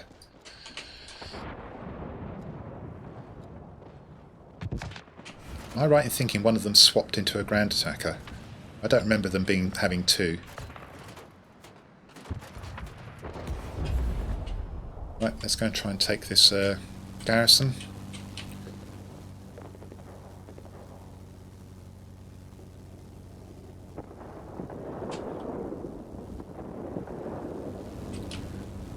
Yeah, we're going to lose. Our bomber is not very good. Always being countered quite easily. He's only done 3,000 so far.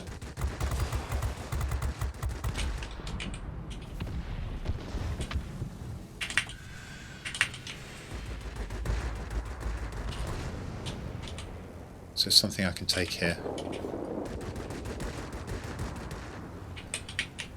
This is one of these frustrating games. Yeah. We've got this, but we've now lost this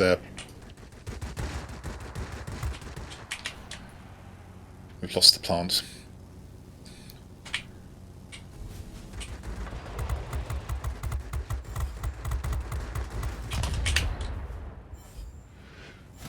I heard the rockets go, so I managed to avoid those. As it's a bot, I may be able to outturn it.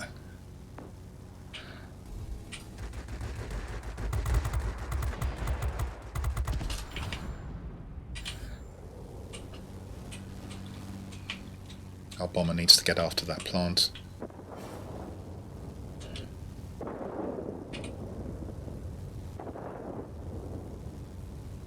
Whether I like it or not, I'm going to have to contest the middle now.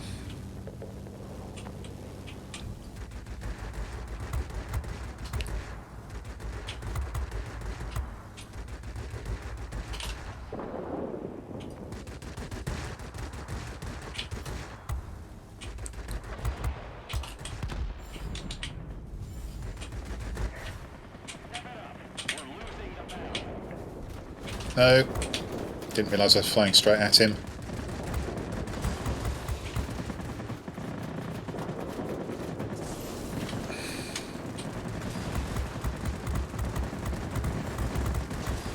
He should burn out. It's not going to help us particularly though, because they've got two fighters here. We've already established the 109-2 can outturn me. How's my bomber doing? Not very good. Well, I can go across there and try and help. I'm not even sure that is. I reckon that might be the bot bomber, and that's our bomber coming in now.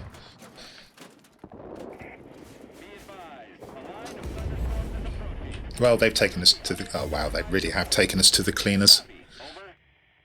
Turn back. The enemy force is too strong. And then for me to come top on a bot with a bomber on my team on a map with a mining plant, I think that tells you a lot. And I suspect the heavy wasn't particularly high scoring either, because he certainly wasn't over the plant defending it until quite late in the day, and then the P1092 just flew over and stopped him.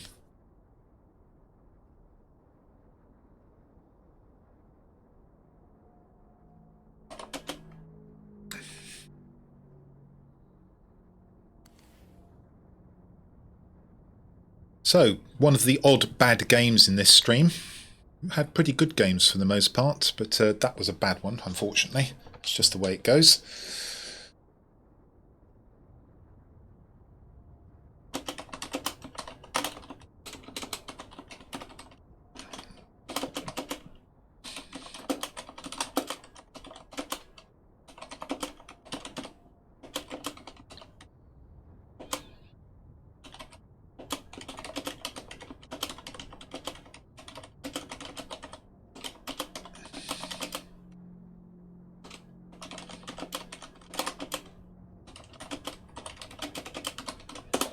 There we go.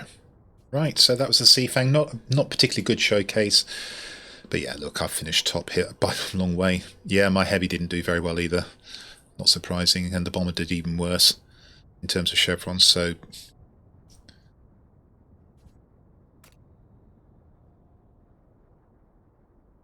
This guy must have absolutely salivated when he saw the way that had been set up. He's top tier. Central air base and a mining plant to potentially go and attack. It was absolutely ideal matchmaking for him. Okay, this is a very chatty guy. I'm just going to leave him without chatting for the moment. Let's get into the next aircraft. J21RB, and this is one of those on the tech tree, the European stroke international tech tree. I've assigned it to the British nation. And when we get to the NC 1070, I did say we'd do some swapping about. We'd move it to a different nation, so you'll get to see how that works if you don't know. And I'll also put Marine and Litvinova in it. Litviakova, sorry. At the moment, 10 rockets. Quite a good ground attacker. This is a very recommendable premium because of that facility to be able to swap it between the major nations and train any crew of any major nation. So this is a recommendable premium as far as I'm concerned.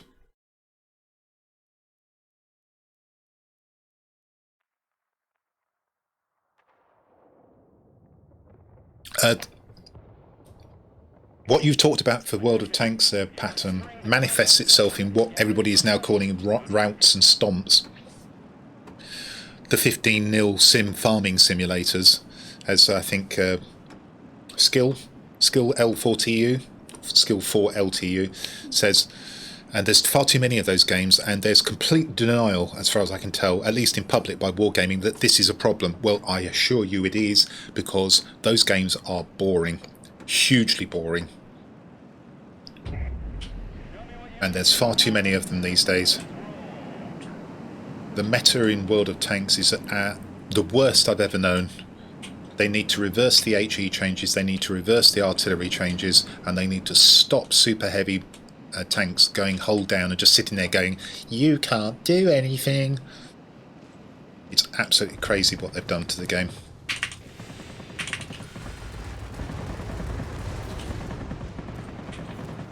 And I wonder what they actually are saying in private.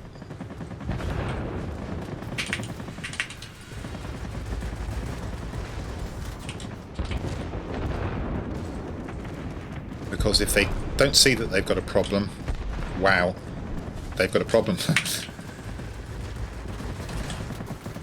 Okay, didn't finish that target off, that's no surprise, but we'll try and finish it with the guns.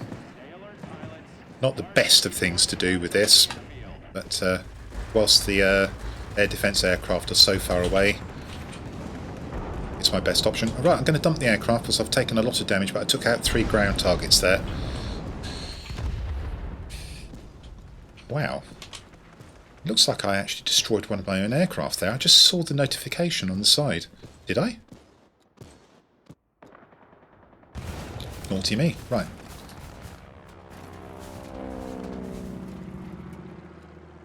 I'm going to go and make a play for this. I should have reloaded by the time I get there. Not interested in the middle at the moment. Might be later on.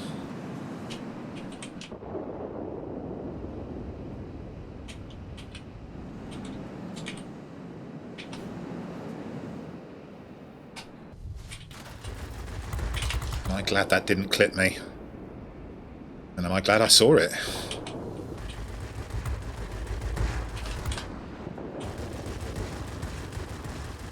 Oh, come on, guns. I just actually had some bad registration, possibly because my wife is doing some work. Right, what have they got that's specialised? A vampire. Oh, yuck. You know what? It might be a better idea to try and take the airfield if the vampires over there trying to take their military base. I'd really like to go for the military base, but it would be foolish to go up against the vampire.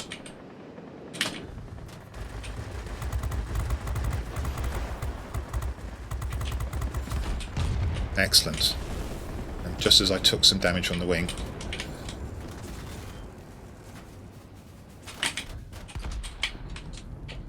Right, you little so-and-so. Right, you're going to get shot down when I spawn, if you're still about.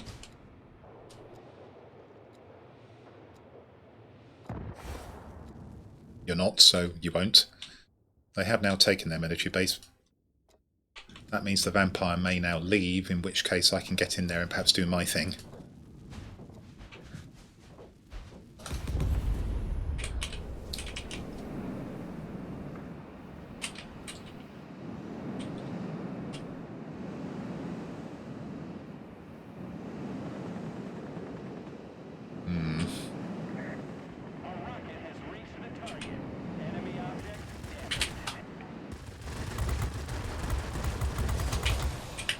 Set me on fire. I got a lot into him, and I've actually got some separation, so I'm actually going to try and shoot him down. And I'll go back for repairs.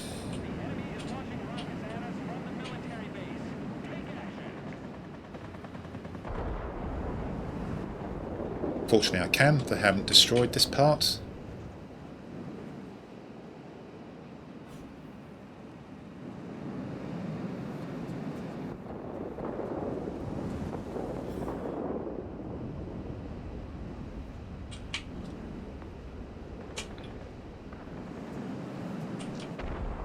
Should have another garrison shortly. We should get their garrison before they get ours from the military bases. If we get this military base and we keep our own, that should be game over.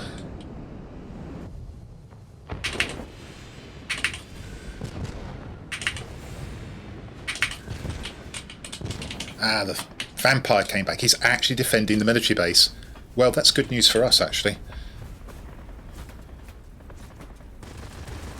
I'm hoping he's got a bit of red mist because I shot him down. Because if he's here, he can't be doing anything else.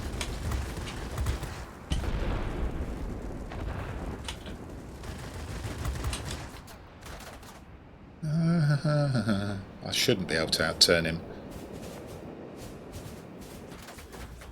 He set me on fire twice. He's firing gold ammunition. We've lost the airfield. That's frustrating. Okay, we go off and take our garrison now.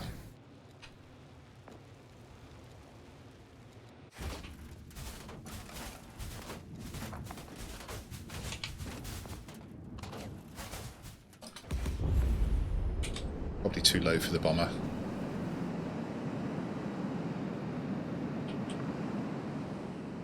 Right, we're going to have to actually do this by shooting down the aircraft because we haven't got the ordnance, and I'm not going to reload at the moment.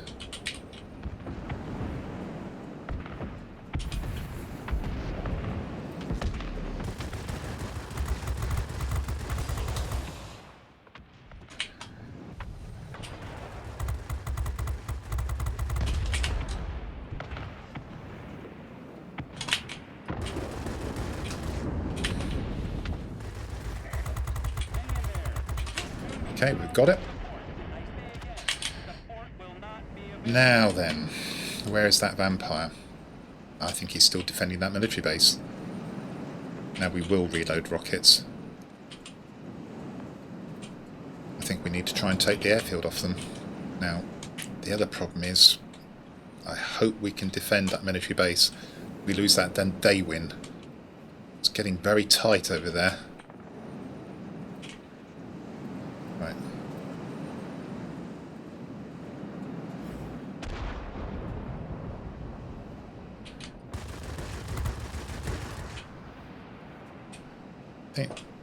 I think this guy is actually trying to get to our military base. I think I'm going to stop that. Please don't be the heavy chasing me down.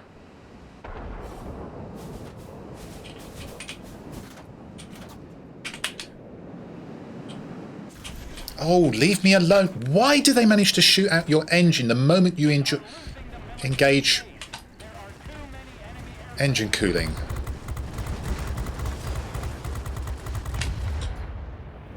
That's appalling. The moment I engaged engine cooling, I had my engine shot out. That happens too often for that to feel coincidental.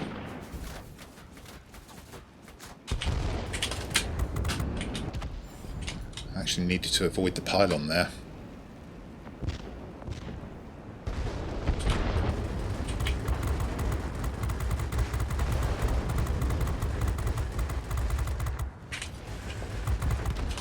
Didn't need the rocket, but I thought I'd just... Oh, they got it!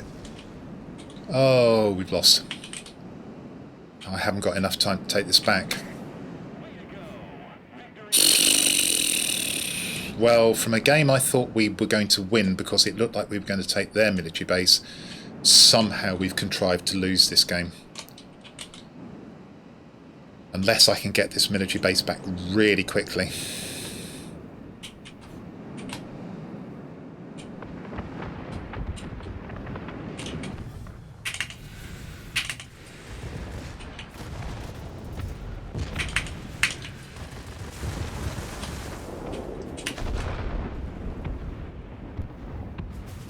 Oh, something's finished off my target. That's annoying.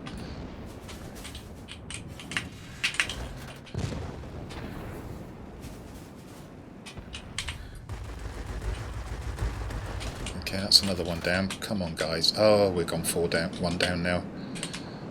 This game is rapidly going south.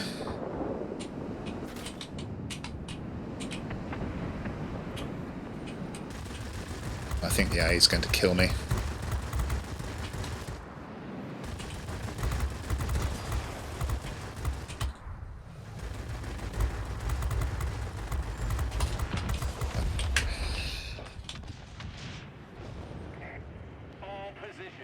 captured by the How did that happen? the tide of the battle. That's one of those, we haven't had this much on stream, but that's one of those games where you have a winning position for 75% of the game, and then right at the end, it all flips.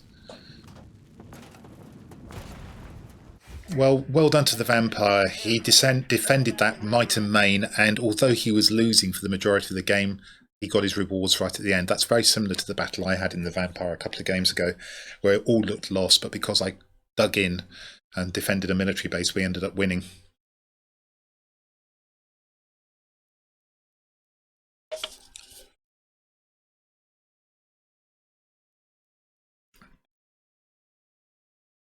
Hello, Awesome Pete. Yeah, I'm not sure I made the right decisions towards the end. But long and short of it is, if you want to buy a premium aircraft and you have gold, I would highly recommend this aircraft. You can get it off the European tech train. It has the advantage of being assignable to any of the major nations, which we're going to see now. Pat and I agree with you about the tanks. They've become very boring for me as well, because I don't like brawling. I just don't see the interest in getting up in somebody's face and shooting at them. It all depends on reactions, and at my age I've got slightly inferior reactions anyway. Right, we're going to stick an hour's worth of boosters on. How many have we got to go? Not many. We'll still stick an hour's worth of boosters on.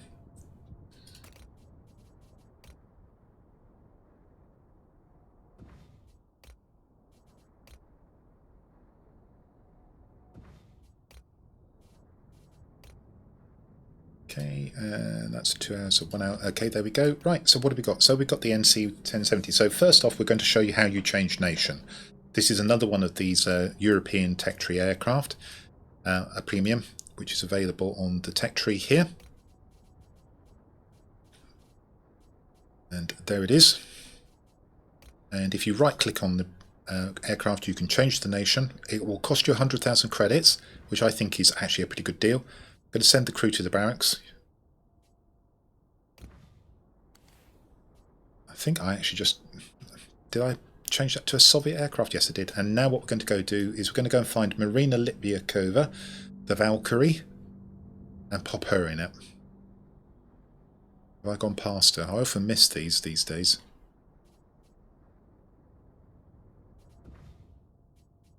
Bear with me whilst I display complete and utter incompetence on stream. Ugh.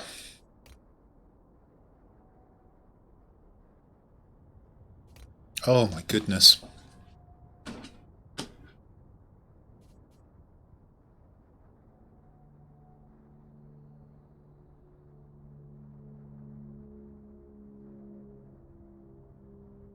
You're a long way down. Where are you? There we go. Marina Litviakova. Special skills? I don't use this one very much, Supernova, because it basically depends on you dumping your aircraft into the ground. And then you've got the femme fatale, setting a ground target on fire as a result of continuous shooting. Well, that's quite tricky to activate. Let's get a gunner in and we'll go off and play this. But the good news is that all of Marina's skills, as she's a Valkyrie, apply to any aircraft in which you put her. Off we go. Well, provided you train her for that aircraft or you put her in a premium aircraft. They won't apply on a tech tree aircraft unless you retrain her. So it's not a question of just popping her in to a tech tree aircraft and expecting her to work. You would have to retrain her for that.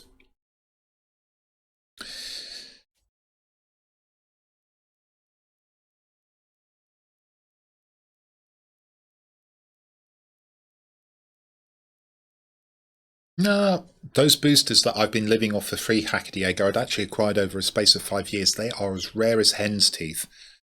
So I have now actually run through my stock of boosters, which I acquired in 5 years in the space of the last 6 months or so.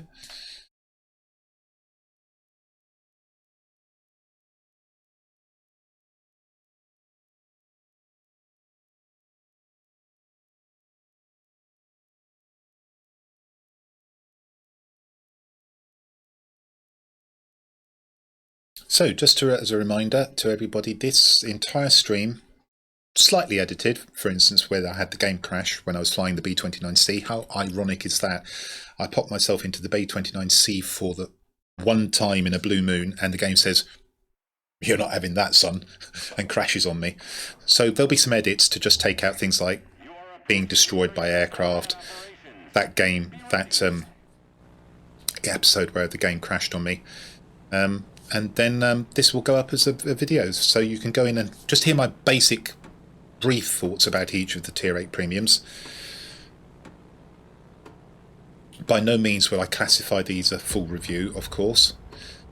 This aircraft is not a great ground attacker. The bombs reload very, very slowly, even if you work your backside off to get them to reload as quickly as possible. The best you can do is 85 seconds, I think, which is what I've got. And they're actually quite weak bombs as well. And you can often be frustrated, and I've seen Pete do this, bomb a gun emplacement with a single bomb and then puzzle over the fact that it wasn't destroyed. To be sure of even a gun emplacement, you have to drop 2 of these things. And then you have to endure an 85-second reload when you've used your bombs. It's not good. Oh, 2 Spitfires. Well, the one thing this thing does have is a really, really good rear gunner. So maybe I can catch the Spitfires out with that.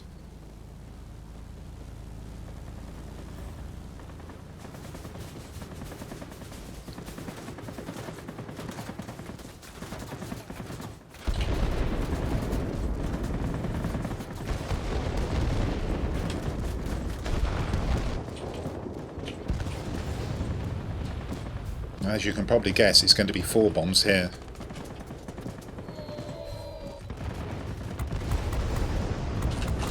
But I may as well kill the ground attackers whilst I'm here.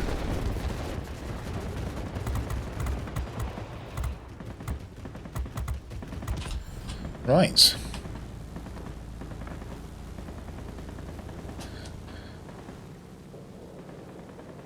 It wasn't me who took out the central section.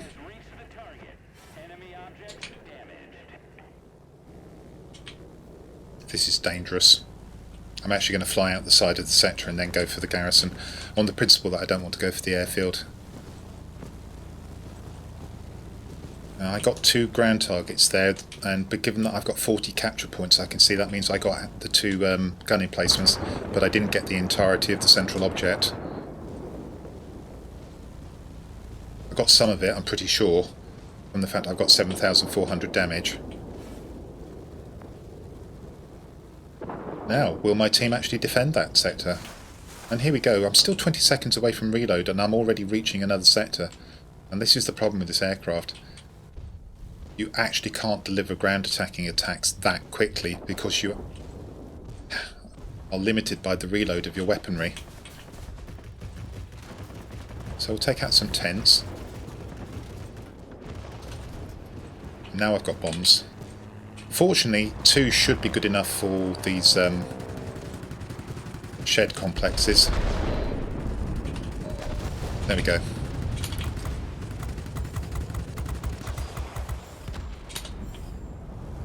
Right, what's to do next? I could pick up repairs, I guess. I may as well, because I'm going to do a reload, so I've got a full bomb load for what I go for next. I'm kind of presuming they will take the military base at some point, and I'll want bombs for that. In the meantime, let's go and get effectively a fresh aircraft.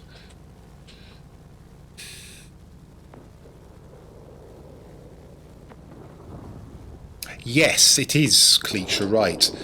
The RB-17 and this aircraft share immense rear gunners once they're specialised and you put the right skills on.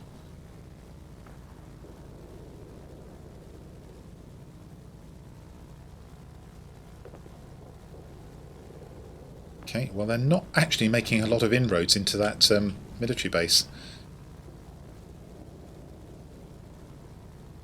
I'm tempted to go in and shoot down the ground attacker.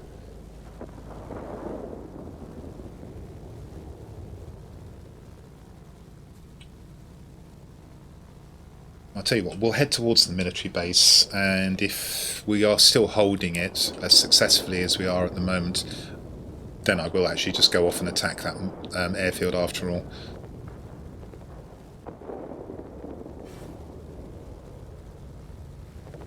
Oh, I don't know. Actually, let's change. Let's not take the risk. Let's play conservatively. We can now actually go and attack that garrison. Let's get out of the sector.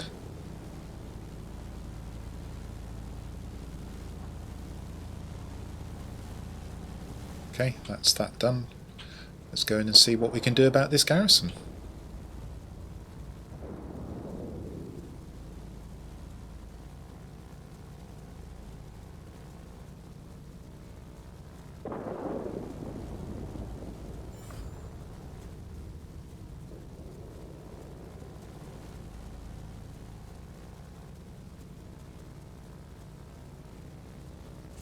Oh, okay. Well, gun. Look at this range, look at this range, look at this range, look at this range. Gone. And I wasn't out of range there. I had more to come.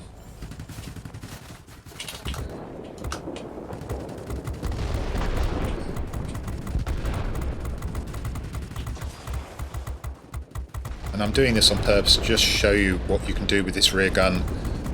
It is hugely destructive, and the Spitfire didn't know that, and basically fell victim to it. So I actually took that sector without dropping ordnance because I could use the gun. And it looks like one of the Spitfires has decided that his job is to protect this airfield. Well, you never know. I might be able to kill him with the rear gun as well. I've got plenty of health. I'm not sure that there are any targets here for me. There's one over there. Oh, there's one here. Oh, we may... Nope, that's going to be hit by the military base in a moment. Just saw the signal.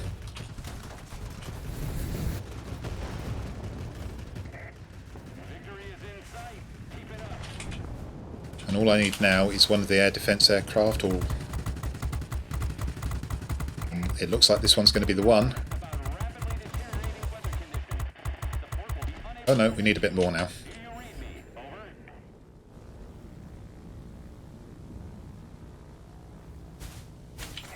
There we go. Have complete control of the skies. Way to go. Well, not the most exciting game in the NC 1070. My team's been completely on top. So, just take to heart what I said about this aircraft. It is quite fun to fly in some respects, but a powerful ground attacker it is not. We'll be waiting for you back home. Coat of arms. Why would I support the Ukraine? Because it's being attacked by a murderous tyrant by the name of Putin, who has brought shame and humiliation to Russia. Does that answer your question? And belongs in a jail cell for the rest of his life. The highly corrupt nation is Russia. And Putin has taken your nation backwards. I'm assuming you're Russian, and I'm very sorry for you. What your people need to do is get rid of Putin and his cronies as soon as possible and try and take a step back to civilization. Okay. Coat of arms, does that answer your question? Please go back and think about your country's despicable activities and who Putin is.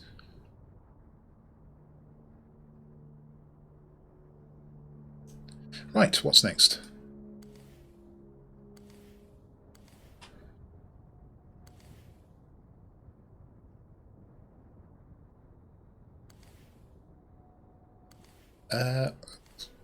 The order of things has changed. Oh, that's because I made that a Soviet aircraft. How do I pronounce that? Sudil? Swadil? I'm going to say Swadil. I've mispronounced your name, I'm sure. I apologise for that. But what I am very grateful for is you joining the community. Thank you so much for being here. No need for anybody else, if you don't mind, to make too many comments about what we've just seen from Coat of Arms. I think I've covered it. Let's move on and play the game. But if you have a pertinent point to make and it's a polite one, then please do. I don't want there to be a slangy match in chat. I don't see any evidence of one. Everybody's been very restrained, and I think I've put the point perfectly well.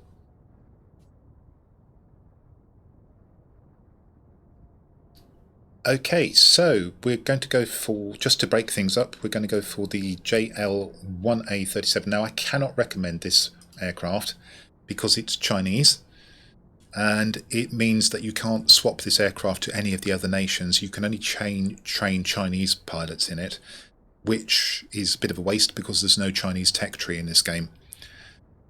But as an aircraft, this has the highest DPS of any of the Tier 8 fighters. And if you like your MiG-9 gameplay or your MiG-15 BIS gameplay, then don't hesitate. This aircraft is very good as a plane in its own right. But as a utility plane for training crews, it has no value. And therefore, I think is not one that can be recommended. But it is a good plane, generally. It's... oh, that's interesting. 8 seconds boost, that's coming off. Let's put on... and I'm going to have to buy this and boost it up because I don't think I've got one in stock. So high-speed gas turbine. We're going to change our configuration here. We're going to enhance it immediately. We're going to lose some boost, but we'll try and compensate for that with a little bit of jiggery-pokery with the bonus characteristics. I don't want to reassemble it yet. Let's enhance it again.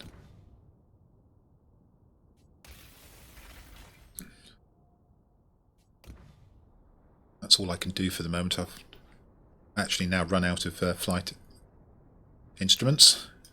Let's see what acceleration but cooldown rate is something I do want, but there's a 10%er available. We won't do that just yet. We'll wait until we've got all 3 characteristics. Now I should be able to put on a first aid dressing package. Oh, I'm not sure about that. However, having said that, I do have fire resistance here. I'm going to risk it. But this is an aircraft where probably you do need to expend some skill points on these 2 skills. Fire resistance and indeed firefighter. I've got them both. So it's a bit of a shame. I always feel uncomfortable, or I always regret using skill points for these. But I think with this aircraft's low fire resistance, certainly if you're going to try and mount a first aid dressing package, you really do need to have those skills. So just have to suck it up, I'm afraid. Okay. Let's go and try and play a little bit of MiG-9. Normally takes me a little while. Mixed armament, I should point out, so be careful. Obviously the shell velocities of these 2 guns are very different, and therefore in a deflection shot scenario you're likely to miss with one or other of the weapons groups. But if you can get behind something, this really does pack a punch. Let's go.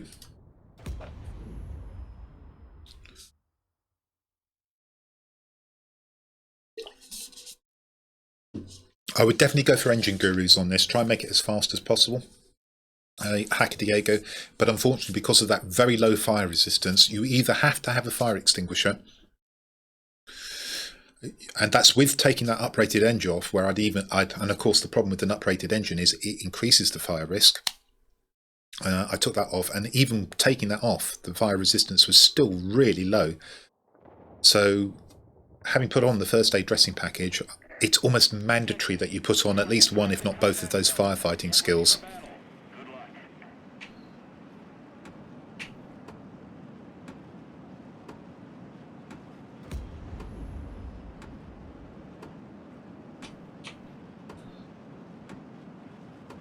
Top tier. Vampire will outturn me all day. Oh, they've got a lot of ground attackers here. The Vampire is a bit of a problem. Everything else I'm not so bothered by.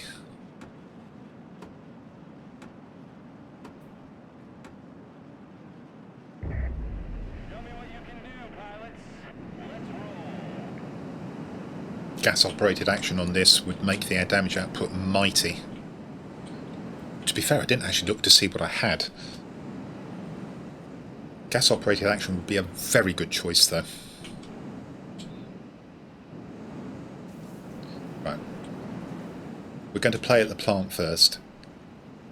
That's more important than the airfield. The thing that's against me with this aircraft is its relative fragility. It hits hard, but it takes damage quite easily.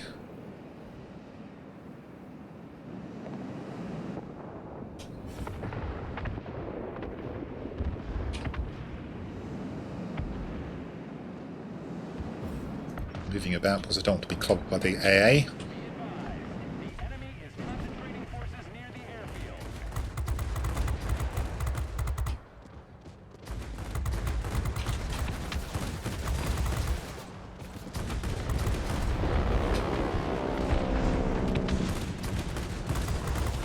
Brilliant. Okay, job done. Enemy ground attackers chickened out. So, is it worth trying to take the airfield? If we take the airfield as well, it means they can't even come and attack the plant very quickly. So there's the great advantage of that.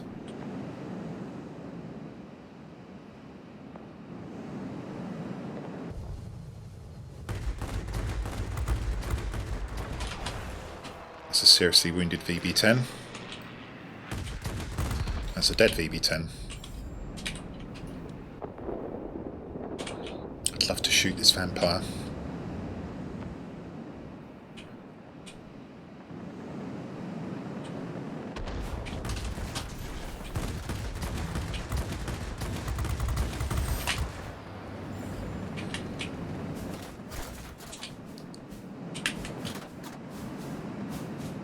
I hit the vampire hard, but not quite hard enough. Anyway, seem to have made my escape.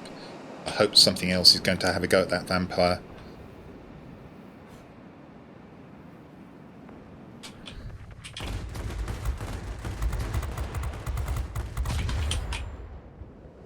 Ah, they took the airfield. That's a bit disappointing. That means the vampire can now get repairs. Or maybe not if I can shoot him down before that happens. Good.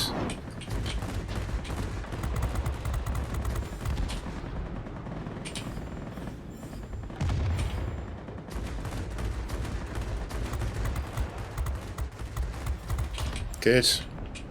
Stop the ground attacker getting there. We need to go for the bomber. I could have done with repairs there. That's a real shame. Never mind.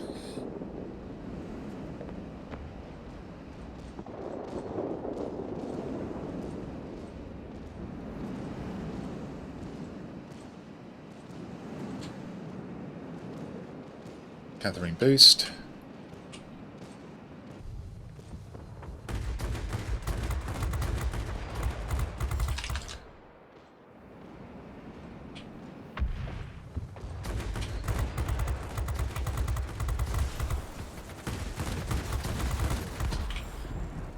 Won't bother to repair the engine just yet.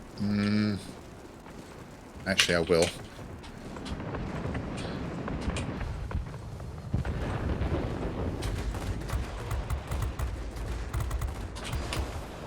It's important not to let this bomber actually do too much.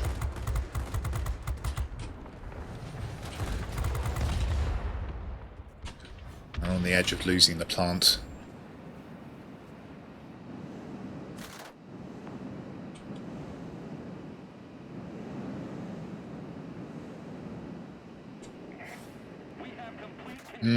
Getting repairs would be a really good idea if I can manage it now, so...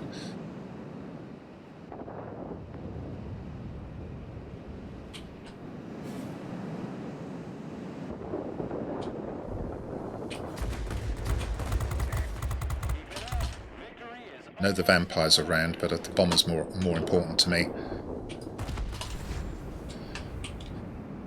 Let's go and see if we can do something about this vampire. And then perhaps pick up repairs.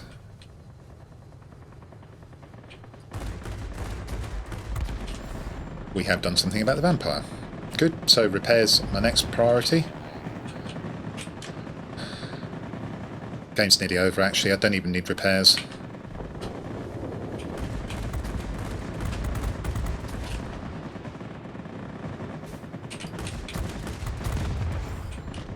Fantastic aircraft. Really a good aircraft. Pity it's Chinese in the sense that it's not very viable in the game for crew training, that kind of thing. But as a pure plane to play in this game, this is a really nice aircraft. Let's go and see what... I think I've got long gun barrels on this. DPR. If I've got one around, a gas-operated action, I'm just going to mount it, temporarily at least. and see what happens to the DPS. And bear in mind, this is already the highest DPS fighter by some distance at tier 8. And you just saw how I was melting everything that I was shooting at there, including bombers. I really like that plane. I really like that plane. Such a pity it's on the Chinese tech tree in this game.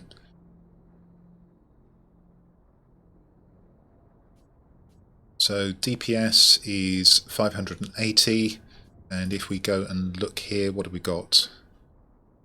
Reinforce, more burst length. Okay, that's interesting decision, but you lose accuracy. We put gas operated action on, which I actually think is a better choice. Have I got one? Oh, I've got an experimental one. Let's put this on. Let's see what happens to that DPS. 704, and there's more to come. Let's do a little bit of calibration so you can see how this could kick up. I think this is the right choice, and in fact, actually, I'm going to mount this.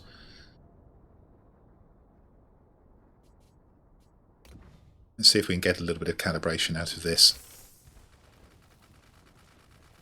Stand by for 10 negative calibrations. 2. Oh, thank you for throwing me the sop of a very small increase. Let's see if we can get it to around about 450, and then let's have a look. Good job, I got a lot of credits. That's 4 negatives and 1 small positive so far. Oh, that'll do. We won't go any further than that, just to see what we've now got. 714, so basically going up 744, 18 calibration points took us up to 714. I think that's the way to go with that, don't you, Cleeks?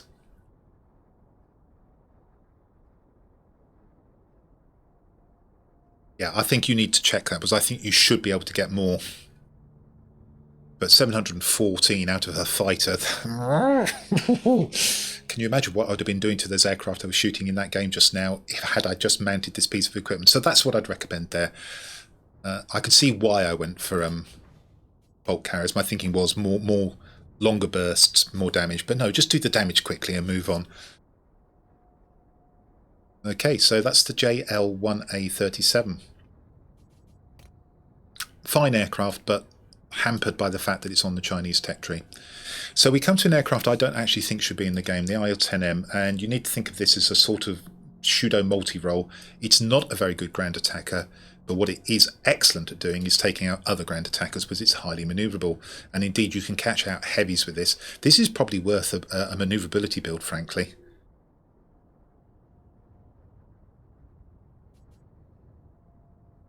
And in fact, actually, I'm going to go...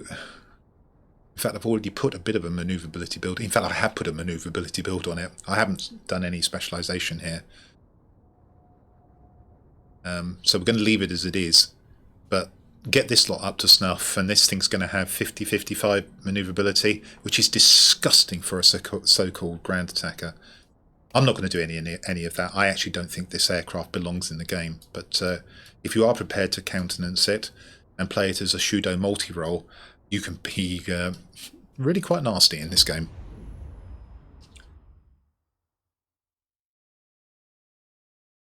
So yes, if you mount gas-operated action Hacker Diego, you do lose a bit of accuracy. The only one that doesn't affect accuracy is long gun barrels.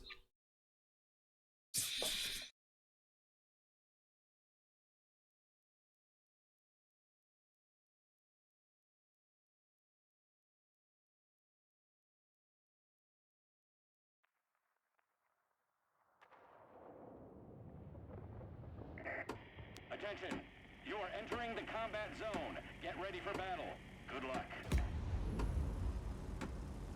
Okay, well, it's still the military base for me, and what this aircraft is not is fast. So sprinting for their military base is not really an option. This isn't the sort of map where I would expect to be engaging enemy ground attackers a great deal. You never know, it could happen, but there are other maps where you would come into contact with them and then basically you just shoot them down. And that's what this aircraft is really designed to do, just like a multi-role. As you can see, the bomb loadout is very weak and you've only got 4 rockets as well. So you actually have to work really hard to do any ground attacking in this. Fion! Good afternoon to you, and it is afternoon. Good Lord, this is a long stream, but we're now flying the last of the Tier 8 premiums, and I did say that this was going to showcase the entirety of the Tier 8 premiums. I've actually flown all 21 of them once this battle is concluded. I'm actually going to keep my rockets in case I need to do a bit of finishing on the main target. And even the guns aren't particularly good at ground attacking either. They're much more the sorts of guns that you would use on a...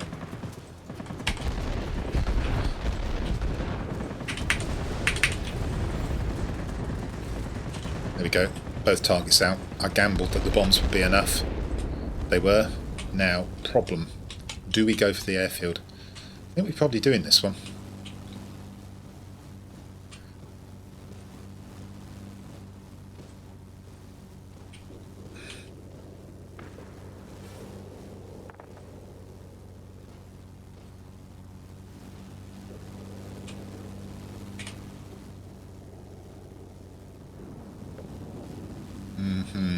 The problem we're going to have here is that a lot of the ground targets are going to be taken out by the military bases. I'm assuming that both military bases are going to fire here. Yes, they are.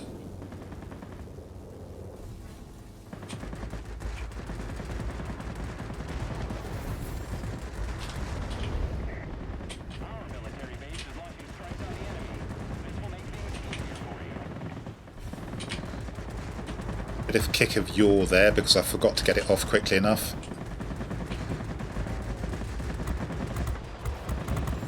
You're very unlucky to fly directly into me.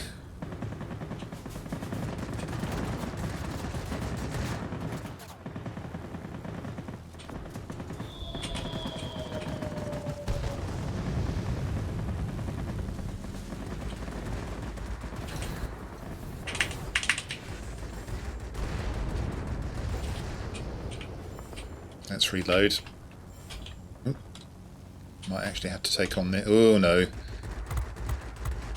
Well, thank goodness for that. I was able to threaten him.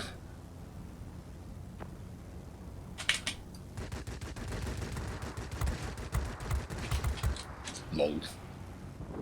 I'm actually turn fighting.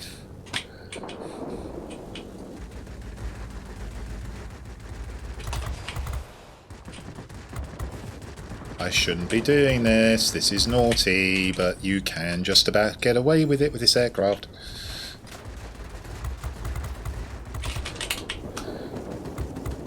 I'm not going to turn fight that. What we'll do is try and take it out with the rear gun. Interestingly, he repaired his engine very quickly. But what he hasn't figured on is me having... Oh, come on, smash into me. Goodbye. Was that frustration, do you think?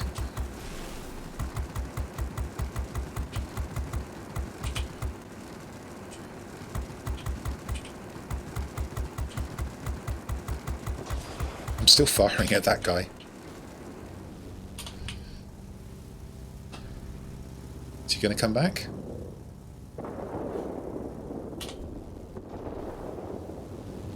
I've got rockets, so I don't expect to be able to deliver a punishing attack here, but we will do what we can, if we can. Come on. Thank you. There we go. I'm not sure that I'm going to get the bombs in, and I'm not sure it could be enough even if I do.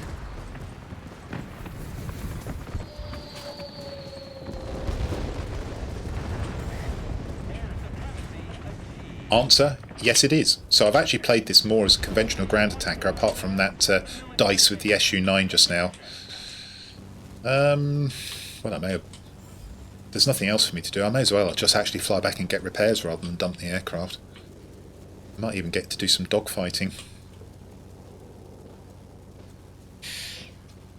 Okay, colleagues, thank you for being here for most of the stream. Thank you so much. Everybody, I guess, is going to lunch fairly shortly, so I've probably timed this just about perfectly.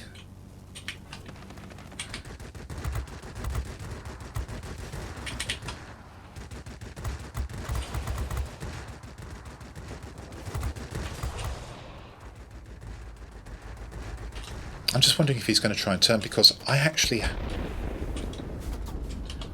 Okay, it looks like I've got to shoot something behind. No? Yes? Was there anything behind me? It's too far away. I'm actually hunting this Dornier.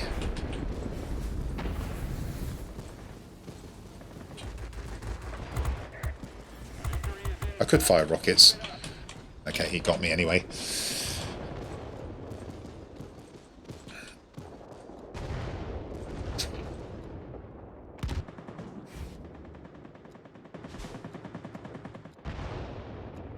And I think that's well and truly on the way to a win.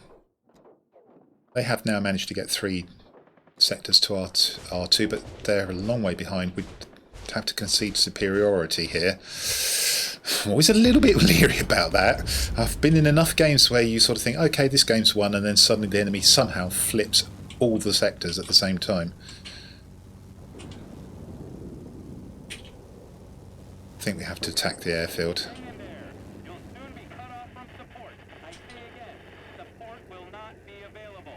Military base is also firing at the airfield, so let's help it. If we flip this, that will certainly bring the game within our compass.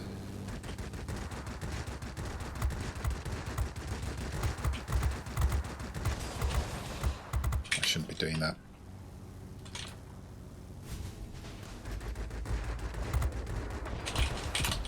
Okay.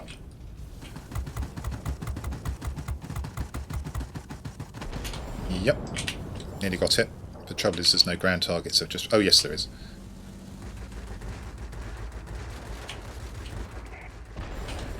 There's no way to break through for you now. You're on your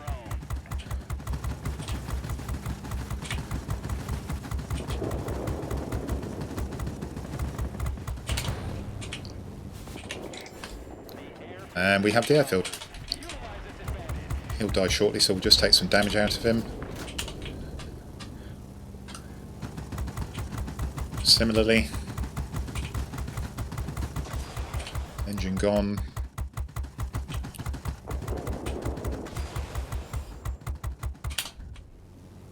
And that's what this is, a clumsy multi-role.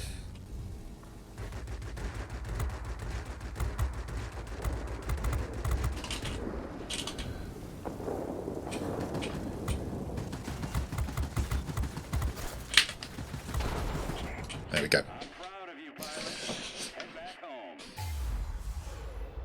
IL-10M, not really suited ground attacking, although you can do a bit. Really suited to being a pseudo multi-role. So it's a bit of a nasty aircraft, and if you come across people who don't realise what it is, especially in heavies, you may very well find that you surprise them. Multi-role with a rear gunner, that's a good point, Hacker Diego. That's exactly how I would view it. Again, it's Chinese, so I can't recommend it, but it is something slightly different when it comes to ground attackers. Ladies and gentlemen, that is all of the Tier 8 premiums flown for you. And I'm going to throw in a couple of bonuses. We'll do the Tier 9 premiums as well. Okay, so let's go and get the Goblin. I've actually trained a pilot for this, little parasite fighter. Excellent altitude performance, but no better than many of the aircraft it's going to be matched up against, but it's as good as, and I've actually got a really good manoeuvrability build on this, which means that I often surprise MEP1101s who think they're going to outturn me and end up getting shot down by them. By me. There you go. Let's do it. It would be nice to think that we'll have more lines in the future. Hacker Diego, there's no sign of that at the moment, and probably won't be for a very long time. It's probably as much as Wargaming can do to keep the games running, without trying to figure out if they can ever want to do development on it. I think we'd need a lot more players in the game for that to be a possibility. The good news is, from what I observed, this A game is definitely becoming more popular slowly by word of mouth.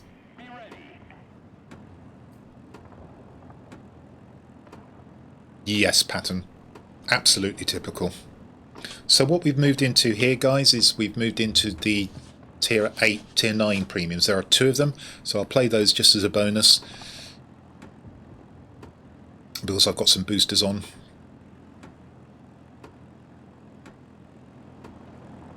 the earning potential of both these aircraft, the Masha that I'll fly next and this one, aren't that much greater than Tier 8s, so don't hold out for these in the expectation you're going to earn oodles of credits over and above what you can get out of a Tier 8 premium. And they're also, certainly this Goblin when it comes up in a bundle is phenomenally expensive. I cannot recommend it for that reason. But is it fun? Yeah, with the build I've got on it, yeah, I think it is. I like fighters anyway, so...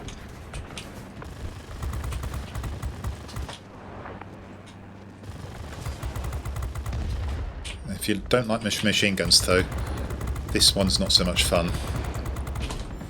However, the Masha has its own problems. Its guns are extremely tricky.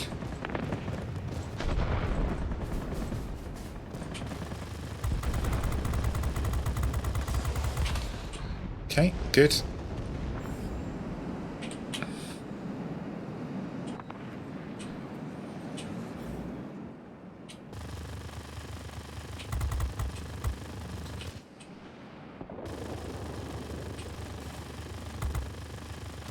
Was hoping to get his engine there.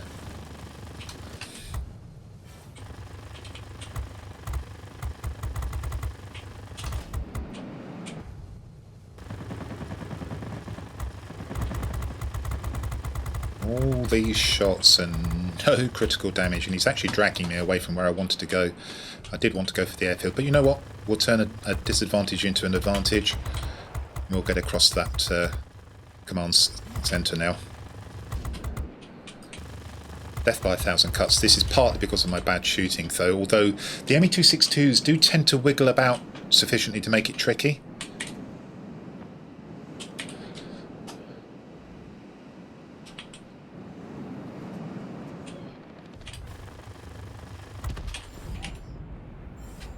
Perhaps I should have just held off from shooting that.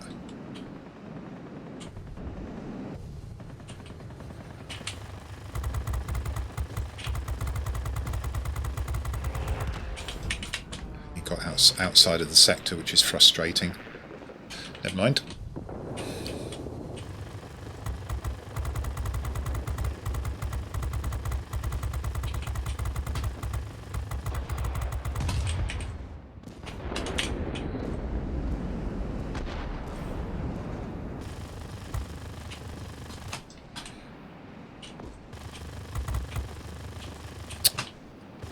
No flaps on this, incidentally.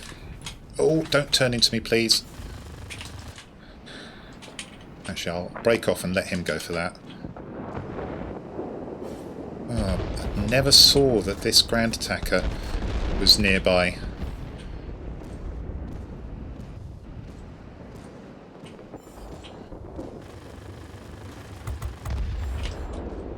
Not going to let him get to the command centre, which he probably would have. Now, we need targets in here. What do we got? ME-209 by any chance? No, Seafang, okay.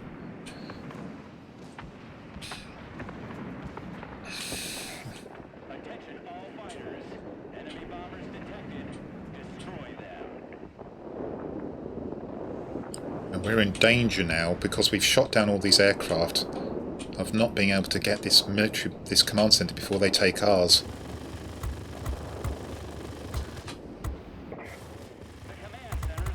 Oh no, we've got it. Okay. How quickly we're going to lose. Yeah, we lost ours immediately, though. Nonetheless, what I'm going to do now... Have we got a lead? Yes, we have. I'm going to defend this command centre for the moment. And let's see if my bots can take the local command centre. If we can deny the enemy their command centre, there's a fair chance we'll end up with both of them.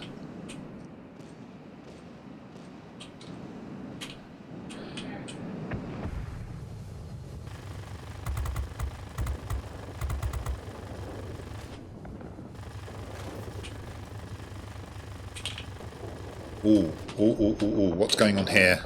I'm not getting any hit registration.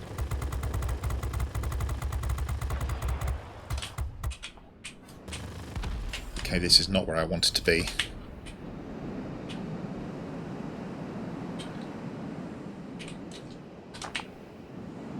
As you might expect, this aircraft is not particularly good at taking out bombers.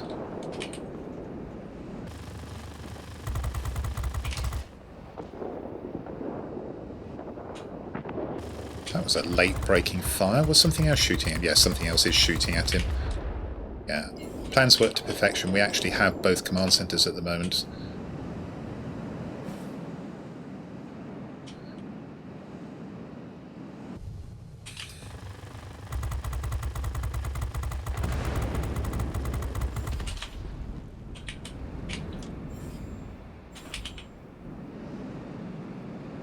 I feel no need to go head on with that.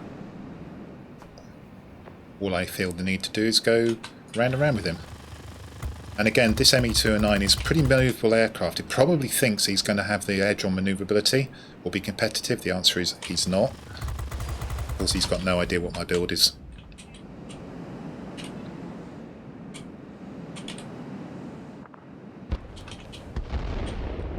I've got 2 bombers up high. I can't really do a lot about that. Don't really want to be taking on the ground attacker. Let's see if we can cripple him.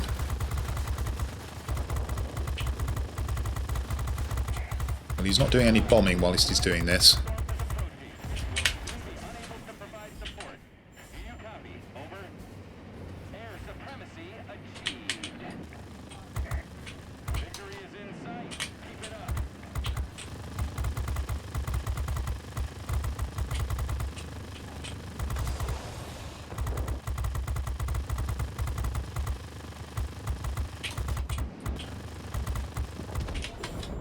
And one thing that doesn't go for this aircraft is the very limited DPS, so heavy fighters are definitely not its favourite food. That looks like an Me-109TO which I flew earlier, and it's a nice aircraft. But absolutely no way is he going to outturn me.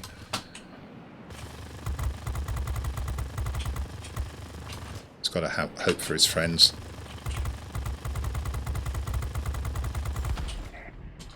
Okay, about 14,000 points, and a Marseille as well. And let's go and see what kind of earnings we've got off that.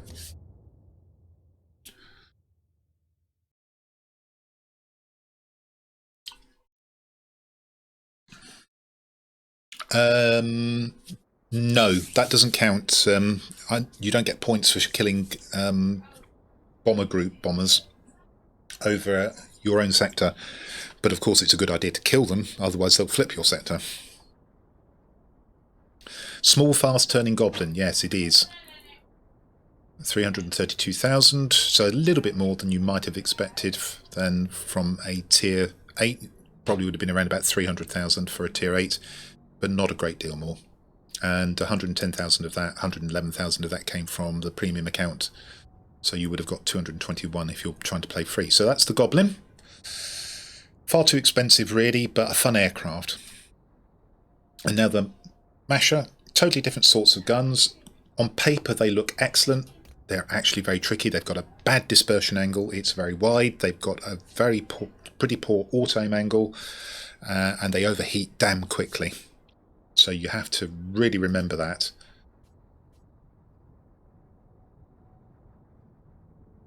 Okay, so let's fly the Masha. Yeah, it's not really... honestly, Pete, my observation is that you're just not going to get that so significant an increase in earning potential from the Tier 9s that I actually don't think either of them are worth pursuing. You'd be better off with a really good Tier 8. Because these aircraft set you back so much money. They're just not worth it in terms of the reward.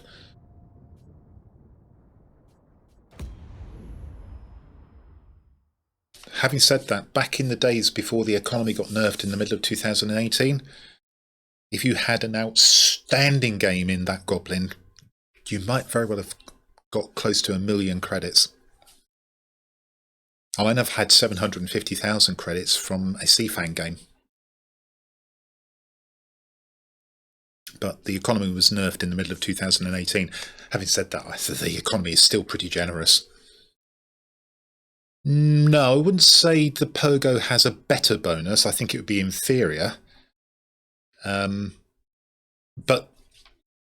the chances are the Pogo would cost you a lot less. I mean, I can't really recommend the Pogo either, even if it's some people's favourite aircraft. the point I'm really making is that for the small increase in earning potential that you get with the Tier 9 aircraft, I don't really think they're worth the extra money.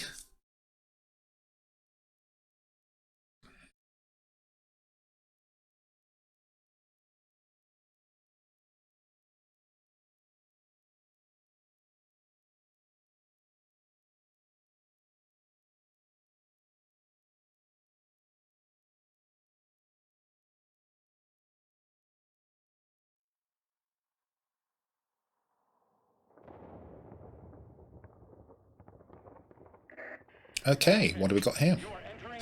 Not a good map, and I'm bottom tier as well. Oh, ooh, nasty. 2 XF90s. And we...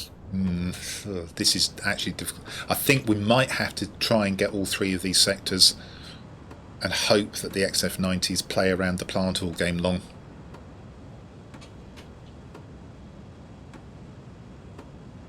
This is about as bad a matchup as I've had on this stream, I think. This is tough. Really tough.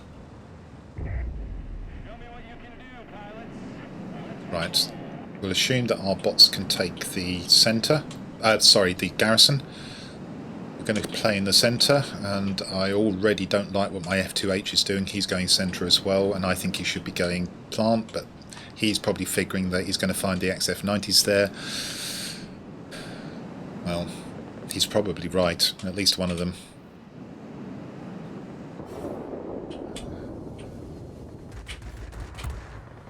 Short bursts. These are destructive guns, but they do overheat and they're not very accurate.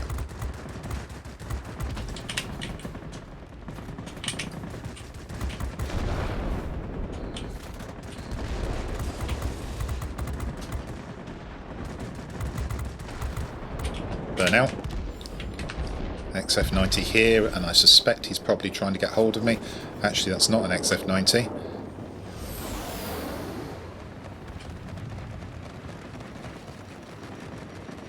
I'm fairly lucky this BVP broke off.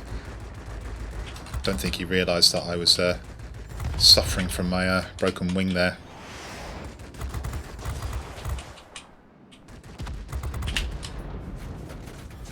And now there is an XF90, and he's managed to time his attack perfectly.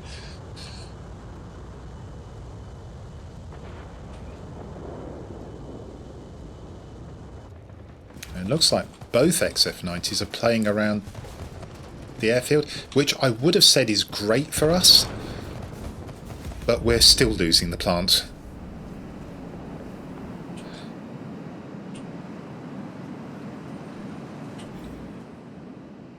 Basically, if we can't get this plant when their XF90s are in the airfield, then we are stuffed.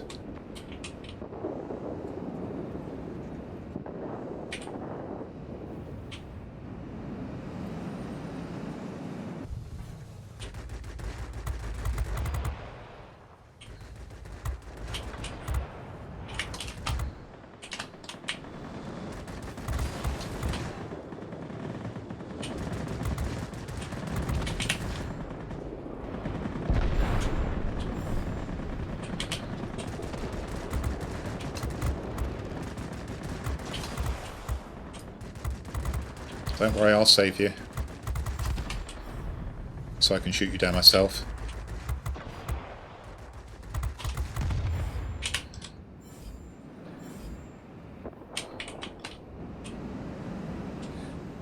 Yeah, the XF90s are now playing over the plant, so we probably won't get it now.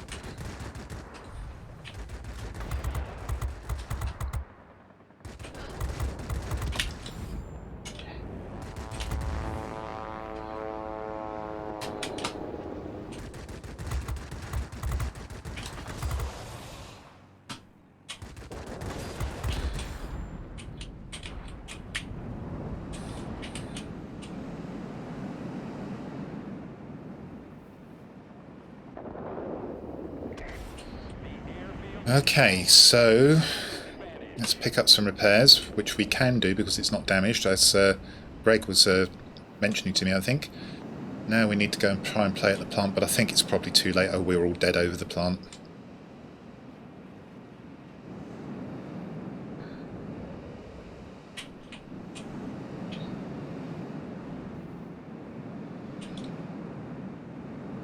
Is it possible that I might be able to kill this bomber? XF-90 coming.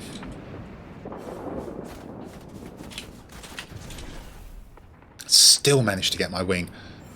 And of course I never ever do damage in those situations. I'm going to take him low, which is probably where he doesn't want to go.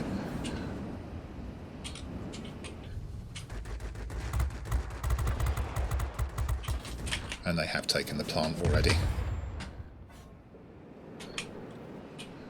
Yeah, and we're going to lose the airfield, it would appear. So, yeah, we're basically we're now really up against it.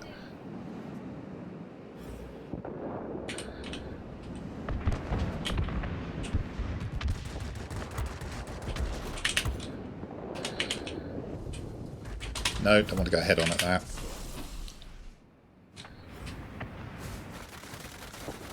Too many of them. FJ1 is going to be competitive with me. Well, he won't be competitive now. Is there something there? There is a heavy there. Can I get to him?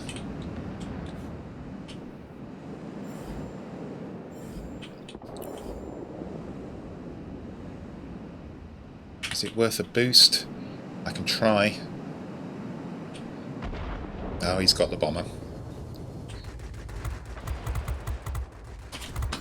Well, I got him, and that's the plant. Okay, good. Right, can we save the airfield? It's desperately close.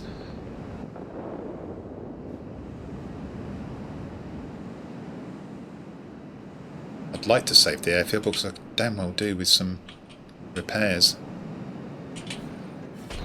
No, not happening. Well, I think we did pretty well to get the plant, frankly. Where's that heavy?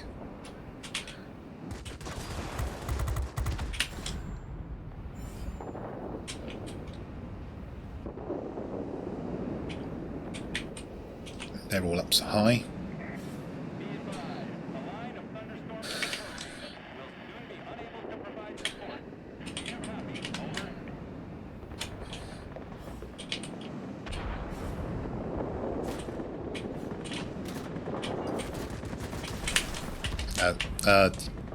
Yeah, the XF-90 changed. He was flying away.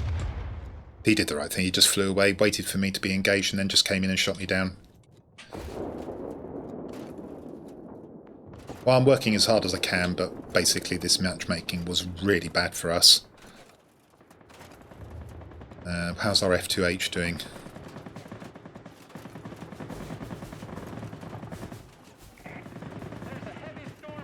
Zero? That's a guy who just jumped out of the game without quitting the battle then. Okay, let's try and get this. It's important. See if we can get 3 up. I don't think we can defend the plant. At the moment we need to actually take this sector. I think I've got his engine, so he should be lolling about, waiting for me to kill him.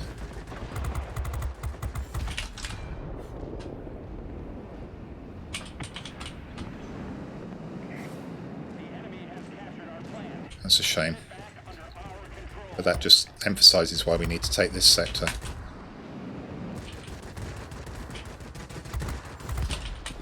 Oh.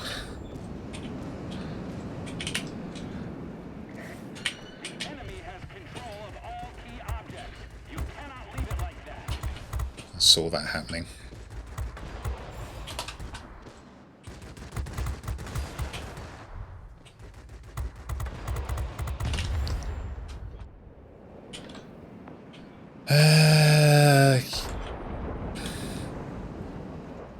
Can we take the airfield? Have we got enough aircraft? We're running out of aircraft.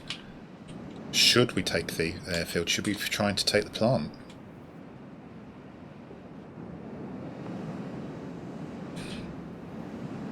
I'm going to have to let the ground attacker go.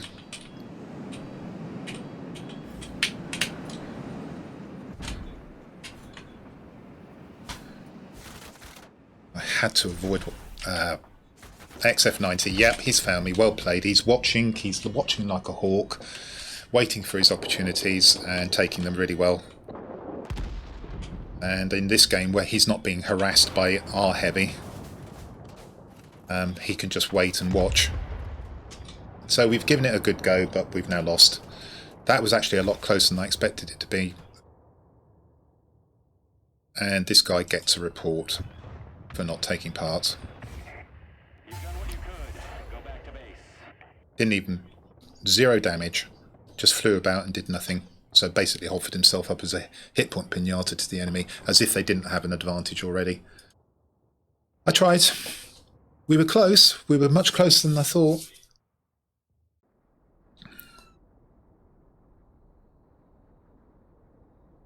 But there you go. Bad matchmaking and a sucker on my team who decided to just offer himself up to be shot down all game long. Here he is, 1,000 points. Didn't even try. So he's been reported. Unlucky, this guy. If this guy had actually even tried to harass the heavies, we might have actually pulled that one out. And we were close. But he chose not to take part, full stop. So the heavies were able just to watch. Basically, they were on a watching brief. What can I do? What's the enemy doing? There he is. I'll go and shoot him down. And then just fly away. Under no pressure whatsoever, because this guy did not help us at all. Okay. That, ladies and gentlemen, were all the Tier 8 premium aircraft, with a couple of bonuses thrown in at the end, the 2 Tier 9s. And there you have it, 23 aircraft in approximately 5 hours worth of flying. And if you watched the entire video, wow, well done you. If you found it helpful, then I hope that you'll consider subscribing if you haven't already. It's free and I'd appreciate the support. Well, I hope you'll come and see my future content, but until then, this is the Noble Q, signing out.